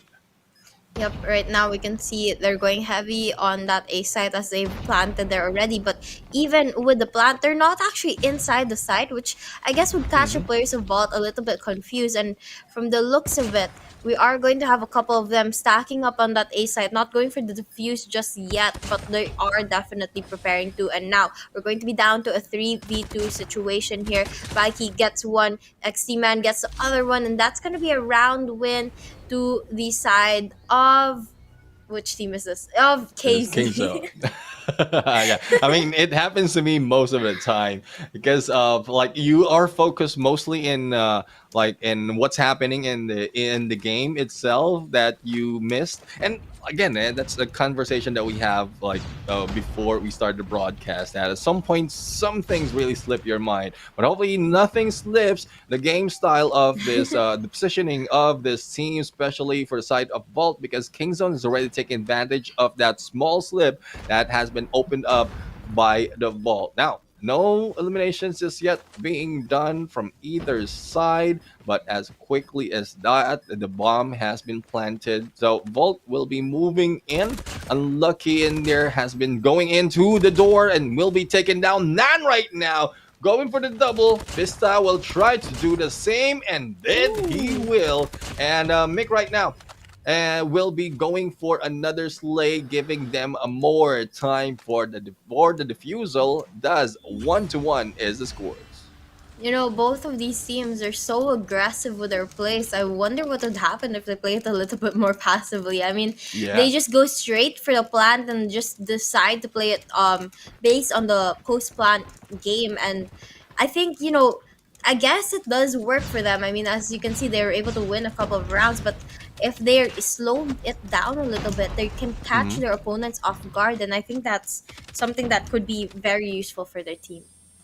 Exactly. I mean, catching them off guard, like reducing their numbers, can be beneficial for a team. But let's see on what they can do this time, as we have Nan right now still holding the bomb.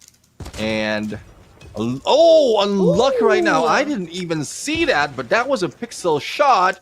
Unlucky taking down Yogurt, and we saw how Yogurt was just laying out there. That is a huge loss for the side of King Zone. But Vista right now is in here. LK24 in hand, and will try to hold off three, if or two, if not three, of the players from King Zone. Nan right now rushes in. Vista and Mick has been taken down simultaneously, and as well as Unlucky. So as quickly as that, Volt hasn't revolted in this gunfight, leaving only Ryan behind. And will he be able to make that triple or probably clutch this game, because the bomb is counting down and he has no info as to where Kingzone is. Now, we are going to be down to a 2v1 situation. Last play, Ryu gets to spot Vikey. Now going to push for a 1v1. But he's able to spot Aaron there. But Aaron decides to run away, back away as far as possible. 15 seconds left on that B side. Even if Ryu gets the kill, I don't think he would have had enough time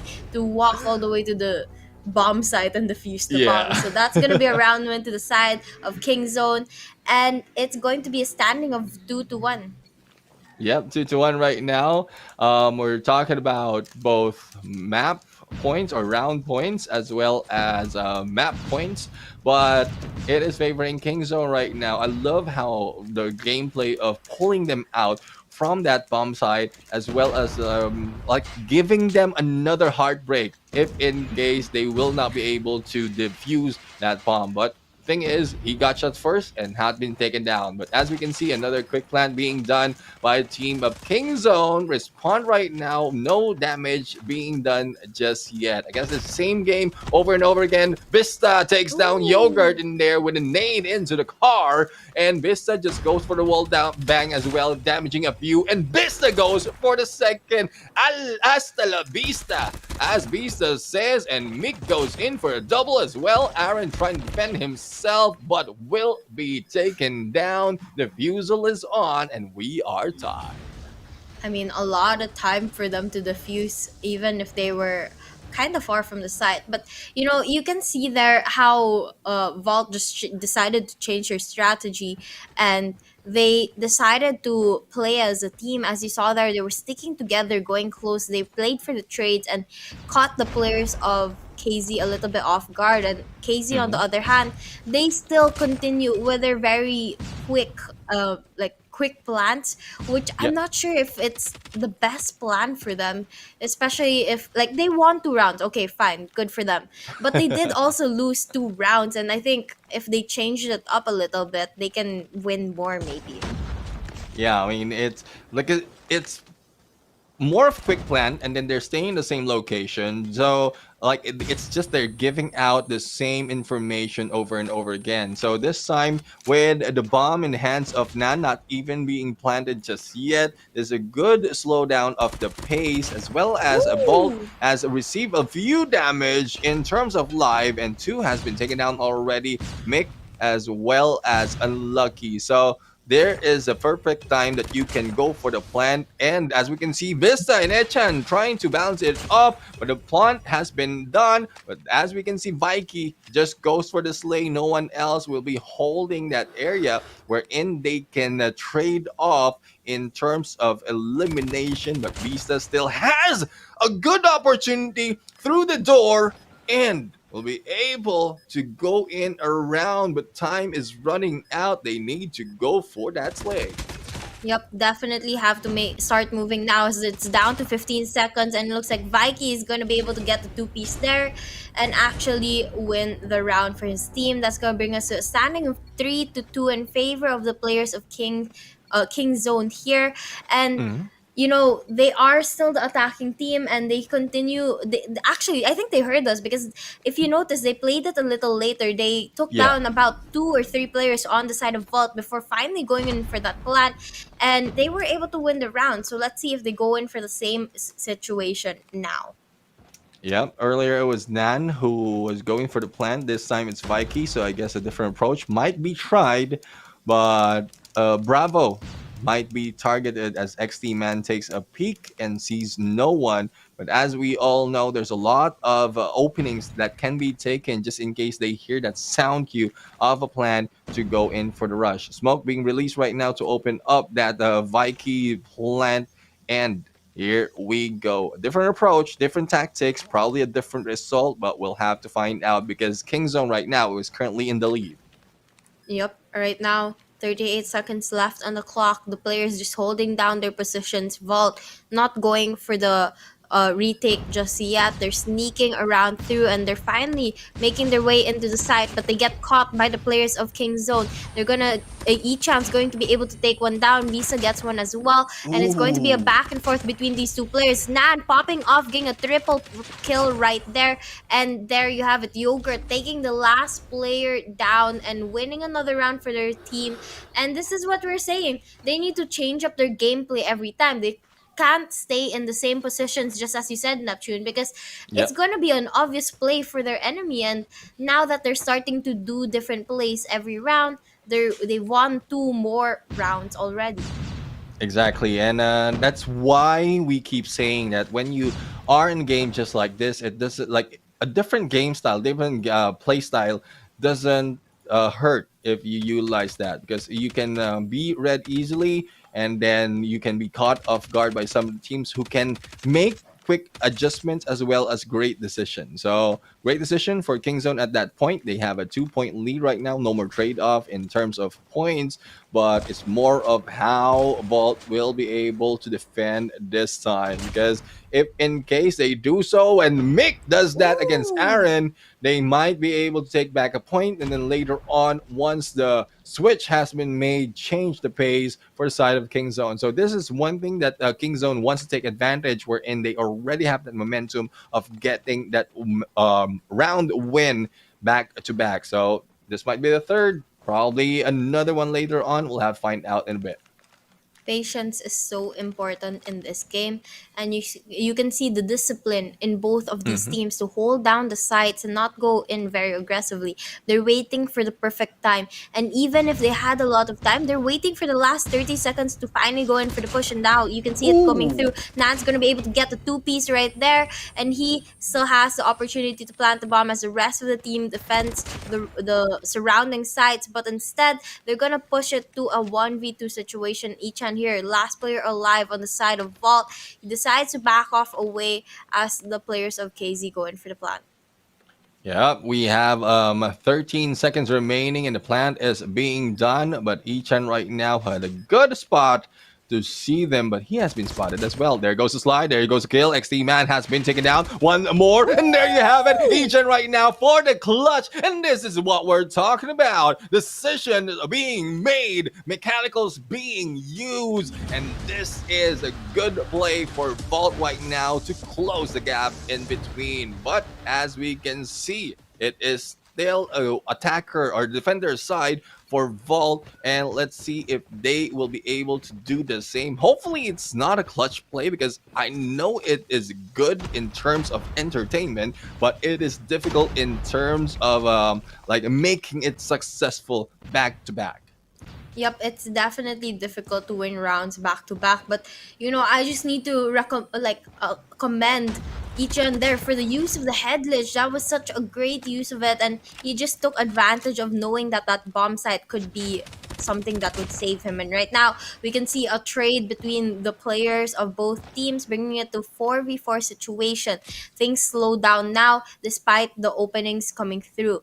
Now, we can see the bomb is close to that B site, but they know that the players of Vault is right around the corner, so they haven't gone for the push just yet. They've decided to slow things down, and these players, they have so much patience. As I said a while ago, they have just the discipline to be able to play a game mode like Search and Destroy. I definitely don't, because I like fast-paced games, and you can see here that it really pays off, because when they're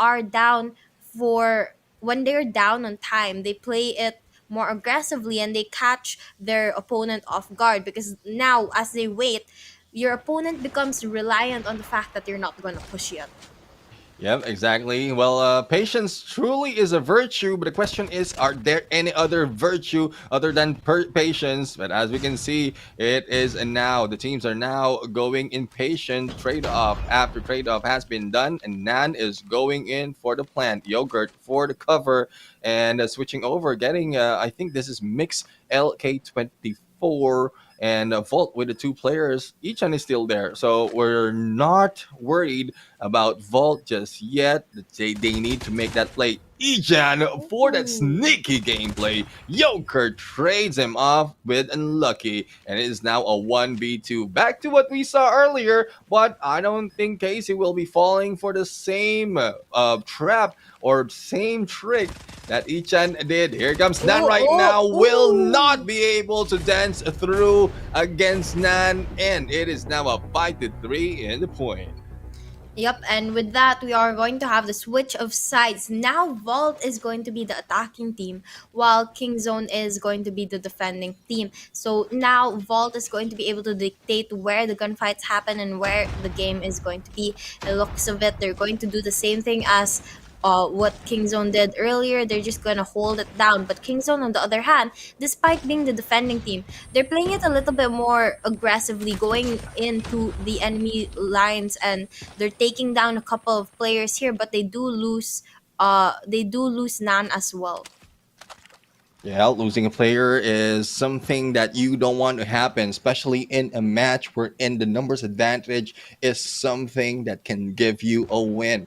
But let's see on how they can pull it off right now. Vista is just waiting for the best moment to go in for that plant as well as for the entry. And with the elimination of Nan right there, it might be easier later on if they go in for the fast approach. But Vault don't want to risk it. They want to be slow. They want to get another elimination before going through. Hit mark, I believe, is been taken, and Unlucky was unlucky at that point. But Rio in there with a wall bang just goes in and slays. And I guess this is a time. This is a time for you to go and plant.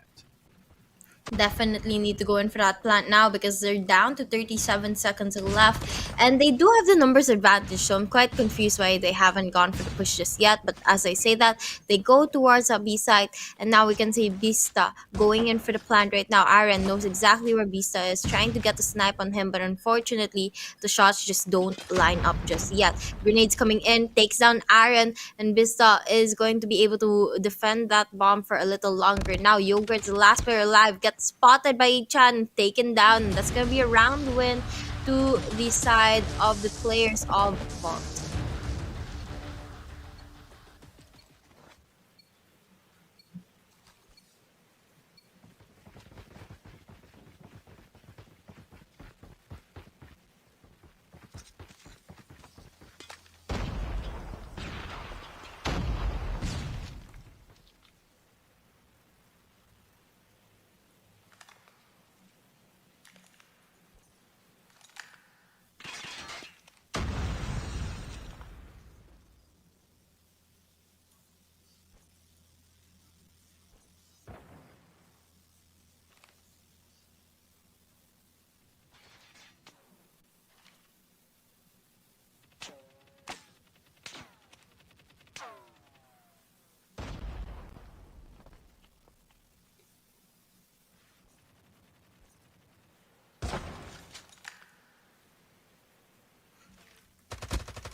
Yep, he's able to get a couple shots, a little bit damage on his enemy, but nothing just yet to clarify that kill. And now, 50 seconds left on the clock. We just have to wait a little bit. They usually go in for the plant when there's like about 40 to 30 seconds left. And that's when the rush plays start coming in. And we're just about to hit that right now. So I think our players are going to start moving towards one of those sites. But Vault has to be careful because KZ Kingzone has a good hold on both A and B side, and they have players defending both of them. So with time running out, they have to go in for those eliminations as well. And now we can see the players are starting to come through, and KZ going to be down to only one player left. Nan is left alone. He gets spotted by Unlucky, and Unlucky takes him down with a Renetti and makes it a tie game here.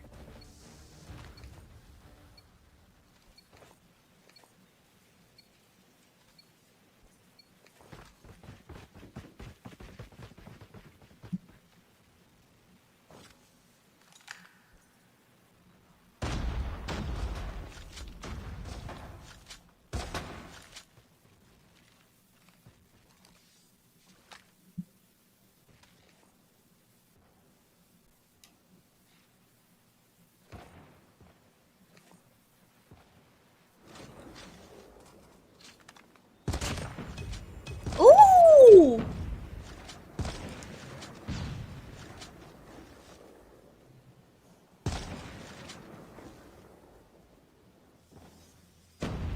Yep, and slow and steady wins this game. Our players of Vault and the disadvantage after that wall bang that we saw earlier, and they still do have a lot of time to play with, so they're taking advantage of this, playing it slowly. Yogurt's able to spot one but doesn't go in for the kill just yet. He knows he has to get the best position to be able to confirm the kill, and it looks like he's gonna be able to get one but gets taken down as well. That's gonna be a trade from both of our teams, and now Vault down to 3 players while Kingzone still has 4, but they have slowed down the game once again, and the bomb gets closer towards that B side, but there are a lot of players of the side of Kingzone waiting for them to come, so they have to be very, very careful here as it goes down to a 1v2. Bista, last player alive here, has the bomb and has is the last player on his team. Now he's able to spot one, but he's going towards it very aggressively. Little does he know that there's backup right there, and Aaron is going to be able to take him down.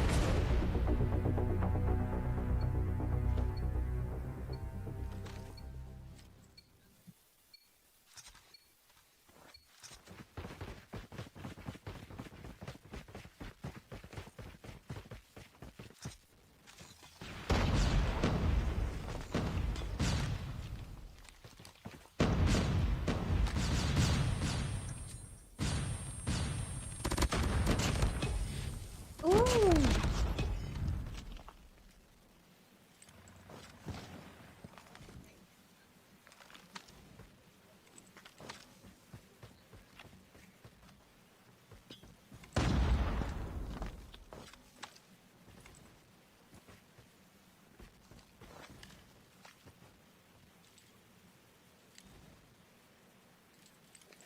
Yep, and right now we can see that it's going to be down to a 1v3. Ryu is the last player alive, and he is just very close to that bomb actually, but he's decided not to pick it up. I'm not sure quite why he's decided to do so. He does have the bomb now, and he's going to head towards that B side, but instead he gets a shot on XC Man through the wall, and that's gonna give him a little bit of an easier time later on. 45 seconds to play with, and it's still down to a 1v2. Now Mm-hmm. he is playing it, very slowly here. He hasn't gone for the plant, which is quite surprising, especially since he does have the time to do so. But I guess it's also a strategy, because once you give that plant out, that gives out your location, gets a double kill right there, and gets a round win. That's gonna put us on a tie once again. That was a huge, sneaky move coming from Ryu, and I didn't see him. We have his camera on him for that game. I didn't think I saw him smile after that. Not quite sure. Probably I just missed that. But either ways, Ryu for that clutch, and it ties up the game. This is a chance that Vault has to go in, take advantage, almost being taken down, but good enough that Lucky was there. Quick move coming from Vault right now, bringing the manpower from King Zone to only 2. Yogurt will be taken down. Aaron will be the only guy remaining. And there goes the backstab. There goes the point being taken by Vault. This might be the pace that Vault really is looking for in this game. This is such a back and forth between the two teams. I'm quite excited to find out who actually ends up winning this search and destroy match, because earlier I saw a comment, I'm not sure who exactly said it, but they said that Vault is not gonna win this. But Vault here out proving them wrong and definitely giving them a run for their money. Vault is going to now go in for the aggressive push, as well as KZ as well. It's going to be down to a 4v2 now, with a lot of our players actually stacked up at that A site, and Unlucky he's gonna be getting a wall bang kill there, making it a 3v2 situation. Yeah, 3v2 situation right now. Rio and Unlucky is still there, so there's still hope, because Rio has pulled off a clutch earlier. But like what I mentioned earlier, it's not that easy to go in for a back-to-back clutch. So it's a good thing that Unlucky is there with him. There goes Rio, 50 G's in hand and into the head of the enemy. XT Man and Vikey. But this is the risk. They still have both XT Man and Vikey, the slayers of this King Zone team, and it might be a very, very close match. There's still plenty of time for them, and it's a good thing that King Zone is sticking together, but they just split up right there as I mentioned it. We'll have to see what they do in this play.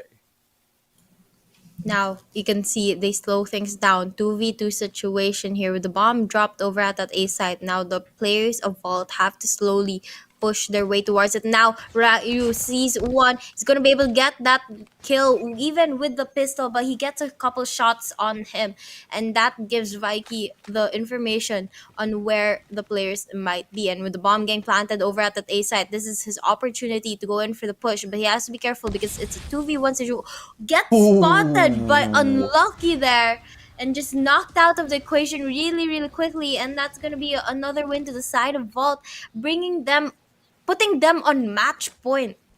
Yeah, it is now match point for side of Vault, when we thought it was King Zone that has the advantage. But let's see. I guess it's the change of pace that really Vault is taking advantage of, and hasn't been caught just yet by King Zone. Here comes Mick going in for the push, a little bit too close, but Aaron was able to go for the takedown. Rio for the trade, and Rio has been traded as well. Aaron right now goes in for another slay. 2-4 or 2v4, but Unlucky wants to even it up, moving in towards the area where he can be a little sneaky. But with the bomb being taken by Vista and being planted as well, the rush will be onto that Bravo, and all I have to do is peek, and peek he did, and Nan will be taken down. XT Man was able to go for the trade. Unlucky right now, the only guy remaining versus 2. This has been done. This might be done. We'll have to see on what rotation will be taken by Unlucky in this game. Now, Unlucky has to be very strategic with this because he has a long range gun. A sniper is not gonna work when your enemy is playing for a trade, and now he's walking around trying to make sure that he doesn't get spotted. Because if he goes too close to the enemy, he's gonna have a difficult time winning that gunfight. And on the other hand, our players of King's Zone is doing the same rotation as him, a little bit behind, but nonetheless the same rotation. And it looks like our player Unlucky here is going to head towards a bomb and finally go in for the plant as we're down to 25 seconds. Question is he going to be able to win the gunfights when Ooh. the bomb gets planted and the enemies come through? And now he's finally going in for that plant. 15 seconds left. Information given that he's over at that B site, and it looks like the players are headed to his way. He gets spotted by XC Man and taken down out of the equation, and an easy defuse to the side of King Zone. Now, King Zone's gonna bring it up to 7 points. If they're able to tie things up in this next round, then we're gonna have an interesting overtime. Yeah, it is going to be interesting indeed. And well, Vault is really hoping that it will not go to overtime because they really need the point. Otherwise, like Kingzone will be in there taking this game. Now, as we look at the approach right now, I don't think the rush gameplay will still work, but it's still being done by Vault, but they are being careful this time. So Bista goes in for the plant, and XT Man was damaged, so there's no risk of being taken down in their post plant. Now let's see on what rotation will be done by King Zone to outsmart the defense or the post plant defense being done. Nan for the backstab and for another Unlucky trades it all, but Yogurt pushes in and the punch right now coming in there. 1v3 situation, and Bisa is still alive, and the dream is in there. Unfortunately, Yogurt is in there just in time, goes for the defusal, and it is now tied. The target moves up. We go for overtime. Crazy plays from both of these teams. I mean, Bissa got a double kill there, but Yogurt just ended him and said, nope, we're going for overtime. Now, our player's target is to 10 points. The meaning of overtime is that you have to win by 2 points over your opponent if you want to be able to be crowned as the winner of the match. And that's exactly what's happening now as we push for overtime, and our players are off going in for that aggressive plays once again. The players of Nan actually gets taken out of the equation as we say so, and Mick takes down Vicky as well.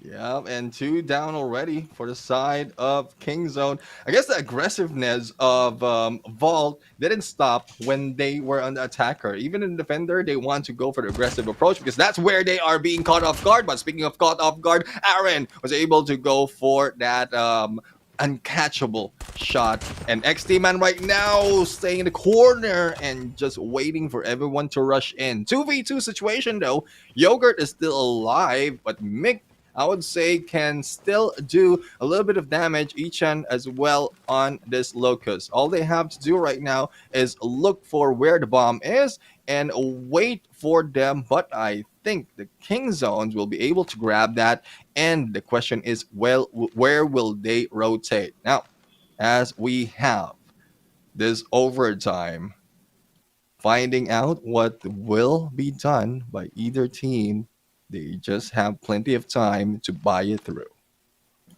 Now it looks like our players of Kingzone is going to get that bomb and maybe go for the plant, or maybe not just yet. But it looks like, it really depends on what's going to be the play right now. But right now we can see Aaron taking down Mick, Ichan taking down Yogurt, making it a 1v1 situation. With 14 seconds left on the clock, Aaron's gonna go in for the plant.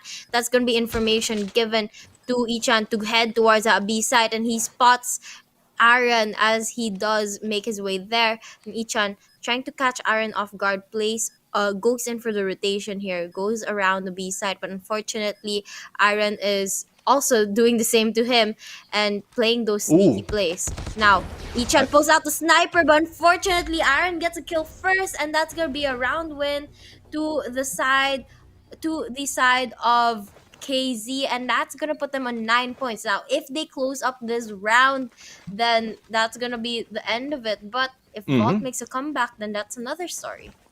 Yeah, it's a different story. It might be going for an extension of the overtime that we have. Let's see, Aaron, just this guy cannot be stopped at this point because of what he's done so far. But let's see if that will still be caught by, or if Volt will still be caught by Kingzone. We're just waiting right now, and we are seeing the hesitation for the side of Volt. They're keeping their distance. They're not rushing anymore. And when I say distance, some of them are not even moving from their spawn point. So this is probably a different approach, probably to lure the team of Kingzone towards their area so that they can shoot them down one at a time. That is something that can be expected out of this team, especially as a lot of adjustments and modification for their gameplay has been done so far. Yep, and that's one of the modifications that we can see now is that they're slowing down the game. Though we seen this in the earlier half of Search and Destroy, as we went to the later rounds, they played it more aggressively, and now they've resorted back to it once again, slowing down the game, waiting for the right moments to go in for the push. And here we can see our players preparing to throw their grenades or lethals here towards the center of the hill, hoping to get a kill off of them. And Mick here is going to be able to spot one, make that two, and that is going to be a very good opening for the rest of his team to go in. And that's exactly what they're doing now as they go in for the plant. Vista here finally putting down the bomb at that B side. Yep, the bomb has been planted right now, and that was a good game sense as well as positioning. Ooh. But there you have it, an extension of overtime. 9 points. I guess not quite sure if we've seen an overtime this long from the other days of this invitational, because I was expecting that as well, even when I was solo casting, and overtime might have happened even earlier. But again, it's just this teams in terms of search and destroy are quite balanced. So we'll have to find out who will be taking the lead this time, and probably the double. But Aaron missed that shot, and probably for I would say not the best, because they really want to go and take the man advantage. They are the attackers though, and they will not be able to move forward unless they go for the elimination or reduce the number of Volt in this match. Yep, slow and steady, and that's what they're looking to do, kill off their enemies. But they're just waiting for the right moment, and now it looks like our players are able to see each other. They know where some of their enemies are located, but not the right moment to push just yet. And as I say that, they go in for the push right now. Ichan getting a double piece right there, trying to get the third there, and he's able to confirm the kill. Now, the perfect opportunity for the rest of the team to go in for the plant, and it slows down once again. But Mick spots one, and now we're going to be down to the last player on the side of Kingzone, and he gets taken out of the equation. Once again, we reach match point. That looks like a kick elimination. I don't know if there's a kick in Call of Duty Mobile, but with that vault and being hit at that, like, I don't know, that's a different something that we can clip as a reference in the future. That well, it's not really a kick, but might be possible probably if there will be a few updates in this game. But let's see, it is Vault right now taking the lead. They have the fire and probably motivation to get this win. They're doing the same thing from what they did before, hanging back, just chilling right now, trying to take advantage of a few of the pot shots and wall bangs. And there you go! Unlucky right now. Just know where the hiding spot will be onto that area. And he has, if I'm not mistaken, he shot at least, I think 9 or 10 times before making that hit. And, well, he is lucky. Not only that, he is good.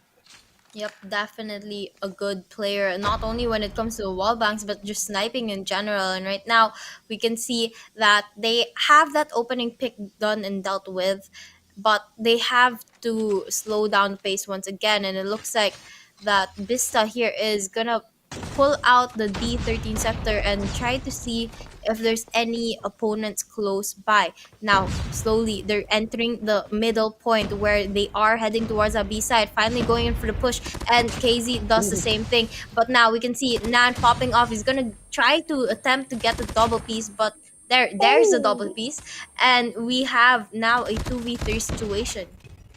Now, right now, will be taken out by Rio. Is now a 1v3 situation, still favoring Vault, but the dance is on XT. Man, almost being taken down, but with that advantage or disadvantage per se, it is Vault who take that win in this game. Our series right now is tied 2-2, and it's anyone's ball game once again, but we are heading off to Hardpoint. So, when we look at the game earlier in Hardpoint, it didn't look good for Kingzone. It's favoring Vault, and because that is where they end this match, it might be a chance for Vault really to take this series. But what an exciting search and destroy.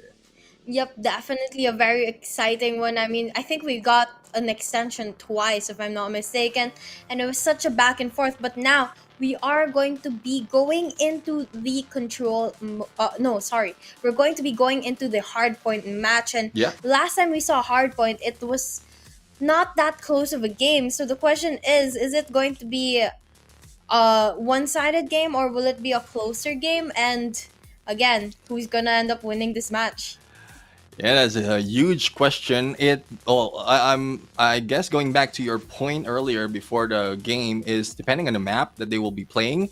So if in case that was a loss by Kingzone because of the map, imagine that was like almost 150 of the lead by Vault. So if that is not the case, then Vault might have this already in the bag, but we're still not putting down Kingzone at this point. They have that they have the slaying capability. They have a few players to their side that can go for multiple and streaky kills, and that's one thing that they can use at this point. But let's check out the result of this game in terms of elimination. Vault has the most, 86 versus 68. They just turned it around, and Vault really had it coming to them that they have this win, especially with the change of tactics that they have back to back. They were able to slay Kingzone. But as we look at the individual performance from the side of Vault, it is Ryu, especially with the clutch that they have. I think we've seen 2, if not 3 clutches for the side of, or from both sides, I would say. But Nan right now really is the damager in this search and destroy. It's just unfortunate that the other members of the team were not that popping off in terms of the slaying area. Yep, you're exactly right. I mean, on the side of Vault, we saw each and every player have their highlights, but on the other side, it's just maybe 1 or 2 players that we see highlights. And you're exactly right, it's going to be Ryu who is going to be the MVP, and this is going to be his second MVP in this tournament. And this is because he mainly got 19 kills on that search and destroy game alone, and that led to a rating of 1.41. And now we can see a couple highlights coming in from our players earlier. As I told you a while ago, each of our players have their own on the side of Vault, at least they all have their highlights, they all had their star moments, and that's why I think overall they just were able to take home the game. Yeah, exactly. And this is just one of it. Ichan and then Ryu as well. I mean, there's so many points wherein when you were the ones underneath, you can still turn it around. So Vault right now was able to turn it around. They were down by 1 in the series. Now they are just tied, and they are, I guess, in their best mode against Kingzone. So we'll have to find out where will they be playing, and I guess we will be able to get a read on the few minutes of the game as to if it's the map really that affected the game previously for the side of Kingzone, or if it's just the understand, or no, not the understanding, but it's more of proficiency of each team for this match. And here are the maps that we have: Summit, Takeoff, Hacienda, Arsenal, and Apocalypse. And I can't quite remember which were the banned maps for Hardpoint, but earlier with some of the games that we've seen, I mean, the Hardpoint was not that good for Kingzone. So I think that was Takeoff that they played it on, and it was capitalized by Summit. Oh yeah, it was Summit. So see, my mind is already flying probably from the previous game It's or okay, previous it's been series. a long day. Yeah, it's been a long day. I had to stand up so I can move freely this time. So Well, hopefully everyone's enjoying the stream right now. Again, a lot of chats right there. Thank you very much for all the support, all the conversation being laid out back and forth. And thank you very much as well for the Japan region just visiting our stream right now, seeing what will be happening for this team or for Vault. Because so far, in terms of performance of Vault from the previous series, apart from their game against Kagendra, it didn't look good when they went against Wolves as well as Doyu Gaming. But it is looking fine this time because they have a great opportunity to take that advantage against Kingzone. And the same goes for Kingzone, just in case they take a win in there. So it's still 50-50, anyone's game right here, depending on if this is their best mode or if they will be playing on their best map.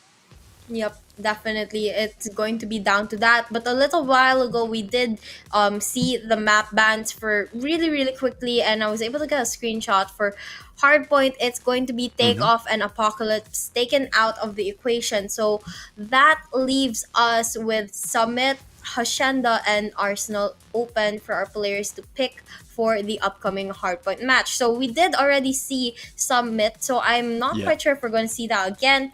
Most likely we will see Hacienda or maybe even Arsenal, though that's not usually a map that people would pick. So maybe Hacienda. Yeah, probably the highest probability would be Hacienda because in terms of familiarity, even for us, I mean, Hacienda has been played so many times for Hardpoint, and Arsenal, not so much, or probably never. So or not yet.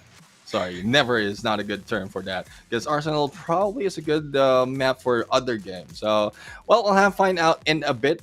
Right now, we'd like to ask everyone in here to like and share the stream, whether you're watching on YouTube, Facebook, wherever platform you are. Please subscribe to the pages and to the channel so that you will be updated on all the happenings for Garena Call of Duty Mobile, and also for all the shares that you can give can bring in a lot more of viewers out here so that we can continue providing you with great shows, and we can be motivated as well with the number of participants and viewers out there in the comment section. So thank you very much for all of those of you who are sharing your thoughts and insights as well in the comment section. I love the community right now.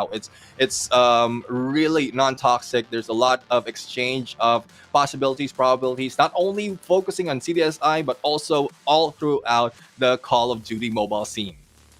Yep, you're right there. A lot of friendly faces, and actually, I was reading the comment section earlier. They really love helping one another. When one person has a question, another person answers, and I think that's a community that we really, really want to build here. So, thank you guys for making the community really helpful, like it is now, and keep it going. I mean, we love reading your comments, and though we do not read all of them out loud, we do see majority of them. Yeah, I mean, we have our sights on them. That's why we're complimenting everyone, recognizing everyone, because we love saying that there's a lot more that can be offered, not just in-game, not just the pro players out here, but also the whole COD community that is in here. So far, thank you, everyone. We're just waiting for the last map for this series, and the game is Hardpoint. Again, for those of you who are just jumping in, it is Kingzone against Vault, CDM versus Japan, and so far they are tied on 2 for this series. So this is a very exciting series per se. Yep, it definitely is a very, very exciting series. And I am so excited to see how this finally ends because, search and destroy, both of them back and forth. The last hardpoint that we saw a little bit, one-sided, but control also back and forth.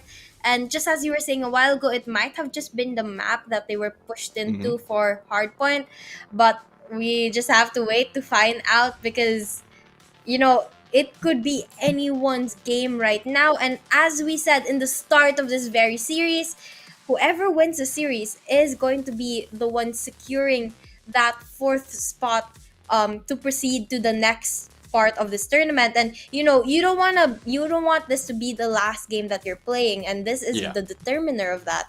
So you have to bring your A game. Exactly, A game indeed. That's, I guess we've seen that so far. Search and destroy, even control. Again, there's a lot of hopes for Kingzone in terms of their Hardpoint. I'm looking at most of the comments right there, though. Even before that game ended, they have said already that Hardpoint is not the strongest suit of Kingzone. So, well, we couldn't say that that is like entirely true before the tournament started, because at some point there might be some adjustment of the team or like improvement by the team compared to their previous competition. But it just gives us a probability that it is what it is based on what we've seen on the earlier Hardpoint. And as we called it, higher probability of Hacienda being played right now. And the operator skill is pretty much the same from both teams. There's no variation, but XT Man and Vista, again, I props to both of these teams because they have been using the War Machine in a very good fashion. No one has died yet or killed themselves just yet using that War Machine, because mostly when, like, for the first time I was shoutcasting, that was what I saw, like the misses, those misses that they can use. But let's see as this game begins, Wasabi. Yep, and our players are off, and as you guys know, the center is going to be the first hill on this hardpoint match, and it's very important to get control of the second floor because that is how you're going to be able to slay the people who are inside the point, and that's exactly what both teams are trying to do now. They're trying to get control of the second floor, and it looks like Vault is going to be the ones doing that for the first couple of seconds, but it goes right to the hands of King Zone right now. Yep, Kingzone right now, and as you can see, the points is just raking in or being raked in by Vault. So the assumption that Vault, or was it Vault or Kingzone? Either way, one team is allergic of OBJ, so hopefully that will be turned around this time, and with only a few seconds it will be turned over to Kingzone, but still contention being made into that center as they prepare themselves onto the next hill. Two people or one from each team is already taking a hold, but Ichan was able to take down that one guy. Thus the garage right now is open for the taking by Vault. 35-6, not looking good for the side of Kingzone right now, and Vista is the guy who will be covering one of the doors. And this is one thing about this hill: you need at least 2 or 3 guys to be able to cover all the openings right here. And once the rush has gone through, just in case one person will be able to go through, can easily take you out. And there we have it. We are seeing a little bit of elimination from either side, but it's a good thing for Vault that they managed to take a hold. Vault has such a good hold of this hill, actually. I mean, if you can see how well they're defending each and every entrance, it's barely being contested. And when it does get contested, they're still able to maintain the hill and claim it right back. Now, they're going to hit that 75-point mark, while Kingzone is still at 6 points, and they're definitely struggling. This is not a good thing for them, especially with what is on the line for this match. Now, we are going to start heading towards the next one, and it looks like Kingzone is going to be the one close by to that next hill. The question is, are they going to be able to hold it down and maintain it when Vault finally goes in for those pushes? I guess one at a time, Vault is making all those elimination, clearing the path for them to go through. And well, it's just a good thing for Kingzone that they were able to control the spawns as well for their side. Thus the backup will be in here coming, but the utilization of those force streaks might clear this area. Vikey still holding on, not letting go into the corner. Aaron as well. But as we can see, the capture is being done by Vault, getting close to that century mark, and no one can get through because of Vista's War Machine, also the firepower of the rest of Vault. Yep, and now 14 seconds left on this third hill, and it looks like Vault is still the one dominating the match. And oh my gosh, this is so crazy, Neptune, because we expected a closer game. We thought Kingzone just struggled with that last map in Summit, but it looks like they struggle with Hardpoint as a game mode right now. And if they don't make any changes, if they don't make any adjustments, it's going to be a huge dominant win on the side of Vault as they hit that 100-point mark already and continue to dominate the opening Hardpoints. Yeah, opening of the hard points is being taken. Most of the points going to the side of Vault, but this time Kingzone will try and take this one to their side. As we can see, Mick right now is just waiting for the rest of the team to go through so that he can make that push, and with that push itself, triggers another set of points for the side of Vault. As we see a pretty being utilized. 2 has been taken down by Nan, and XT Man takes down Vista. This might be the clearing that they need, but one guy is not yet being taken out. Still have a hold of the hill that was unlucky, and XT Man goes over onto the side to take him down. Vista right now, backstab being taken, and it is now cleared. Scrap point will be taken by Kingzone, but the rotation also being done by Vault. Well, even the scrap time actually goes to the side of Vault as Kingzone starts moving towards the next hill. But I think Kingzone's just struggling maintaining and holding down hills, and that's why, like, with them losing a lot of their gunfights, as you can see in the player profiles, a lot of them are still on single digit kills, even with the reset of hills already, and they're definitely just struggling here to hold down their positionings. And Vault, on the other hand, they're taking advantage of that, pulling out all their gun skills, all their operator skills, and all their score streaks every time they have the ability to do so, because they know that they're going to be able to pull off a dominant win here. Yeah, dominant indeed. It is 142 and 69, whereas the side of Vault is still counting up. 20 seconds remaining in this hill, and this is a chance for them to bring it up close to 150. But the takeover might be done by Kingzone right now, and this is where we mostly see Vault just let go of that hill, give the opposing team the drop the scrap points, and then rotate towards the next one. But it is Kingzone right now who took a lead in getting into the point and will be taken down and backstab. There goes Nan for 2, and Rio right now hold over onto the water side to be able to see those coming in from the garage. Mick will be pulling out the claw right now, taking 2 down. Make it, didn't make it 3. XT Man is just hanging back in the corner. Might be the saving grace for Kingzone. Yep.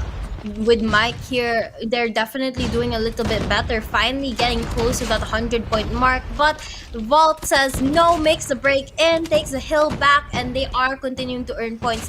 Now Ryu pulls out the Sparrow as well to clear out the area, because they want to be able to maximize this hill as much as possible, because if they are able to hold it down for the remaining time, then they're going to be maybe a couple points off from 200, and that is where they want to be. They don't want Kingzone to be even close to them. They want to maintain this about 100-point lead over them, and it's just they're trying to fight for a dominant win here, and Vault is definitely doing really, really well at it. Yeah, I'm not quite sure why this is happening for the side of Kingzone, because in terms of control, they are doing well in those respawns. It's like really almost tied in terms of elimination. I guess in terms of elimination, they got even more. But it's more of the objective, and objective, if you get a lot of elimination, can be cleared out, and you can get more of the points. So not quite sure why this is happening for Kingzone, but I love that they are firing back, getting a few more of those points and getting steady as XT Man holds it down, but Mick takes them down as well. Ichan will be doing the same thing on the other side. Rio on that second floor, just waiting for a lot of openings, clearing this area, as a few of those guys from Vault will be holding the fort or taking the points. Few more seconds, 9 more seconds for them, but Vault has already crossed that century mark, and they will be rotating across the map to get to the next hill. And as we saw earlier, it's more of the spawn that has been controlled by Vault right now, but as we look in the minimap, it is a man advantage being taken by Kingzone, but no one is getting in onto the hill just yet. And just as you say that, the hill opens up and they get right into it. And it looks like Yogurt decides to pull out the Purifier play here, and that's going to help him maintain this spawn for a while. But unfortunately, he does get knocked out of that. A little bit backup comes through, and they're going to be able to hold down the hill for now. Now, we can see 35 seconds left on this hill. See if the 35 seconds will be taken advantage by Vault, because contention still being done, and Mick is still in here, just going. But Vista on a double elimination with a God Nade, and this might not end in this hill, but it will get close to that 250 that Vault is aiming for. Ryu right now just going into the dance, not quite sure what happened right there, but no one is was able to take down Ryu for a few more seconds, but Vista just goes in with a backstab, and the scrap points even being taken by Vault. Now a few more, 27 points remaining as they head into center, and this might be GG because it's a far way to go for Kingzone to catch up to the points. Well, it might just be the end of the game, but it looks like KZ might just have another chance to catch up because this hill is very hard to break into and it's also very hard to maintain. So I don't think Vault, unless some miracle happens, is going to be able to rack up 25 points here, especially with only 35 seconds left and Kingzone still having a good tight hold on it. And it seems like we might need to wait for the next hill to be able to see if Vault's going to be able to close it up. But right now, Kingzone is going to be the ones holding down this hill, and they're starting to rack up points. They're getting closer and closer towards that 200-point mark, but there is no room for them to mess up. They have to get this hill, the following hill, and the next one if they want to be able to win this match, because if Vault gets their hands on the hill, they're going to end the game as soon as possible. Exactly. Imagine you can only get a few points into one hill, and there's a lot of catching up that Kingzone is doing at this point. Vault right now has already stepped it in, and the Hardpoint will be opening it up. They will be ranking a few of those points and also clearing the area. Aaron right now might have an opening. Aaron spots one, but will be taken down. Still, it is now Vault getting close and less than 10 points for them to take this win. Also take this series. Mick right now just going for the slate back to back, but Kingzone finally steps in and also clears it out. It is now counting up. No one's getting the points just yet, but as we said, that Ryu is just going for this lay, and Vault right now, no revolt. They're just on fire, and they take the win. And there you have it. Japan is going to continue qualifying for this tournament, securing a spot. Though it is the fourth and last spot, it still does mean that they're going on to the next tournament. And though they're on the lower bracket, they still have an opportunity to win this match as long as they continue improving and making those changes, just as we saw them do today. Now, we saw like at some points they did struggle against Kingzone, but they were able to make the changes, and when they did, they were able to win their gunfights and their when they came up against Kingzone, they were able to win those matches. Exactly, and that's one thing. I guess it's really proves to show that Kingzone right now is, when it comes to Hardpoint, can be an advantage that can be taken by the opposing team, just in case they move forward and catch up to the point, which is we don't doubt because they have that slaying capability in terms of control and search and destroy. But if in case they make it through, the other teams can take advantage of their weakness in Hardpoint, and the same goes for Kingzone themselves. They can make some practices, some adjustments, so that those weaknesses will not be exposed, or probably, yes, exposed for now, but once you face them off later on, you'll be surprised that they will be doing well. But again, it is what it is. 5 maps out of this series between Kingzone and Team of Vault, and it is Japan who took that win, and we just ended one of the most exciting matchup for this group stages. What more if you will be watching the knockout stage? So again, for those of you who aren't here, who haven't subscribed and haven't followed us yet, please do so on all our platforms, so that you will be updated on all of the happenings that is with Garena Call of Duty Mobile. Yep, but we still have a lot of action to come as we still have one more match. But before we get into that, we are gonna take a look at the game results of our last Hardpoint match. And look, you can see a huge dominance to the side of Vault when it comes to the number of kills. But not only that, also when it comes to the assists, they just dominated over Kingzone, who struggled not only with like playing objectively, but also when it came to the kills and to the fast-paced game that Hardpoint is.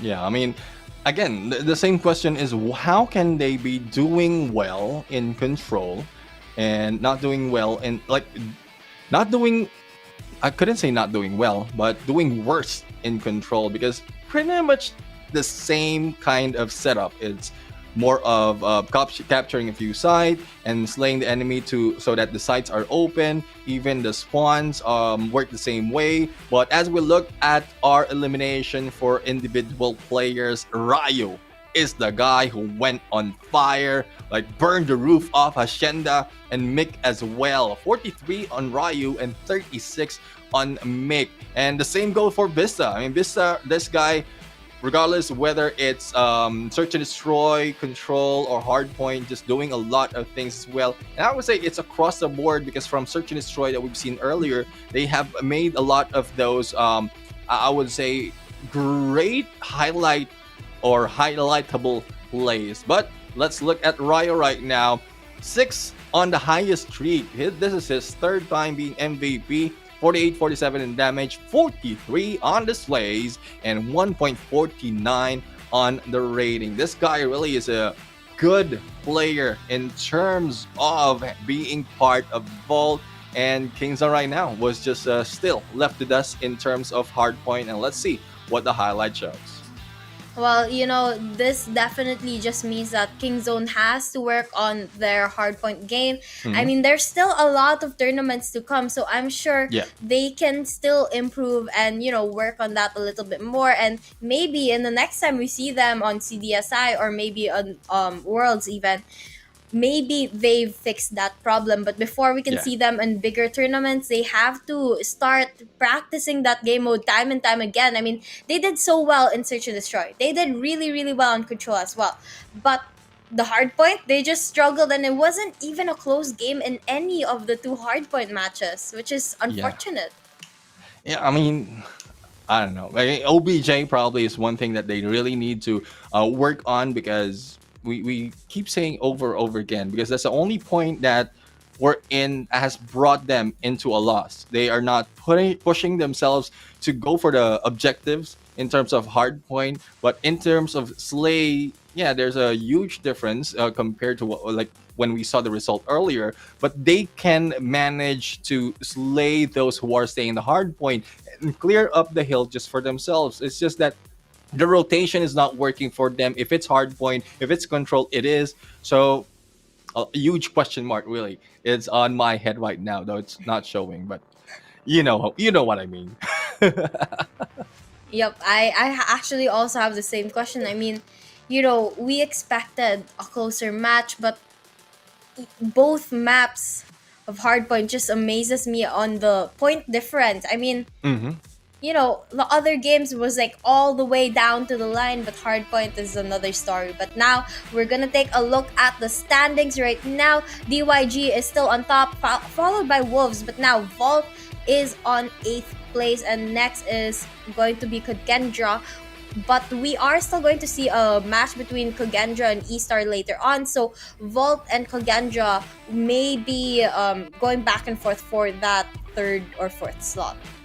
Yeah, we'll have to find out how much of maps will be taken by Kogendra against eStar Pro. It might be a 3-0 that can bring Kogendra into the number 2 spot, or probably eStar Pro will be able to take a few more of those maps, leaving Kogendra in either 2nd, 3rd, or the 3rd or 4th. So that will depend on the next series that we are going to see. We just ended 2 series. The first one is Doyu Gaming against Wolves, whereas Doyu Gaming just dominated Wolves in that match. And this time, the closest that we have in terms of search and destroy and control, as well as the series, Kingzone against Vault, and Vault just managed to take that win. Now, we are we are just waiting for everything to happen and to start off, because I'm really excited on how much Kagendra will be moving up, because despite of how great other teams are, if you are matched up or in a series wherein there's a possibility that you can go for a 3-0, that is something Kagendra is looking forward to, because it secures them, bring them up on the second place, and even if they loses some of their series in the upcoming days, there's still some buffer for them to go down and maintain the top 4. So eStar Pro, though they didn't show that much from the previous day, but I'm looking forward to them really show up, probably take a win in the series in this day, in this match, because again, we're not losing hope for those who are at the bottom of the list. There's a lot more of like adjustment and improvement that can be done from those teams. I mean, if eStar is able to pull that off, it's definitely going to be such a huge surprise, not only for us casters, but also for the rest of the community. So before we see that match, we are going to be taking a short break. Don't leave just yet, because we still have a lot of action to come for the third and final series of tonight.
但是自己的血量并不是那么健康了。小奶就在烟中啊，你可以看到他在育苗的位置上面，完全猜到了对方的站位。呱呱绕了一个大圈回来，把人清了一下，抓到劣势复活点了。呱呱，看看怎么打，转起来。肯定被抓开那个了。队友旅店带走，下面双杀，绝对不敢来了，他就打3个。我的天哪！说一下白房也是 no no。但这个点埋的太好了呀！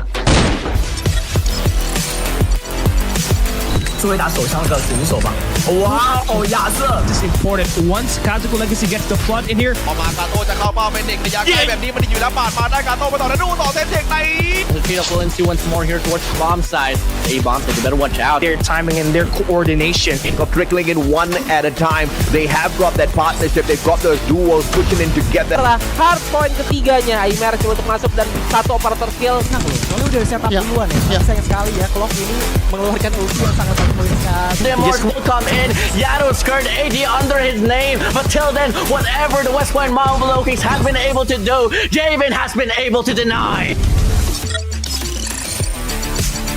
问题不大，波点还在我们手中，小心 unlucky， 一定要小心 unlucky 这个歼灭者，一个我了。是的 ，Mac 这里你把狙怎么操作呀？你操作不了的吧？什么？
但是自己的血量并不是那么健康了。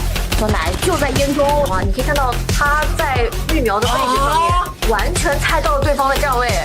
呱呱绕了一个大圈回来，把人清了一下，抓到劣势复活点了。呱呱，看看怎么打，转起来。肯定被抓开那个了。队友旅店带走，下面双杀，绝对不敢来了，他就打3个。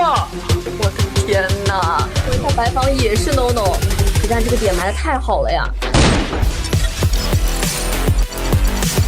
作为打手枪的选手吧，哇哦，亚瑟 This is important. Once Kazuko Legacy gets the flood in here, ออกมากาโต้จะเข้าเป้าเป็นเด็กระยะไกลแบบนี้มันอยู่แล้วปาดมาได้กาโต้ไปต่อแล้วดูต่อเซตเทคใน The trade of Valencia once more here towards the bomb side.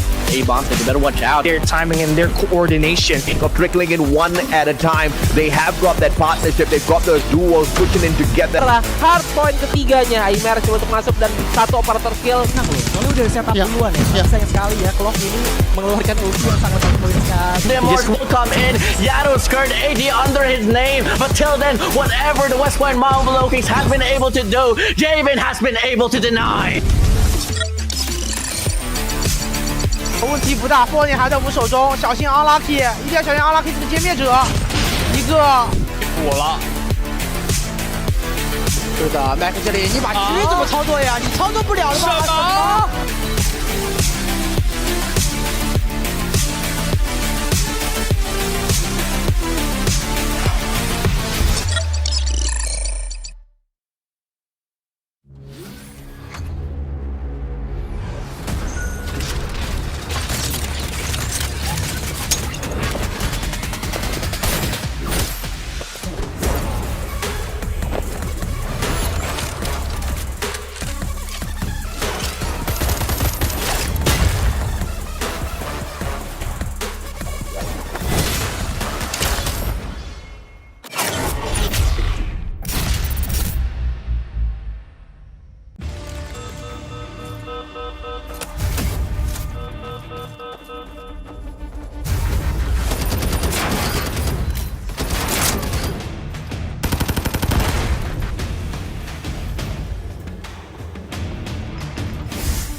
但是自己的血量并不是那么健康了。酸奶就在烟中啊！你可以看到他在育苗的位置上面，完全猜到了对方的站位。呱呱绕了一个大圈回来，把人清了一下，抓到劣势复活点了。呱呱，看看怎么打，转起来。肯定被抓开那个了。队友旅店带走，下面双杀，绝对不敢来了，他就打3个。我的天哪！这一下白房也是 no no， 实战这个点埋的太好了呀！作为打手枪的选手吧，哇哦，亚瑟 This is important. Once Kazuko Legacy gets the flood in here, ออกมากาโต้จะเข้าเป้าเป็นเด็กระยะไกลแบบนี้มันอยู่แล้วปาดมาได้กาโต้ไปต่อแล้วดูต่อเซตเทคใน The trade of Valencia once more here towards the bomb side.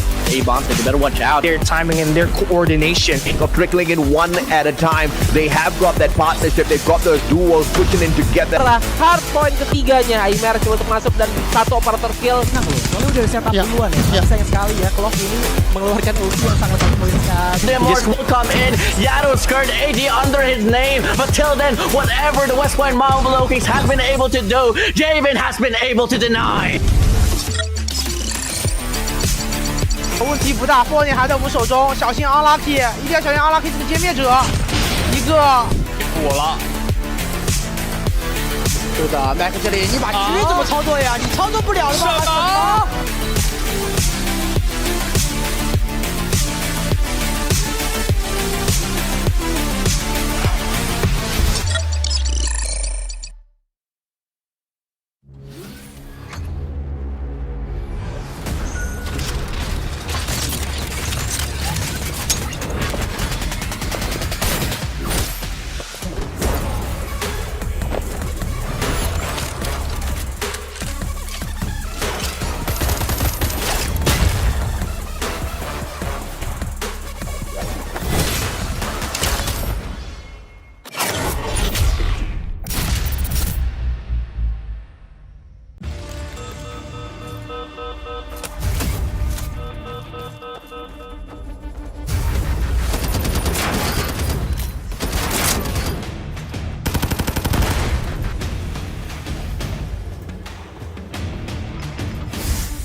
但是自己的血量并不是那么健康了。小奶就在烟中啊，你可以看到他在绿苗的位置上面，完全猜到了对方的站位。呱呱绕了一个大圈回来，把人清了一下，抓到劣势波点了。呱呱，看看怎么打，转起来。肯定哦，被抓开那个了。队友吕剑带走，下面双杀，绝对不敢来了，他就打3个。我的天哪！一下白房也是 no no。 但这个点埋的太好了呀！作为打手枪的选手吧，哇哦，亚瑟 This is important. Once Kazuko Legacy gets the flood in here. ออกมากาโต้จะเข้าเป้าเป็นเด็กระยะไกลแบบนี้มันอยู่แล้วปาดมาได้กาโต้ไปต่อแล้วดูต่อเซตเทคใน Repeat of fluency once more here towards the bomb side. A bomb, so you better watch out. Their timing and their coordination. Of trickling in one at a time. They have got that partnership. They've got those duos pushing in together. Setelah hardpoint ketiganya, Aimer coba untuk masuk dan satu operator kill. Nah loh, soalnya udah setup duluan ya. Sayang sekali ya, Clock ini mengeluarkan ulti yang sangat poin sekali. The Morse will come in. Yado's skirt AD under his name. But till then, whatever the West Point Marvel Kings have been able to do, Javen has been able to deny. 问题不大，波点还在我们手中，小心 unlucky， 一定要小心 unlucky 这个歼灭者，一个我了。是的 ，Mac 这里你把狙怎么操作呀？你操作不了的吧？什么？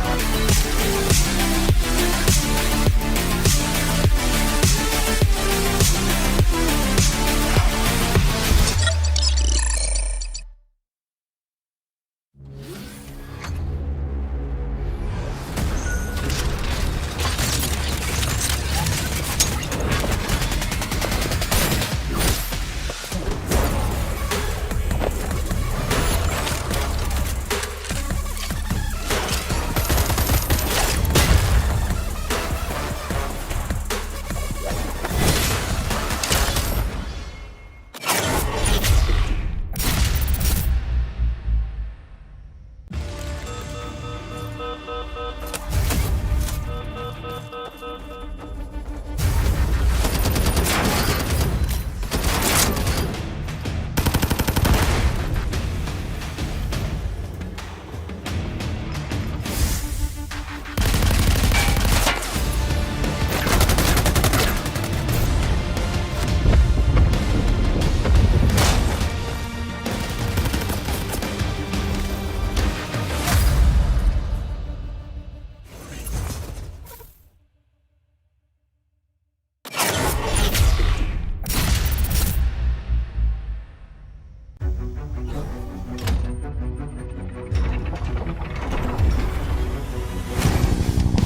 但是自己的血量并不是那么健康了。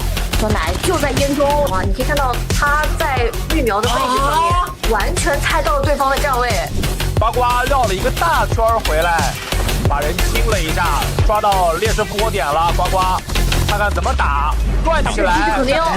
哦，被抓太那个了。队友旅店带走，下面双杀，居民不敢来了，他就打3个。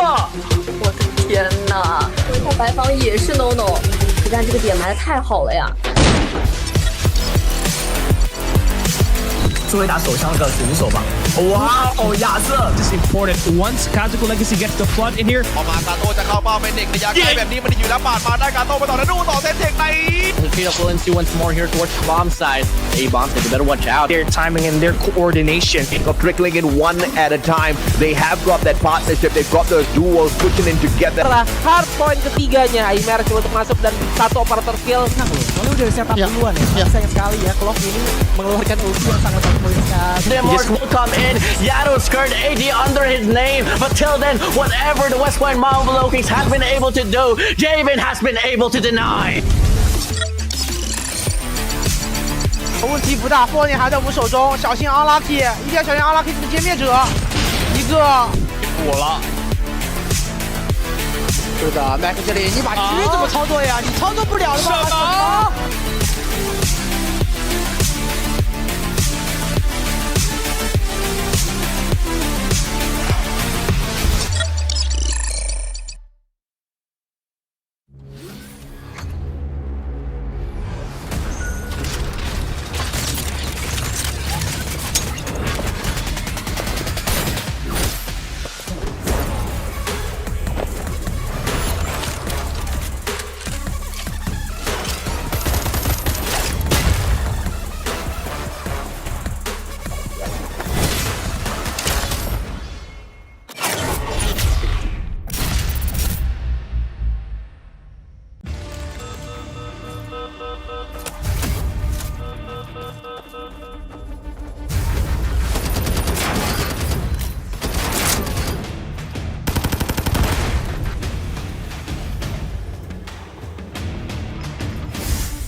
但是自己的血量并不是那么健康了。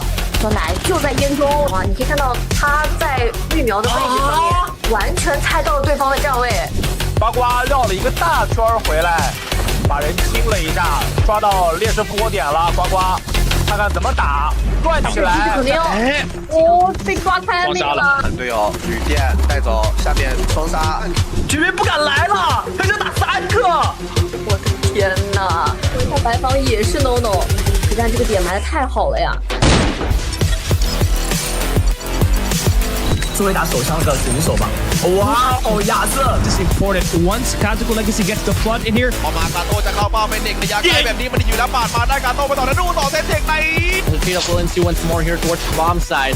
A-bombs, they better watch out. their timing and their coordination. Of trickling in one at a time. They have got that partnership. They've got those duos pushing in together. Setelah hardpoint ketiganya, Aimer coba untuk masuk dan satu operator kill. Nah, soalnya udah setup duluan ya. Sayang sekali ya, Clock ini mengeluarkan ulti yang sangat poin sekali. Demorse will come in. Yado's skirt AD under his name. But till then, whatever the West Point Marvel Kings has been able to do, Javen has been able to deny. 问题不大，波点还在我们手中，小心 unlucky， 一定要小心 unlucky 这个歼灭者，一个火了。是的 ，Mac 这里你把狙怎么操作呀？你操作不了了吗？什么？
但是自己的血量并不是那么健康了。小奶就在烟中啊，你可以看到他在绿苗的位置上面，完全猜到了对方的站位。呱呱绕了一个大圈回来，把人清了一下，抓到劣势复活点了。呱呱，看看怎么打，转起来。肯定哦，被抓开那个了。队友旅店带走，下面双杀，居民不敢来了，他就打3个。我的天哪！回头白房也是 no no。 实战这个点埋的太好了呀！作为打手枪的选手吧，哇哦，亚瑟 This is important. Once Kazaku Legacy gets the flood in here, พอมากาโต้จะเข้าเป้าเป็นเด็กระยะไกลแบบนี้มันอยู่แล้วปาดมาได้กาโต้ไปต่อแล้วดูต่อเซนเทคใน Straight up Valencia once more here towards the bomb side. A-bomb, so you better watch out. their timing and their coordination. Of trickling in one at a time. They have got that partnership. They've got those duos pushing in together. Setelah hardpoint ketiganya, Aimer coba untuk masuk dan satu operator kill. Nah, soalnya udah setup duluan ya. Sayang sekali ya, Clock ini mengeluarkan ulti yang sangat mempoinkan. Demorg will come in. Yado's skirt AD under his name. But till then, whatever the West Point Marvel Kings has been able to do, Javen has been able to deny. 问题不大，波点还在我们手中，小心 unlucky， 一定要小心 unlucky 这个歼灭者，一个火了。是的 ，Mac 这里你把狙怎么操作呀？你操作不了了吗？什么？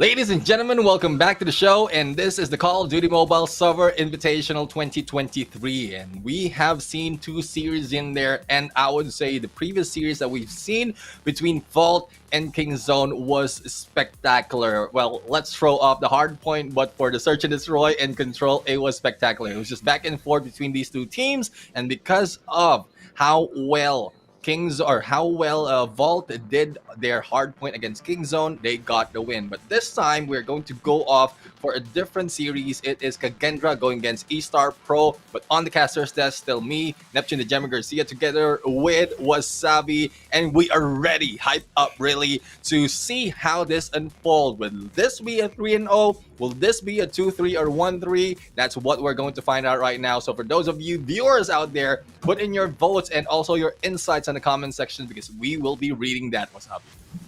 Yep, and get ready for some action because it's going to be Kagendra versus eStar, just as Neptune said a while ago.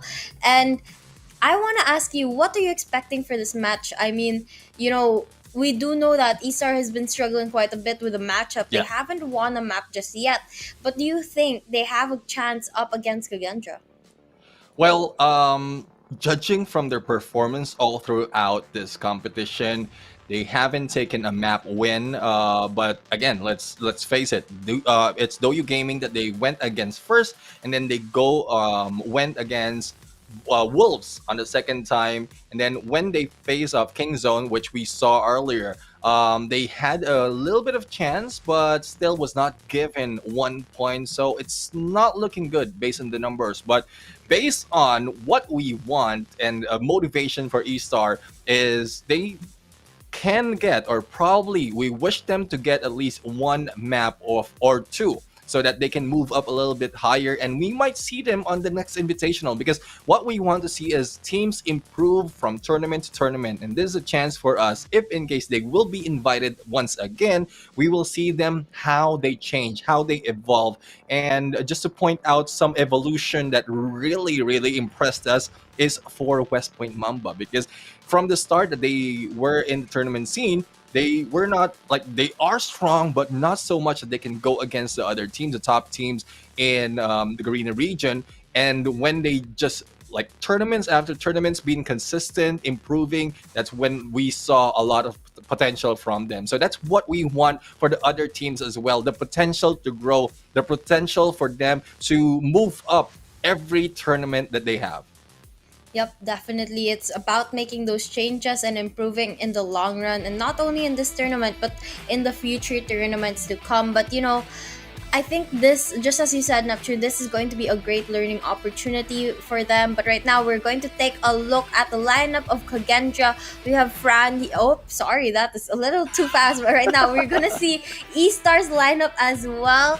And, we've seen these players play before, so we know a couple of them. But we do still need to see a lot of changes from eStar, because they get close in some games. Some games they really just struggle, but again, they're never able to get at even just one map, which is kind of sad. But I'm hoping that with they had a little bit of time since their last match, maybe they've made changes, maybe they have improved, and hopefully they can win a map today. Yeah, I mean, that's what we're hoping for. And again, it's not about an idea really to motivate the teams who are not doing well, because this is even for you guys, even for the viewers out there, if you want to be a pro, you want to be motivated. Even if you're in a rut, you want to get that motivation to fire you up and join competitions just like this. So the same goes for eStar right now. We are still looking forward for them to turn things around to their favor, but it's just that when we look at who they faced off, probably that is one other reason as well why they didn't get so much. But when we are going right now in Saloon, and I love the gunfight that is being played here because it's so fast because of how small the map is. But Yi Chen was able to take advantage of Ran, and we saw a little bit of lobby right there. But as we see, eStar Pro right now, I think they are on fire. And Kagendra, Clove and Fran, imagine Clove and Fran being taken down as early as that. Yep, it was a very quick game. But right now, we're going to go into the second round, and some engagements are going to come through. Clove is going to get some damage as well as Yicheng, but no one gets taken down just yet. But Molut says no, takes down Clove with the ball bang, and now we're down to a 1v2 situation here. Yeah, 1v2, and Fran right now only have half HP, only a few HP left, and Yi Chen just took advantage of that. 2-0 for this gunfight and Saloon. And this might be a chance for eStar Pro to take advantage of this game to get also the advantage in the following game for them choosing the map. But Yi Chen still getting good position. If anyone peeks right now, might be taken down. Molo on their hands doing the same thing. And there goes Molo taking down Clove. It's now a 1v2 situation. Fran responded, but with the damage that Fran has, this might be the case, but no! Fran but managed to clutch that. It is 2-1 in the scores right now.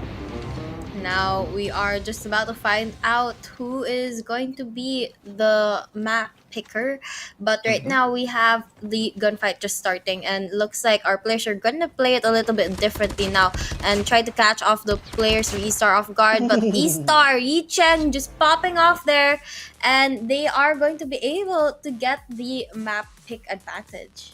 Yeah, I mean, hopefully they will be able to get really advantages of the map that they'll be choosing. Hopefully they made the homework as well against Kagendra, because as much as we want to say that some of the teams will not show any weaknesses, there are some teams that really is not doing well in specific maps. So maps in certain modes needs to be taken note of by some of the teams or most of the teams out here, so that they will understand how can they play out this advantage they have to their favor. So as we look right now, the maps that we have: Search and Destroy, our first mode, Slums, Firing Range, Express, Meltdown, and Tunisia. And later on, where we will be shown on which maps will be banned. So out of that, 2 will be taken out, 3 will be left, and that will be the selection for the teams, and that's where they will be playing. So far, the exciting part of S&D is when Express was introduced, because there's a lot of opportunities right there for putting a good play when you're playing Search and Destroy in Express.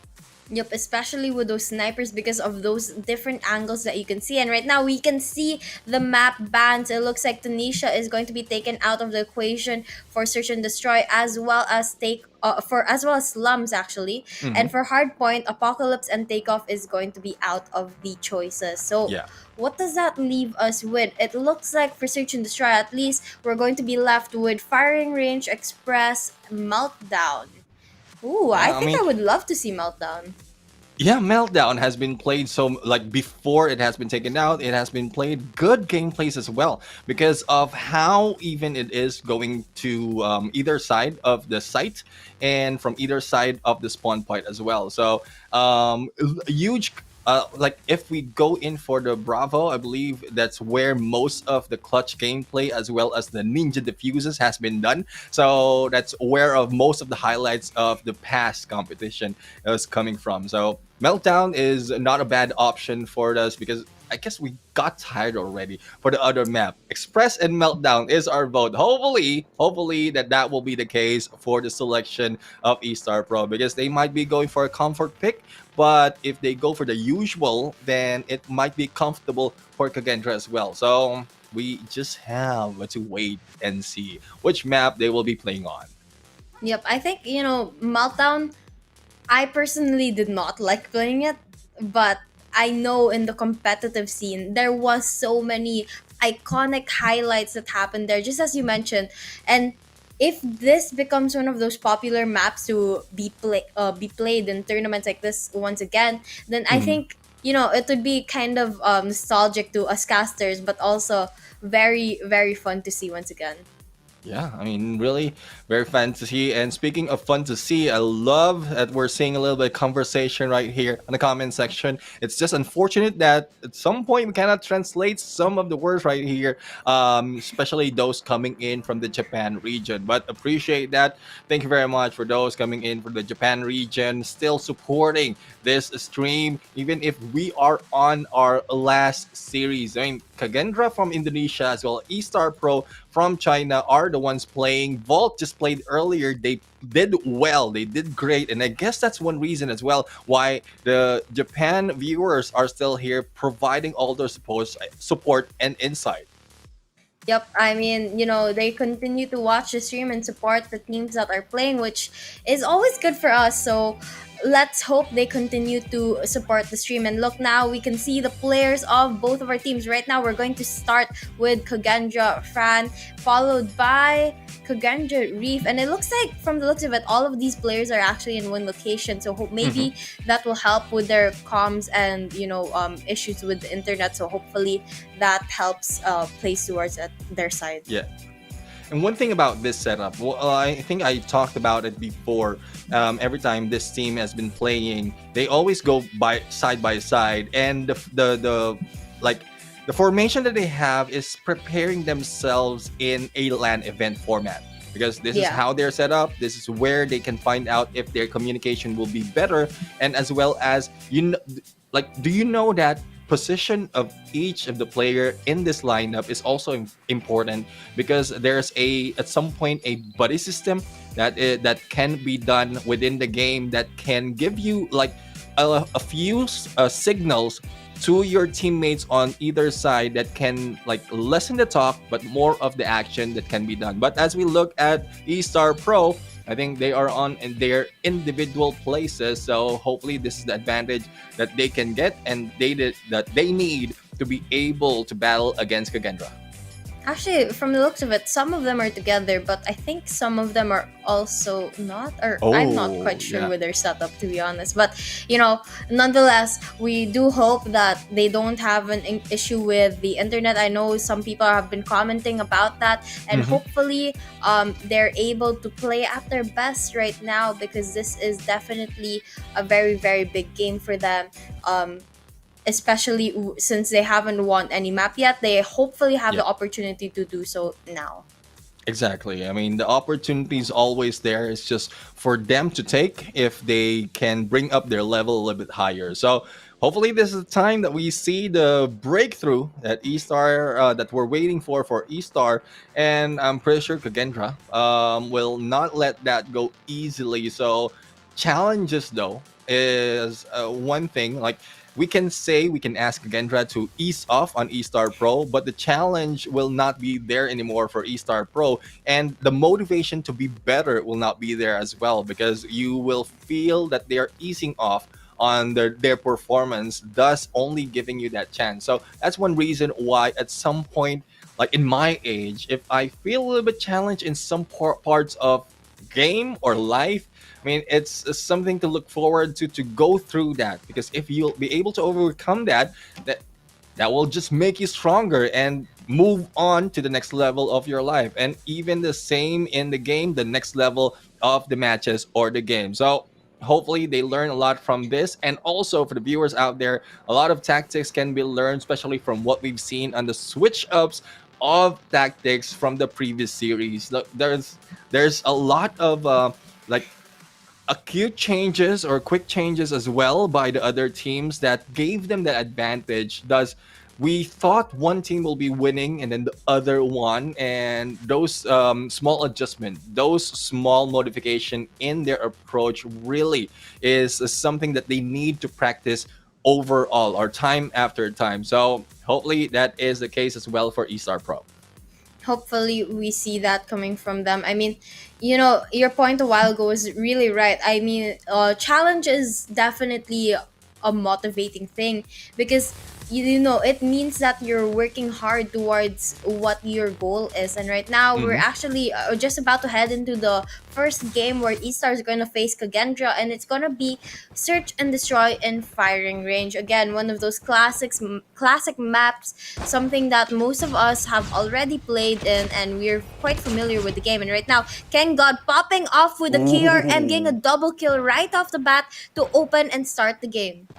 Yeah, starting the game with a double kill is something good that we are seeing from eStar Pro. Mole right now, good opportunity to take down Reef if in case he will be peeking there. But Messix on the other hand already preparing his snipes to be able to get that advantage or balance off the numbers that they have. Pepe on the other hand has a good coverage of this long A, but no one is moving towards this area because of the decrease of numbers in the side of Kagendra. Kagendra, it will be slower for them to move to either side. So let's see on what approach they will be taking and what time will they be making at this point. Yi Chang goes in against Zen, bringing Kagendra down to 2, but Pepe was taken down as well. Reeve goes against Derek, and this is now as quickly as that a 2v3.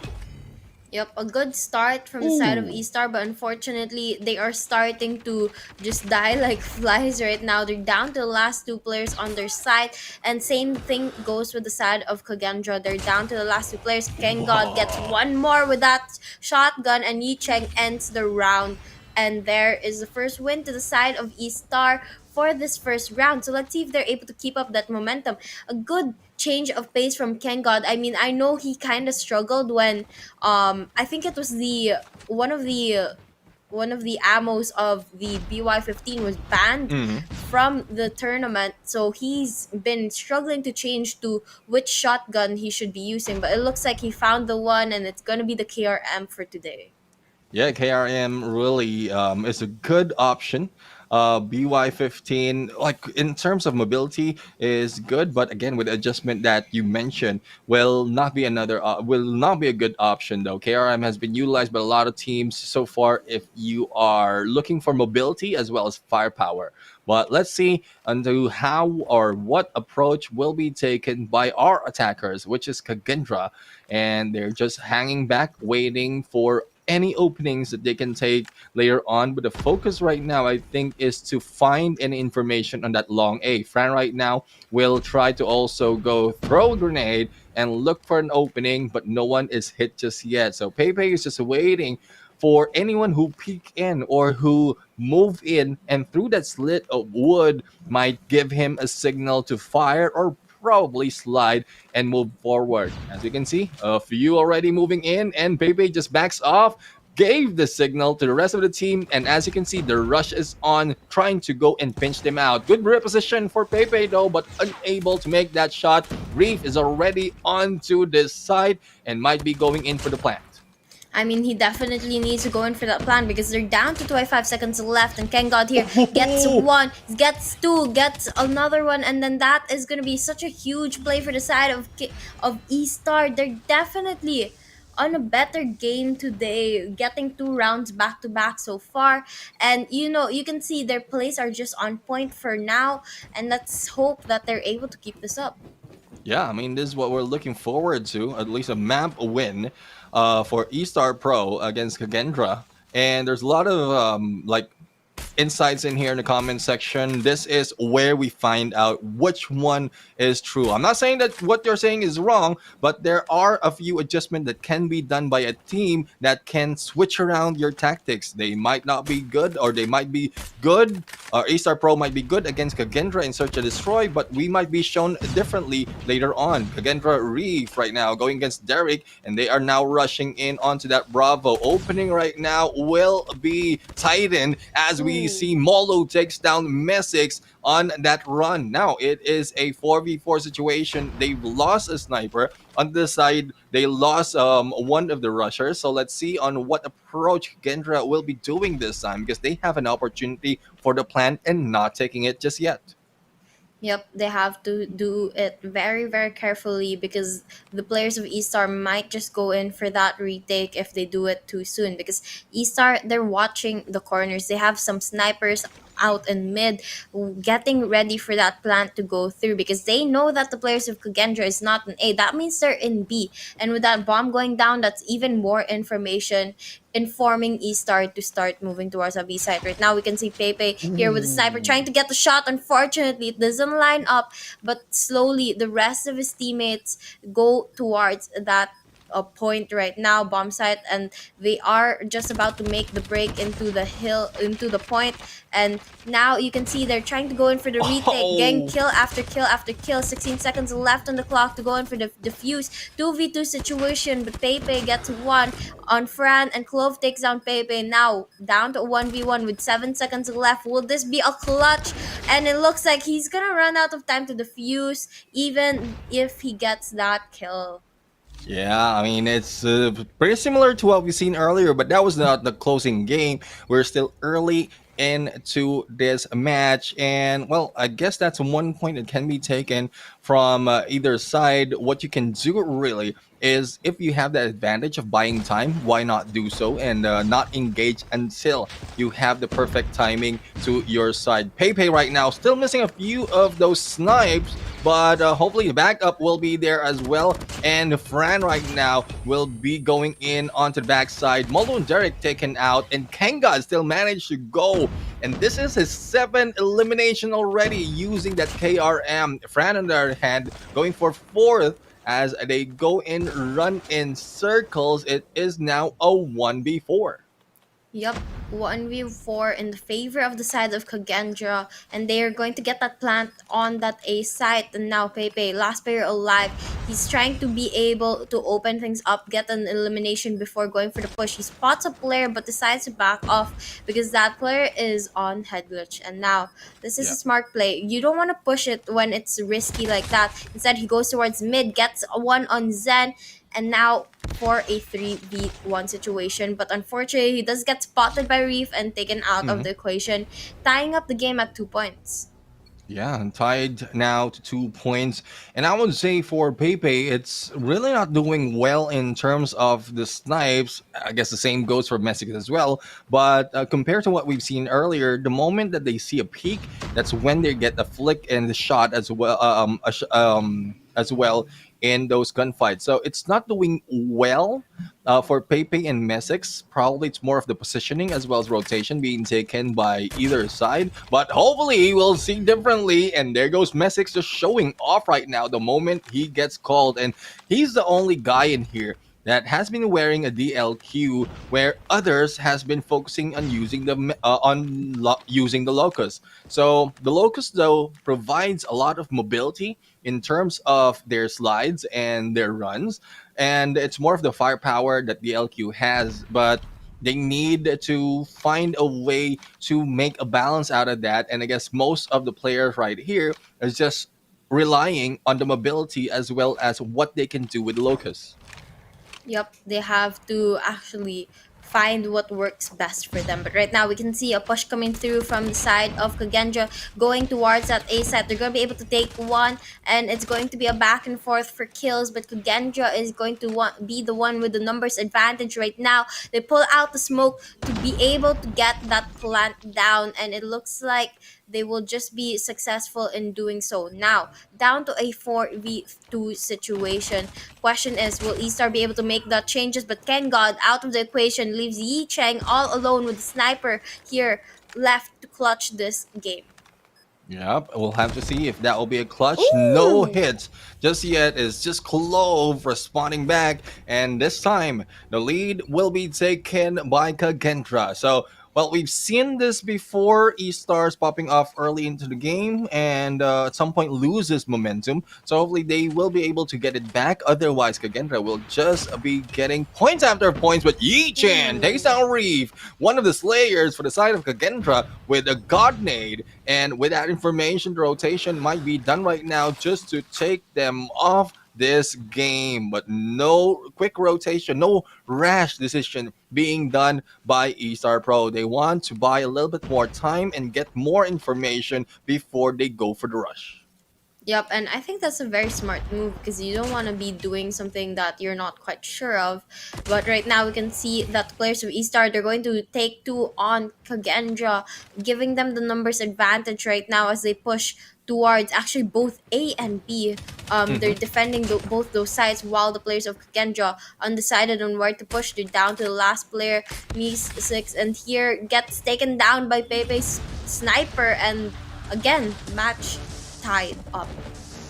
Yep, 3-3 right now on the scores. Again, the target right now is 9 compared to the previous target, which is 7, which gives time for those teams who are late in like getting the momentum and warming up to catch up onto the scores. But there's no catch up needed right now because they're all balanced in terms of performance as well as their scores.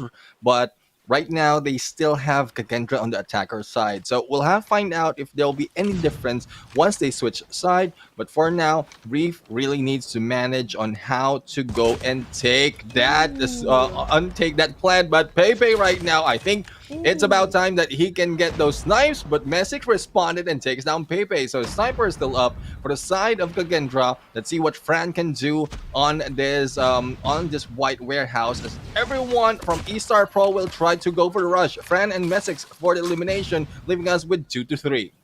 The bomb gets dropped over at that A site. Now our players of eStar is going to be able to defend it better and make sure that the players of Genja can't pick it up, because they have a sniper watching that area. Specifically, I think Ken God is the one with the sniper right now. But nonetheless, the players of Kagendra is going to be able to take that bomb. Now, question is, are they going to rotate to B side or go in for the plant on A, knowing that eStar is right around the corner? Molu now spots a player and is trying to get a couple shots, but unfortunately gets knocked down by Clove from the side, and Cloves gets a double kill, ends the round, one-upping the players of eStar. Yeah, I think Molu has been pulled into a trap right there, because he wasn't taking any hits onto that one player, which forces Molu to move forward. But Clove was just waiting onto the other side. So that's a smart move for a team of Kagendra right now. They have 1 point on their side, and I think it's quite surprising that Kengad pulled out an SPR earlier on, but it didn't make so much of a difference from that game. Let's see if there will be anything else pulled in here apart from those surprises in weaponry. But I think Kengad will be going back to the KRM, because we'll look at the elimination they had. He has 9 already out of that KRM, or probably 1 from the SPR. Didn't quite see that, but no one is getting any shots just yet from the start of this round number 8. So 1 minute is counting down, or close to 1 minute is counting down, and no decisions being done just yet by Kagendra. Yep, they're just holding their positions down right now, and as you can see, they're preparing for the push to come through, but none of these teams want to go for it just yet. This is a similar play to what we saw earlier in Neptune between I think it was Kingzone and Vault, where they hold for the first like minute or so, and they just wait for that 40 to 30 seconds left before going for the push, and they do it so aggressively. And now we can see that aggressive push coming through by Kagendra. Question is, will it be good enough? Because the players of eStar are ready for it, and they're going to be able to knock down 2 of the players of Kagendra, bringing us to a 3v4 situation here. Now we can see Clove with the Fennec getting 1 on Yicheng. That's going to open things up better for his team, and he's going to be able to spot another one, getting a double kill. Now 15 seconds left. They're going to be able to plant the bomb, and now we have 32 seconds.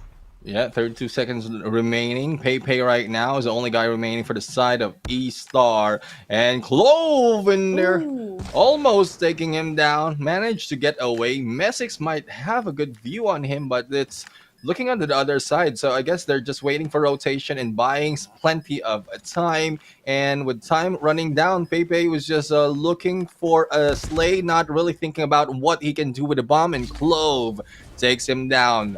3-5 the scores, favoring Kagendra.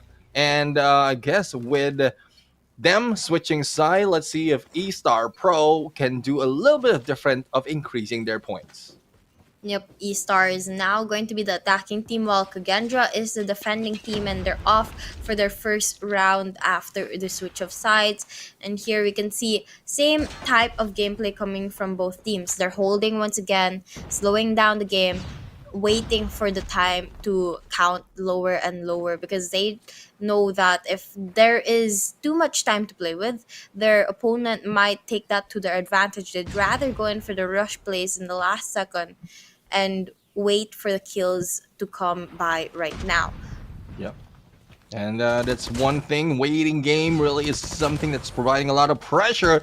But speaking of pressure, Clove and Fran right now pressuring eStar, and a good triple for the side of Clove. And Reef has been taken down though, but it's left to Molu, and Molu will be taken down by Zen with that dance. And 6-3, and the score still favoring Kagendra. I guess the switching side doesn't do that much in how eStar Pro can approach this, but a little bit of adjustment might be done. No waiting anymore, and just go for the rush. Probably that will work against Kagendra. Yep, might. But we just have to wait and see what happens. Kagendra does have a huge advantage now as they hit that 6 point mark. They're so close to the final round, but again, anything could happen right now if eStar is able to make those changes. And they're actually having the numbers advantage in this round. Pepe with such an amazing jump snipe there. That is definitely something that we have to watch out for as he pops off with this Locust sniper. Where was Pepe when in the earlier part of this game? He was not playing this time. So let's see if probably he was just a late bloomer in terms of warming up. But Clove right now, there's no warming up for him. Takes down Pepe in a cinch, and Yi Chen just responded. And this time, eStar Pro showing what they have with additional point, bringing the lead down to 2. As we begin, attackers is still eStar Pro. And let's see if they will be able to do the same thing over again, but they need to hold off a little bit because when they went in for a surprise hit, they were not caught off guard by Kendra. But this time, if they'll be expecting, then it will be a different story. Messix takes down Pepe right now, and there goes the sniper for the side of eStars. Fran right now a little bit too close and crossing the line to be able to find some information, but nothing has been done just yet. And Fran is just waiting for that opportunity. A long run made by Molo right now to be able to get some info, but will be tagged a little bit. And Messix with a headshot. And Derek is down. Molo responded though. And Fran has been taken down. Reeve in there with a slide. Both of them sliding at the same time. But Clove just to finish it off with a double. And 4-7 in favor of Kagendra. Already being taken back after a few of the wins by eStar Pro. I mean, Clove is just popping off. Look at that. He has 16 kills already to his name, and that's like double anyone else on his team. And you can see why Kogendra just has 7 points already. But eStar, they're not doing too bad themselves either. They have been pretty consistent with their plays. They just really can't keep up with Clove. I think if you remove Clove from the equation, then this would be a pretty even match. But right now, Clove is definitely carrying Kagendra and making it very, very difficult for eStar. Yeah, Zen being taken down right now. And let's see how it will be balanced. Reeve in there will be dredging. And Yi Chen is the one who takes him down. But Yi Chen will be taken down by Fran. And Molu hits them up, taking out one of the Slayers in Kagendra. 2v3 situation. And Derek makes it a 2 or 3v1. And here comes the chase. Messick right now is on the other side, but no one got the hint. Let's see if Pepe will be able to spot him. There goes the tag. There goes the elimination. And the score goes to eStar. 7-5, 2-point lead. And there's no taking it back for the side of Kagendra, especially if Clove will be taken down a little bit mid-game, and even one from the player of Kagendra, because as you mentioned, if one of the best players, especially the Slayers, will be taken out from Kagendra, then it might slow the pace of this team. eStar Pro right now, good approach to tie it up, but there's still plenty of work to be done. Zen going very close to enemy lines right now. He's gonna be able to get a double kill there, but Derek is gonna get one as well, and it's gonna be an even playing field once again. Now a little bit of a commotion happening on this A side. Derek with the boxing gloves takes down Mestix, and that is gonna be the numbers advantage to the side of eStar as they go towards this plant in just a couple of seconds. Oh, they decide to go back off from that A site actually and play a little bit more aggressively here. The players of Kagendra, as you can see, Clove and Reef, they're sticking together. They're not going very far from each other. And same thing goes with eStar. Now, this is what we like to see. We want to see these players play for trades because if they don't, it's going to be a risky game for them. And now we can see the push from the side of Kagendra is just about to come through. KAGE right now, and KRM hits down as he prones, but he will be taken down. Now it's a 1v1 situation. Reef is just recovering for the damage, but Derek right now holding a sniper might take advantage of this, especially if the plant right now has a good opening on Derek. Now let's see on what rotation will be taken. And speaking of rotation, possibility of a backstab, but time is running out. There goes the jump, there goes the hit, but is there enough time for the defuse? There is, and he is doing it. KAGE right now going in, taking another point from that 1v1. Now, KAGE is actually at match point. They have the chance to end the game here and now.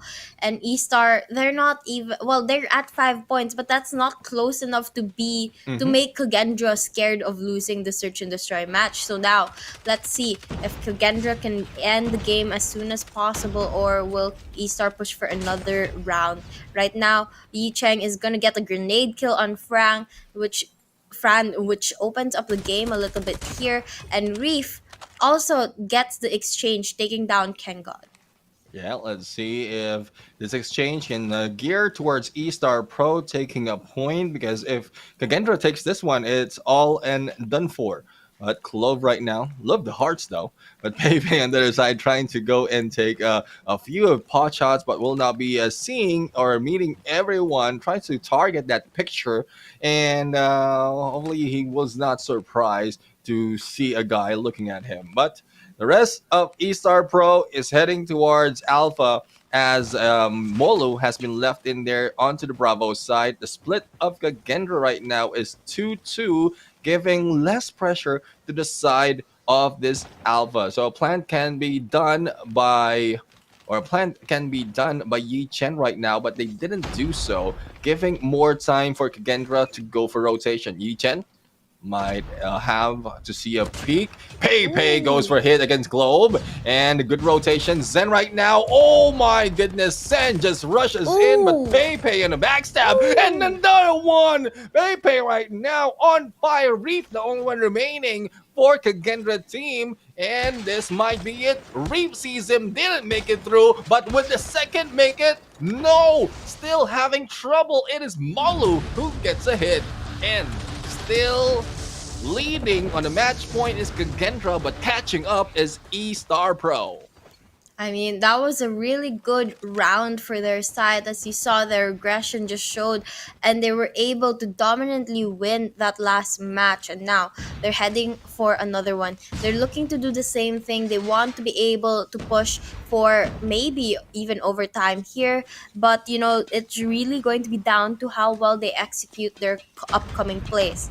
Now, the players of KAGE, on the other hand, they're looking to end this game as soon as possible, but they're having a little bit of a difficulty after the last round. Zen's going to open things up with a grenade kill, and that is going to give them a slight advantage, but Molu goes with the aggressive push, takes down Fran, and Zen takes down Molu. Yeah, good exchange, good trade. And it is now man advantage by KAGE at this point. Pepe, though, can balance it off, and there goes the balance, but will be taken down from the side by Reef.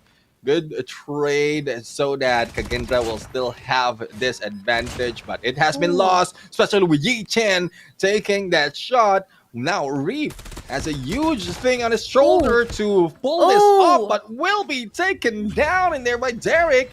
It is now 7-8, possibility of an overtime being brought in by eStar Pro this time. KAGE really slowed down in there, and just waiting for that chance that KAGE can pull off a multiple initial slay so that they can take this win. Otherwise, eStar Pro will be catching up and extending our game. Yep, that definitely seems like a huge possibility with how eStar has been playing right now. And if they keep this up, we are gonna have to have overtime here, but hopefully KAGE steps up their game now and ends it as quickly as possible, because this is going to be a huge heartbreak, a huge disappointment if they're not able to close up the game. I mean, they had about a 3-point lead, and if they lose it, that's quite a disappointment, especially for the fans of KAGE. But from the looks of it here, they are going to slow down the game before we find out exactly who is gonna win this match. Yeah, let's see if this is a chance. No elimination just yet. Messix just saw King God in there. And let's see if he will be able to spot another one. Yi Chen was spotted, but he just went down a little bit and missing those shots. Now, Messix right now might be off an angle already. Fran right here has a better angle, but no one is going through him. Clove, on the other hand, took advantage of the opening, but Derek has a shot and has a takedown, balancing it off. No, it's not balanced at all. Kagendra has an advantage in terms of manpower, but let's see how will it work for eStar Pro. Molu takes them down. Another one by Molu, and it is now a 2v3. Kagendra might be tasting an OT right now. Fran tries to chase one down, and Derek still not doing a plan. So I guess with his plan not being hit, Messix finally, time is running out with only 7 seconds remaining. Well, finally Messix was able to move on and get the rush, and with a double simultaneous kill, there goes the win for Kagendra in that close fight. Yep, Kagendra finally able to close up the game, but you know, they waited a little bit too long, a little too close for comfort there. I was hoping that they would end it quicker, because that one really had me on the edge of my seat, waiting to see if eStar could make a great comeback there. So with that though, ends our first search and destroy match, and that means we are going to be moving into Hardpoint. Now I heard a little bit that Kagendra actually does better there, because in the past games they've been inconsistent with search and destroy, and this search and destroy we saw that they were able to pull through at the end of it. Hopefully, knowing that this is that was the game mode that they struggled with the most, maybe the Hardpoint match is going to be a little better for them. Yeah, we'll have to find out if that is the mode that is better for them. And for those of you asking why the names of the player from Kagendra seems familiar, yes, you were right. They are the former DG, former Dunya Games, and there was a little bit of rebranding, thus Kagendra. But still, the same players doing the same thing. Well, probably not the same thing. Some are not popping off compared to the usual. But when we look at the results right now, the kills tied up, but it's more of those map wins, those round wins that gave Kagendra the advantage. Looking at the elimination right here, even if Pepe was a little bit too late in popping off, he did have the most elimination to their side. Then Molu has the 1 second, but it was Clove on Kagendra's side with 17, close to 20.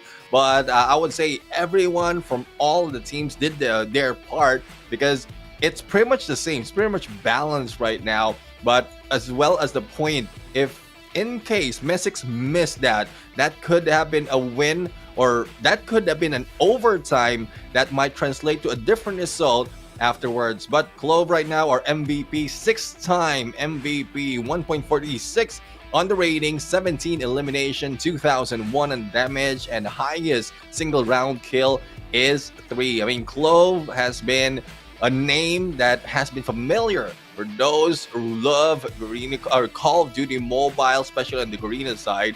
And well, looking forward to more of the gameplay as we look at the highlights from that game. Right now, we are taking a look of some highlights from Clove. He gets a double kill right there, but not only that, but he gets also a lot of assists and triple kill here. And you know, you can just see how he really just popped off in this game. And aside from that, it wasn't only him, but the rest of his team as well. And that was really just what helped their team win it in the end. Though they struggled in the last 2-3 rounds there, they were still able to close it up in the end. Yeah, I mean, that was a very, very close closing. But again, if Messix could have missed that, the plan will be successful, and it could have been turned around. But it's a good thing that Messix was still in there in the sniping. He missed 3, if not 2, of the shots in the sniper, and it's a good thing that didn't throw off or yeah, it didn't throw off the plan and move into a prone position, probably giving him more time. We're giving eStar Pro more time for the plan. But as we go back to our map, S&D is over, done with. Hardpoint is the next set of games or mode that we are going to play. Summit, Takeoff, Hacienda, Arsenal, and Apocalypse. And if I'm not mistaken, earlier we saw an Apocalypse ban, so that might be out of the picture. And judging from this team and also historically, they might be going in for a familiar map. So Apocalypse is out, and as well as Takeoff. So we are left with only 3, and familiar maps out here will or might be the place that they will be playing for this hardpoint. Yep, and those 3 maps is going to be Summit, Hacienda, and Arsenal. And I think Summit is going to be one of the oldest maps on this lineup, or the ones available at least. Followed by Hacienda. Arsenal, on the other hand, we have not, as far as I know, we have not seen the map there just yet. So it would be very, very fun if they did bring the game there. But then again, I don't think it would be fun for the players. I think it would just be fun for us viewers. Yeah, it will be fun for the viewers seeing how these players, well, I guess they might be struggling because I don't know how much preparation they have playing on Arsenal right here, but they didn't really take that out from the mix. So we'll have to find out. Probably this is the day that we get lucky and see an Arsenal hard point. But again, it's us being lucky right now. If the team will be focusing more of their advantage or disadvantage by the other team, they will be going for familiar map. Whether it's was it Summit or Hacienda. Either way, if this moves forward to a game number 5, that those both maps will be played. So we'll have to find out which one will be taken right here. And again, this is Kakendra from Indonesia going against eStar Pro from CDM. So this is a different set of region, but I really love how it's showing, especially from that search and destroy, how close it was. I think it's pretty much from what similar to what we've seen on the previous series of Kingzone and Vault, but it's just that eStar Pro from the onset of this game, there's not so much of expectation for them, and this is them showing up this time that they still have the fighting spirit, they still have a chance to take one map out of Kagendra, if not 2. Yep, definitely. They do have that chance. It's just they do have to work really, really hard for it because, they are currently, one of the teams that struggle the most. But right now, we are going to find out our map. It's going to be Summit, Hardpoint over at Summit. And from the looks of it, our operator skills are going to be the same. The usual, the player favorites. And it's going to be down to how well they hold down the hills in this map because this map is relatively smaller to the rest on that map pool, and I guess it's a little bit harder to hold down those hills because you're not that far from the spawn of your enemy. Even if you try to push them to the opposite side of the map, it just takes a matter of seconds for them to come right back. Yeah, exactly. And speaking of favorite, it has been becoming a favorite for me for operating skills of the war machine. So let's see if they will be able to utilize this the best. And there goes Kagendra already initiating it with a triple elimination, and they are taking the points as well to their side, and they push eStar Pro outside of all the chances for this capture, and 17 already being taken by Kagendra, and all bases covered right now. But with that opening, this might be a case, but Sen just says no, and it opens up again. Contention being done. Reef still not being caught, blinded one, and was able to clean it up. They just don't want to share any of the points from this P1. This is what I was saying. Kagendra's most difficult game mode was search and destroy, and with them winning that, this hardpoint match should be easy for them to win. But eStar is not going to make it as easy as they hope. They're going to try to go in for the break, but all they are going to get for now is the scrap time on that first hill. And now we are going to see the players start rotating towards the next hill that's just about to open. But as we see that, it looks like there's going to be huge contest from both of the teams who are going back and forth for this next hill. Yep, and Reef right now just showing off with all those elimination. But it is Fran who's doing a lot of damage. 10 already to his name. Zen right now dancing off. KRM in hand. No one gets through. But as we can see, they are now crossing that 50 mark, going into 60 and not sharing a bit of seconds for eStar Pro. Rotation is still prime and control of the spawn is still prime. Messix right now not so prime, missing a lot of those shots, but finally Pepe has been taken down and Zen still on a steamroll with this KRM.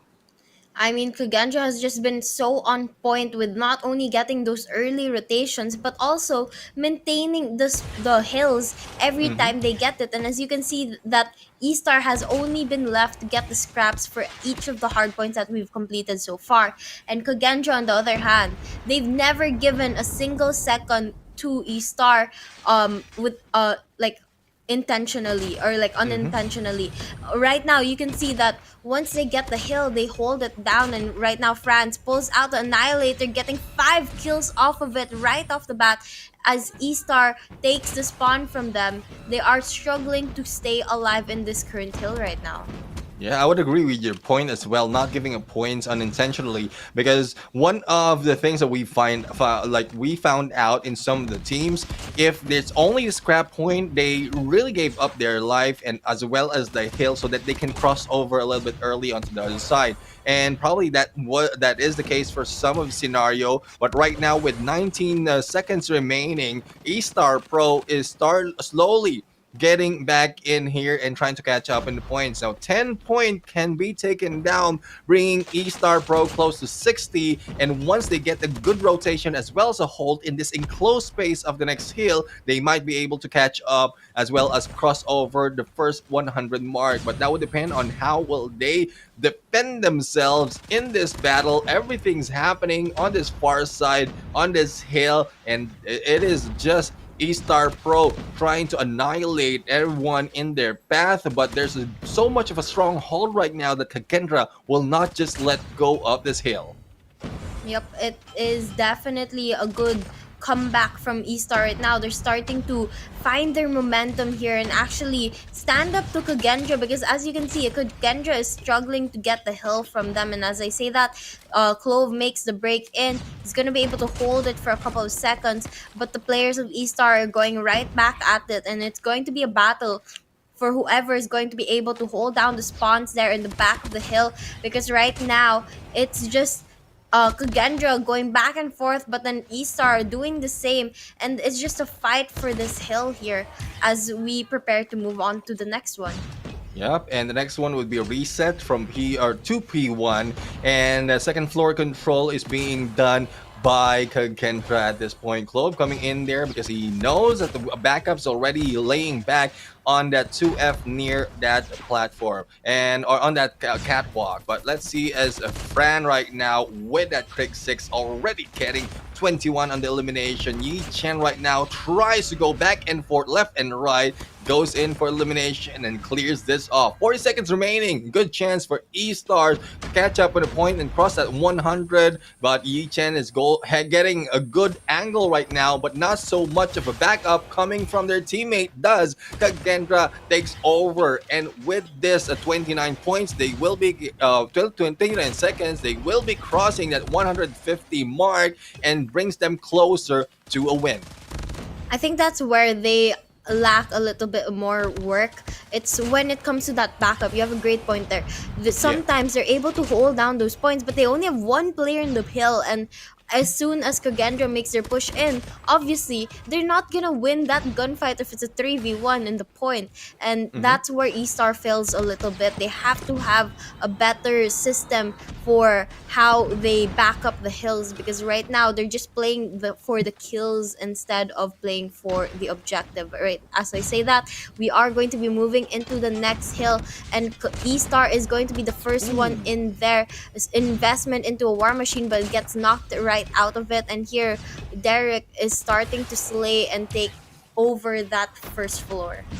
Yeah, I'm what I'm noticing right now for the side of eStar Pro is they're initiating a spawn trap or cutting the approach of Kagendra. By the time that they get in from the spawns that Kagendra used to have, the anchor has already moved into a different direction, spawning to the other side, thus backstabbing those who are staying into this hill. So Kagendra right now doing so much in terms of controlling the spawn with the scrap points remaining. They will be rotating right now towards this next hill, but eStar Pro is also doing the same thing. And if in case they can take out these three guys taking control of the spawn, eStar Pro might take that advantage. So let's see if that is the case. King God being surprised right there by Reef, and Clove and Fran doing the same thing. They might be able to get a hold and a step in onto this hill as Clove just chases anyone with a KRM. Yep, Clove with that KRM is detrimental to the plans of eStar, as he was able to break the spawn and the hill, as well as get the rest of his team into that area. And now you can see that they're starting to rack up points, the rest of them investing into operator skills as well. And this is going to be a huge hill for them, because they're going to hit that 200 point mark if they're just able to hold it down a little bit more. And from the looks of it, they're going to do exactly that. 18 seconds left. eStar has decided to go towards the next hill instead, and just go on for the fourth hill that's just about to open, because they don't want the scrap time on that third hill. They want a fresh new one, and they want all the points that it brings with them. So now we can see the players of Kagendra trying to fight for the spawns, but unfortunately it's such a difficult push for them that eStar is dominating them right now. Yeah, as we can see, Yi Chen just go and run them over. Even Molo has a good hole right now into the side, and it's making it difficult for Kagendra to go and get the final points that they need. And this is just eStar Pro Trust trying to catch up into the points, but there goes Annihilator plus the KRM, both damaging in terms of lives, and that is what Kagendra has to offer for eStar Pro. And with 30 seconds on the clock right now, enough time for them to end this if in case they will not let go of this hill. And that is what they're doing. They're holding it dear, treating it like it's baby, and they will keep it dear to their hearts. But finally been let go. Scrap points once again turned over, and they have to go back to P1 to complete this game. Yup, but from the looks of it, Kagendra is ready to fight for the next hill. They only need about 18 points to close up the game, and that's not that much considering that this next hill is can bring them maybe like 50 points if they hold it down long enough. So now eStar's only opportunity to win this match is to somehow kill off all the players of Kagendra every single time that they get close to the point. And that's exactly what they're attempting to do right now as they hold down the hill. But Kagendra says no. They take it right back, and now Kagendra is continuing to earn points, though no one's in the hill right now. They're going back and forth, in and out, and they're gonna get the hill. Last 10 points needed for the side of Kagendra here, and it looks like they're trying to end it as soon as possible, but eStar contests the hill, takes it back from them, trying to hit that 200 points.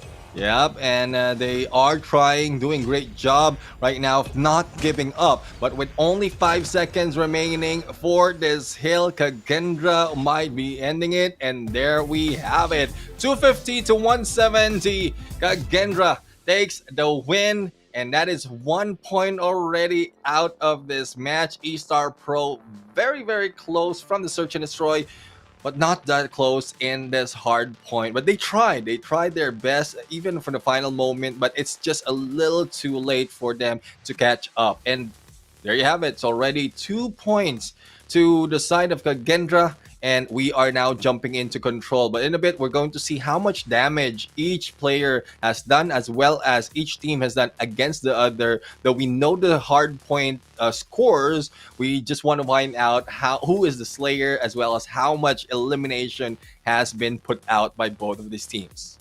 Yep, definitely. We're gonna see which player is our MVP of the game as well, and how well the rest of the teams did as well. And I think it was quite interesting to see that game because, as I said, Search and Destroy was the hardest game mode for Kagendra, and so Hardpoint should be easier for them. And it was definitely a bigger gap compared to Search and Destroy.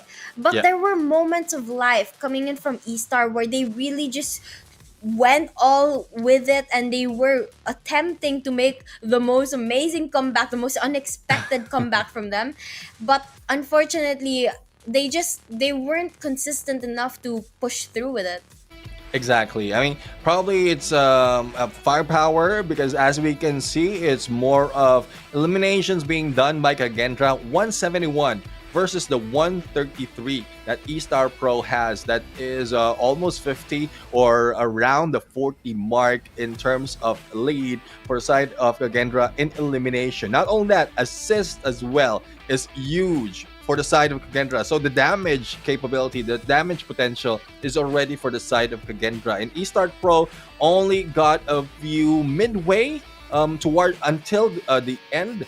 But as you can see, there's 46 for Clove, almost reaching that 50. But if we look at the side of eStar Pro, the elimination by Yichen as well as Molo is even better than some of the players of Kagendra. But if we look at Fran and the Mesics, and these guys, especially Mesics, is not just good in the sniper, he can also do well in this hard point. So it's more of the time spent in the hill, how they control the map. And here we go, the 7th MVP for Clove. 1.58 on the rating, 46 on the elimination, 43.51 in the damage, and highest streak would be 5. I mean, this player, Clove, is just so consistent, not only in this game mode, but in other game modes as well. I mean, 7th MVP so far. I think that's one of the most MVPs that the player has gotten so far. And right now, you can see the highlights of the players of Kagendra, or of the game in general, and how well they are able to use those investments, especially the operator skills. And now Clove with the shotgun as well as a purifier, because Clove literally just popped off. I mean, he saw Ken God with a shotgun and he said, I'm gonna bring a shotgun out too, and I'm gonna shoot your face. Exactly. Yeah, I mean, exactly what they did. And we saw earlier the score line towards that third hard point. Like, eStar Pro was stuck on the 20 or below or within the 20 mark for quite so long, and then it's 80 mark already for the side of Kagendra. And from that on, that's where really we saw the disparity in terms of points. And if it could have been close towards that point, eStar Pro might have catch on later into that game. But as we proceed right now to control, we only have 3 options for the map: raid, standpoint, as well as crossroad strike. So let's see if it will be another crossroad, or will it be probably raid or standoff. Either way, it will be exciting. Still looking forward to eStar Pro to get their first point, but if Kagendra won't let it, well, it will be a quick game, 3-0 probably. But still, crossing my fingers for eStar Pro. No offense, Kagendra, I don't hate you. It's just we want to see eStar Pro get one win so that they will be motivated in the upcoming games on this tournament.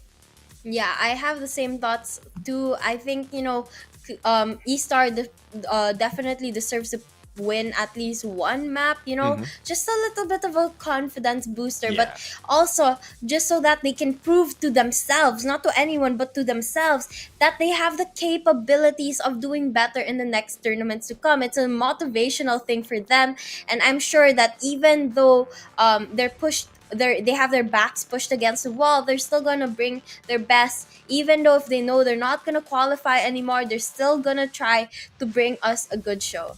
Yeah, exactly. It's better to lose fighting than other way around. I don't know what's the second half of that verse, Just give but up. or just give up. Yeah, but I don't think eStar Pro is giving up. They are still showing some signs of life, especially in Search and Destroy final moment of that hard point. It's just that the adjustment is a little bit too late. It's like they need to find that momentum early on, and even if they slow down, they can catch up later. Like they can catch up later on towards the end. But if they will be starting it off slow, similar to what we've seen, and then probably depend on the score streaks or operator skills for them to get back on track, that will be a little bit too late for a team thus taken advantage or being taken advantage by a team in this match. So hopefully that's the one point they can take. Hope they can listen to us as well and understand us. But if not, well, at least we have that insight that can be beneficial for the players or viewers out there on our different platforms. Yep, I hope so too. And you know, even if eStar doesn't end up winning this control match, I'm sure they were able to learn a lot from this tournament and the experiences they have. I mean, it's not every day that you get to go up against pro players like this one. I mean, you have to be grateful for the opportunity to do so. And I know a lot of people would want to be in their shoes right now. So hopefully that would be enough to motivate them to work harder for the next tournaments.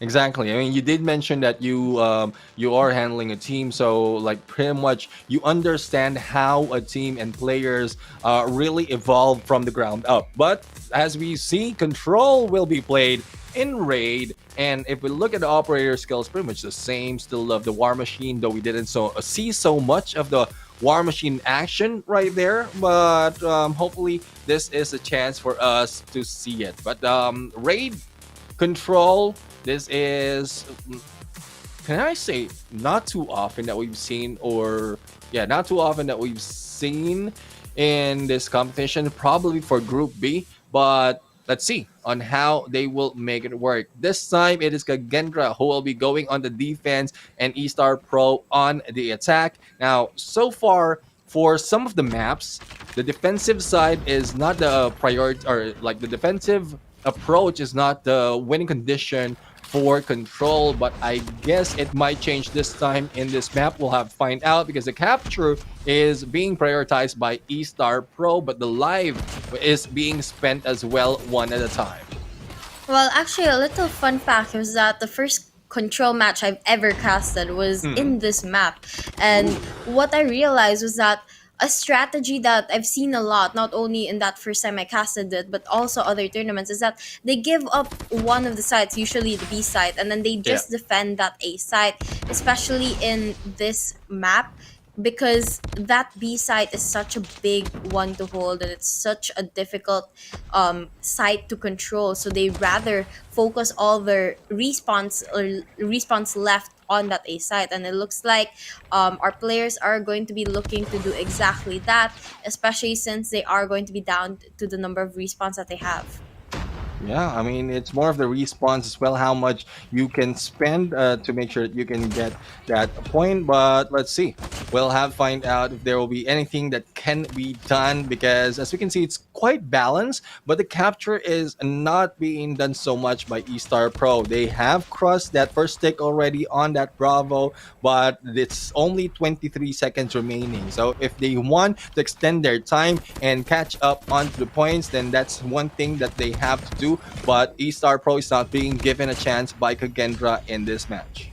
Yep, Kagendra is just playing for the eliminations right now. Getting kill after kill after kill, and with 15 seconds left, they're trying to stop the capture of that B side so that they can end the game quick and easy. Right now, we can see that the players of eStar, on the other hand, have their own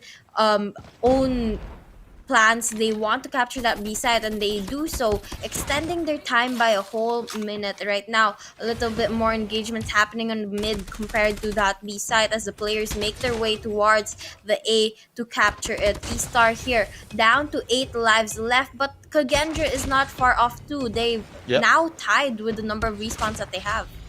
Yeah, Pepe right now doing Pepe things using that look, because an eStar Pro right now just spending the lives of Kagendra, and they have good control of the spawn right now. Reef might be the one guy who can bring it down to a little bit more in terms of the life department, but Reef needs to be careful as well because they don't want the remaining 2 lives spent in this match. Messix does the same and balances it off, and with a capture of Alpha close or near to a close, it can be anyone's game. 1v1, 37 remaining, 1-6 need to be captured, and Reeve is the guy going against Molu. Let's see on how this face-off will work. And it's so much pressure for the side of Molo because the time is counting down and you don't have that free time or free lives to spend to like get information where your opponent is. Reef, on the other hand, has his back turned and he might be seeing that tick moving, but is there enough time for him? There he goes. He turns, he shoots, and gets the score 1-0, favoring Kagendra on a very close first control. Yep, it was definitely a very close one, which means eStar actually might have the opportunity to do better here. I mean, they are going to be the defending team, and in this map specifically, defending is definitely easier than attacking. So let's see if they're going to be able to pull this through. Genja, on the other hand, they're going to start using their investments here to be able to secure a little bit more of a respawn gap here between them and eStar, and it's gonna pay off as they have the lead of 3 lives, but that's not the big one that you want to be lenient with so far. And Clove pulling out a Purifier as well, getting a triple kill. That's going to be a very big play for Gendra as they are very, very close to doing a spawn trap there and actually getting this B site.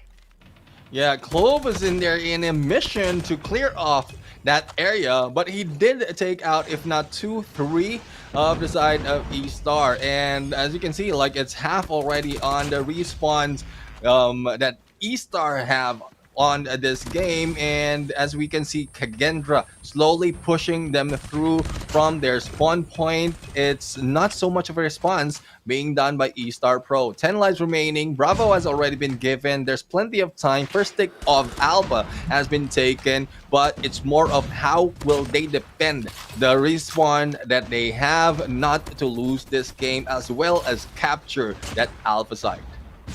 Yep, and now we can see that it's such a close, it's not that close of a game, but it seems like the players of Kagendra know exactly how to play their attacking rounds. They save up their score streaks and operators for when they need it the most, and now eStar is paying for it. Right now, they're down to the last 5 respawns on their side. They're trying to stay alive. They're gonna get a couple of eliminations here, but Clove popping off, getting a double kill there is making them just suffer right now, and the rest of the team as well. They have a lot of respawns to play with, so they're playing it risky, but Pepe here, last two players, Pepe and Molu, has to be very, very careful, but it seems like it's gonna be such a hard round for them to win that they might as well give it to the side of Kagendra and try in the next round, honestly. And now Molu, last player alive, and sees a bunch of players, but he's gonna get the one before getting knocked out by Clove. Yeah, I mean, that's a very difficult position to hold, as well as with a lot of enemies going through at the same area. But 2-0 right now, as the target is 4. So the next match, this is not yet the match point for Kagendra. There's still a chance for eStar Pro to catch up if they will be able to win one more round, or probably even if they lost this round. But Pepe and Molu starts it off good. Ken God has been taken down, and Zen right now pulling out that War Machine, but only one has been taken down. We'll have to see some War Machine action later on, but that, as we look at it, still balanced on the respawns department. But in terms of capture, none has been done. Clove right now going back and forth, just going for the chase, and wherever you go, I see an enemy and KRM hits you in the face. Clove is absolutely crazy. I mean, look at it. He's on 22 kills already, and he's just dominating over the players of eStar, showing them the KRM that he loves to use. And now we can see the players of Kagendra trying to end this control match as quick as possible. I feel like they're tired because they're playing this so aggressively. They want to end the game so quickly. And right now you can see that eStar is down to 15 respawns left, and Kagendra they still have 18 here, which is a lot of respawns left, especially with how much they're dominating their kills, their battles, their combats. They're able to really push eStar to the edge. Yeah, and speaking of the edge, we are now on the edge of our seats, and the same goes for our eStar Pro, because 10 seconds, if they let go of that point, then that will be it, and they are down to their second point. But Reeve right now cleaning house, and the countdown starts once again. Clove right now starts the spawn trap, and there's not so much of time, and this will be match point for Kagendra. This is quite the unfortunate matchup, but Kagendra definitely deserves the dominant win here. I mean, their investments towards using those operator skills and score streaks, the timing is impeccable, and they just know exactly what to do to catch the players of eStar off guard. And right now, eStar is attempting to do the same thing, and so far so good. They're gonna have the advantage here. They pull out an operator skill, specifically the Sparrow as well, but they're gonna be knocked right out of it. Now the question is, are they going to be able to maintain that lead? Yeah, well, that's one thing that they really need to do right now, and take advantage of the lead that they have. But unfortunate for them, Clove really not giving them that chance, as well as Reeve. But the first capture being done by Kagendra right now, down to 1 minute, and it has stopped. Here comes Clove, still rolling and still going in for elimination. And Fran right now pulling out this Annihilator. This might cause eStar Pro to be stuck into a spawn trap right now. Fran almost being hit, but still managed to survive most cover for the Annihilator to be used. But here comes the backstab. Clove with a purifier, and this might be it. The spawn trap is triggered, all utilities being used, and no one is getting past this area that Kendra is holding. But finally, they were able to push through. eStar Pro is in there, and as we saw Bravo being captured, it was spent so well for the side of Kagendra. 16 only, or 16 remaining on the respawns compared to the eStars, wherein they have only 9 left. If this battle continues onto the Alpha side, or on their way to the Alpha, it might be not so much left for eStar Pro, because Zen and the rest of the gang of Kagendra is just laying them back and forth. And as you can see, spawn trap will not be holding at this point. Countdown is now about to hit that minute mark, and well, it is eStar Pro trying to make do with their defensive, but they are spending a lot of those respawns right now, already down to 3. And I guess this might be the closer of this day. Not so much of opportunity and opening being given to eStar Pro in this match. With 2 lives remaining, we are about to see the end of the match. Pepe, the only one alive, meeting 2 and closing it off 4-0 in that control. The winner is Kagendra, and well, this is, I would say, it is not an easy win for Kagendra. It's just that for that control, it's just a one-way, just a one-way battle, wherein Kagendra is just taking the heads of eStar Pro from those matches. Unfortunately, eStar is gonna end this day with a donut, not only in the series but overall, which is quite unfortunate and quite demotivating. Honestly, if I were in their place, I would definitely be demotivated as well. But then again, the fact that they've made it all the way to CDSI, they were invited to the tournament, should be a plus for them. So hopefully they're able to keep their spirits up despite the bad day, bad games, and maybe they're able to steal a couple strategies of the opponents that they've gone up against and make those improvements for the next tournaments to come. Yeah, exactly. I mean, that's one reason as well why tournaments like this, especially broadcasted tournaments, are important for pro players, because this is where they review all those mistakes and as well as weaknesses, strengths by the other teams that they can utilize in upcoming matches. And even for a team like eStar Pro, they really show a little bit of fighting spirit from the previous set. It's just that this time they didn't get like a win or a round win.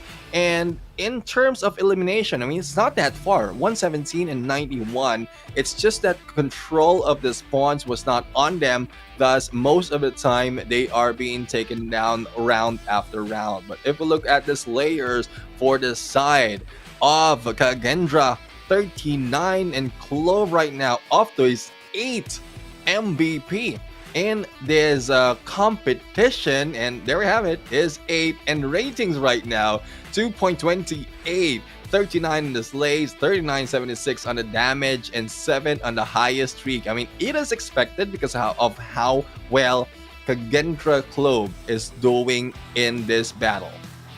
I mean, if I'm not mistaken, Clove got MVP in every single matchup against eStar. Am I right there?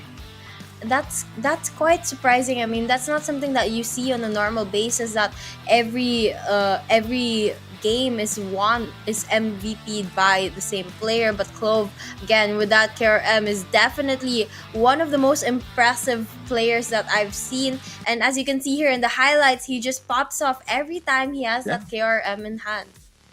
Exactly. I mean, KRM, like, I think this is one of the matches wherein we've seen KRM being used all over the games. Well, not quite sure if S&D it has been used. I believe it was, or maybe not. I can't remember. But this game really is where KRM has been used, or this series where KRM has been used most of the time. And it was Clove right now who really showed it off in here, apart from KAGE, who started it off earlier. So, well, that is it. I mean, there's as much as we want it not to, or as much as we don't want it to end and extend for the side of eStar Pro. It's just Kagendra doing Kagendra things, and Clove doing Clove things, being MVP for the 8th time after this match. That really ended it a little bit too early in this match.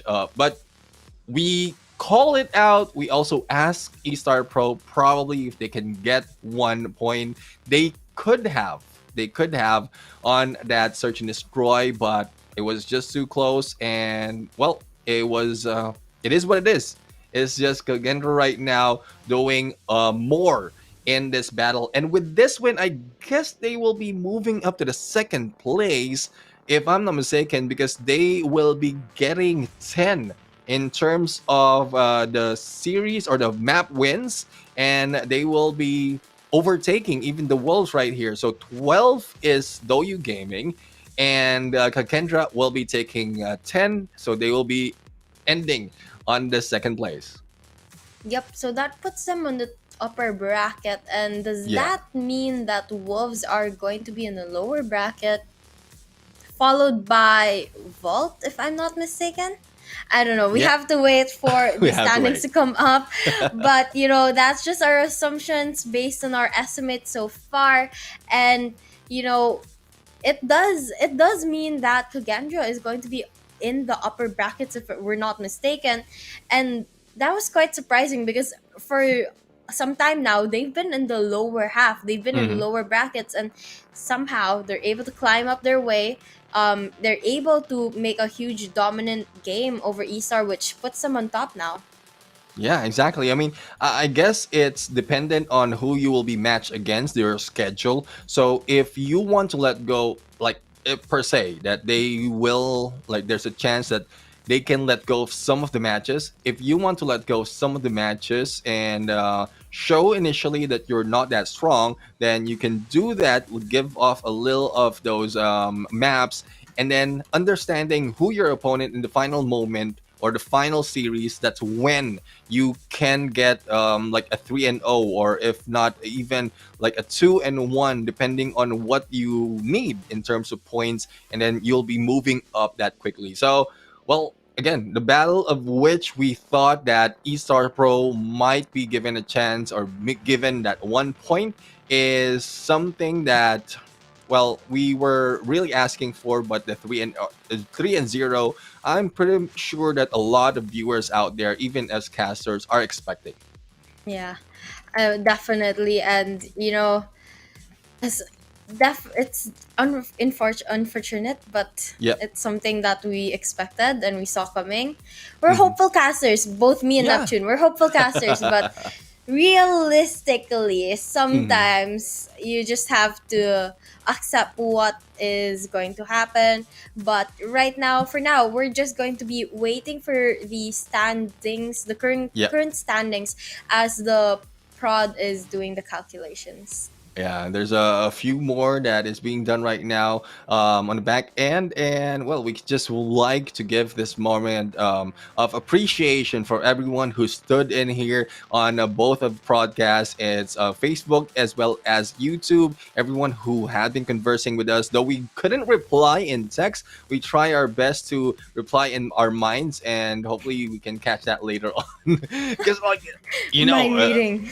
Yeah, mind reading. Hopefully, you can read our mind through our eyes while we're not shown on camera. So I don't know how it's not possible. But anyways, I mean, we really appreciate you, and hopefully, you give out the same support to all the casters who are in here, who will be casting the rest of CDSI and even for the other tournaments, because we love, as you can see, at some point, even Wasabi and I are smiling, even if the other person is not saying something funny. It's because we're reading off from the chat right there, and it brings a smile to our heart. And who wouldn't want to see a smile from Wasabi? Look at her. Look at her. A lot of appreciation in the chat I'm already blushing. in there.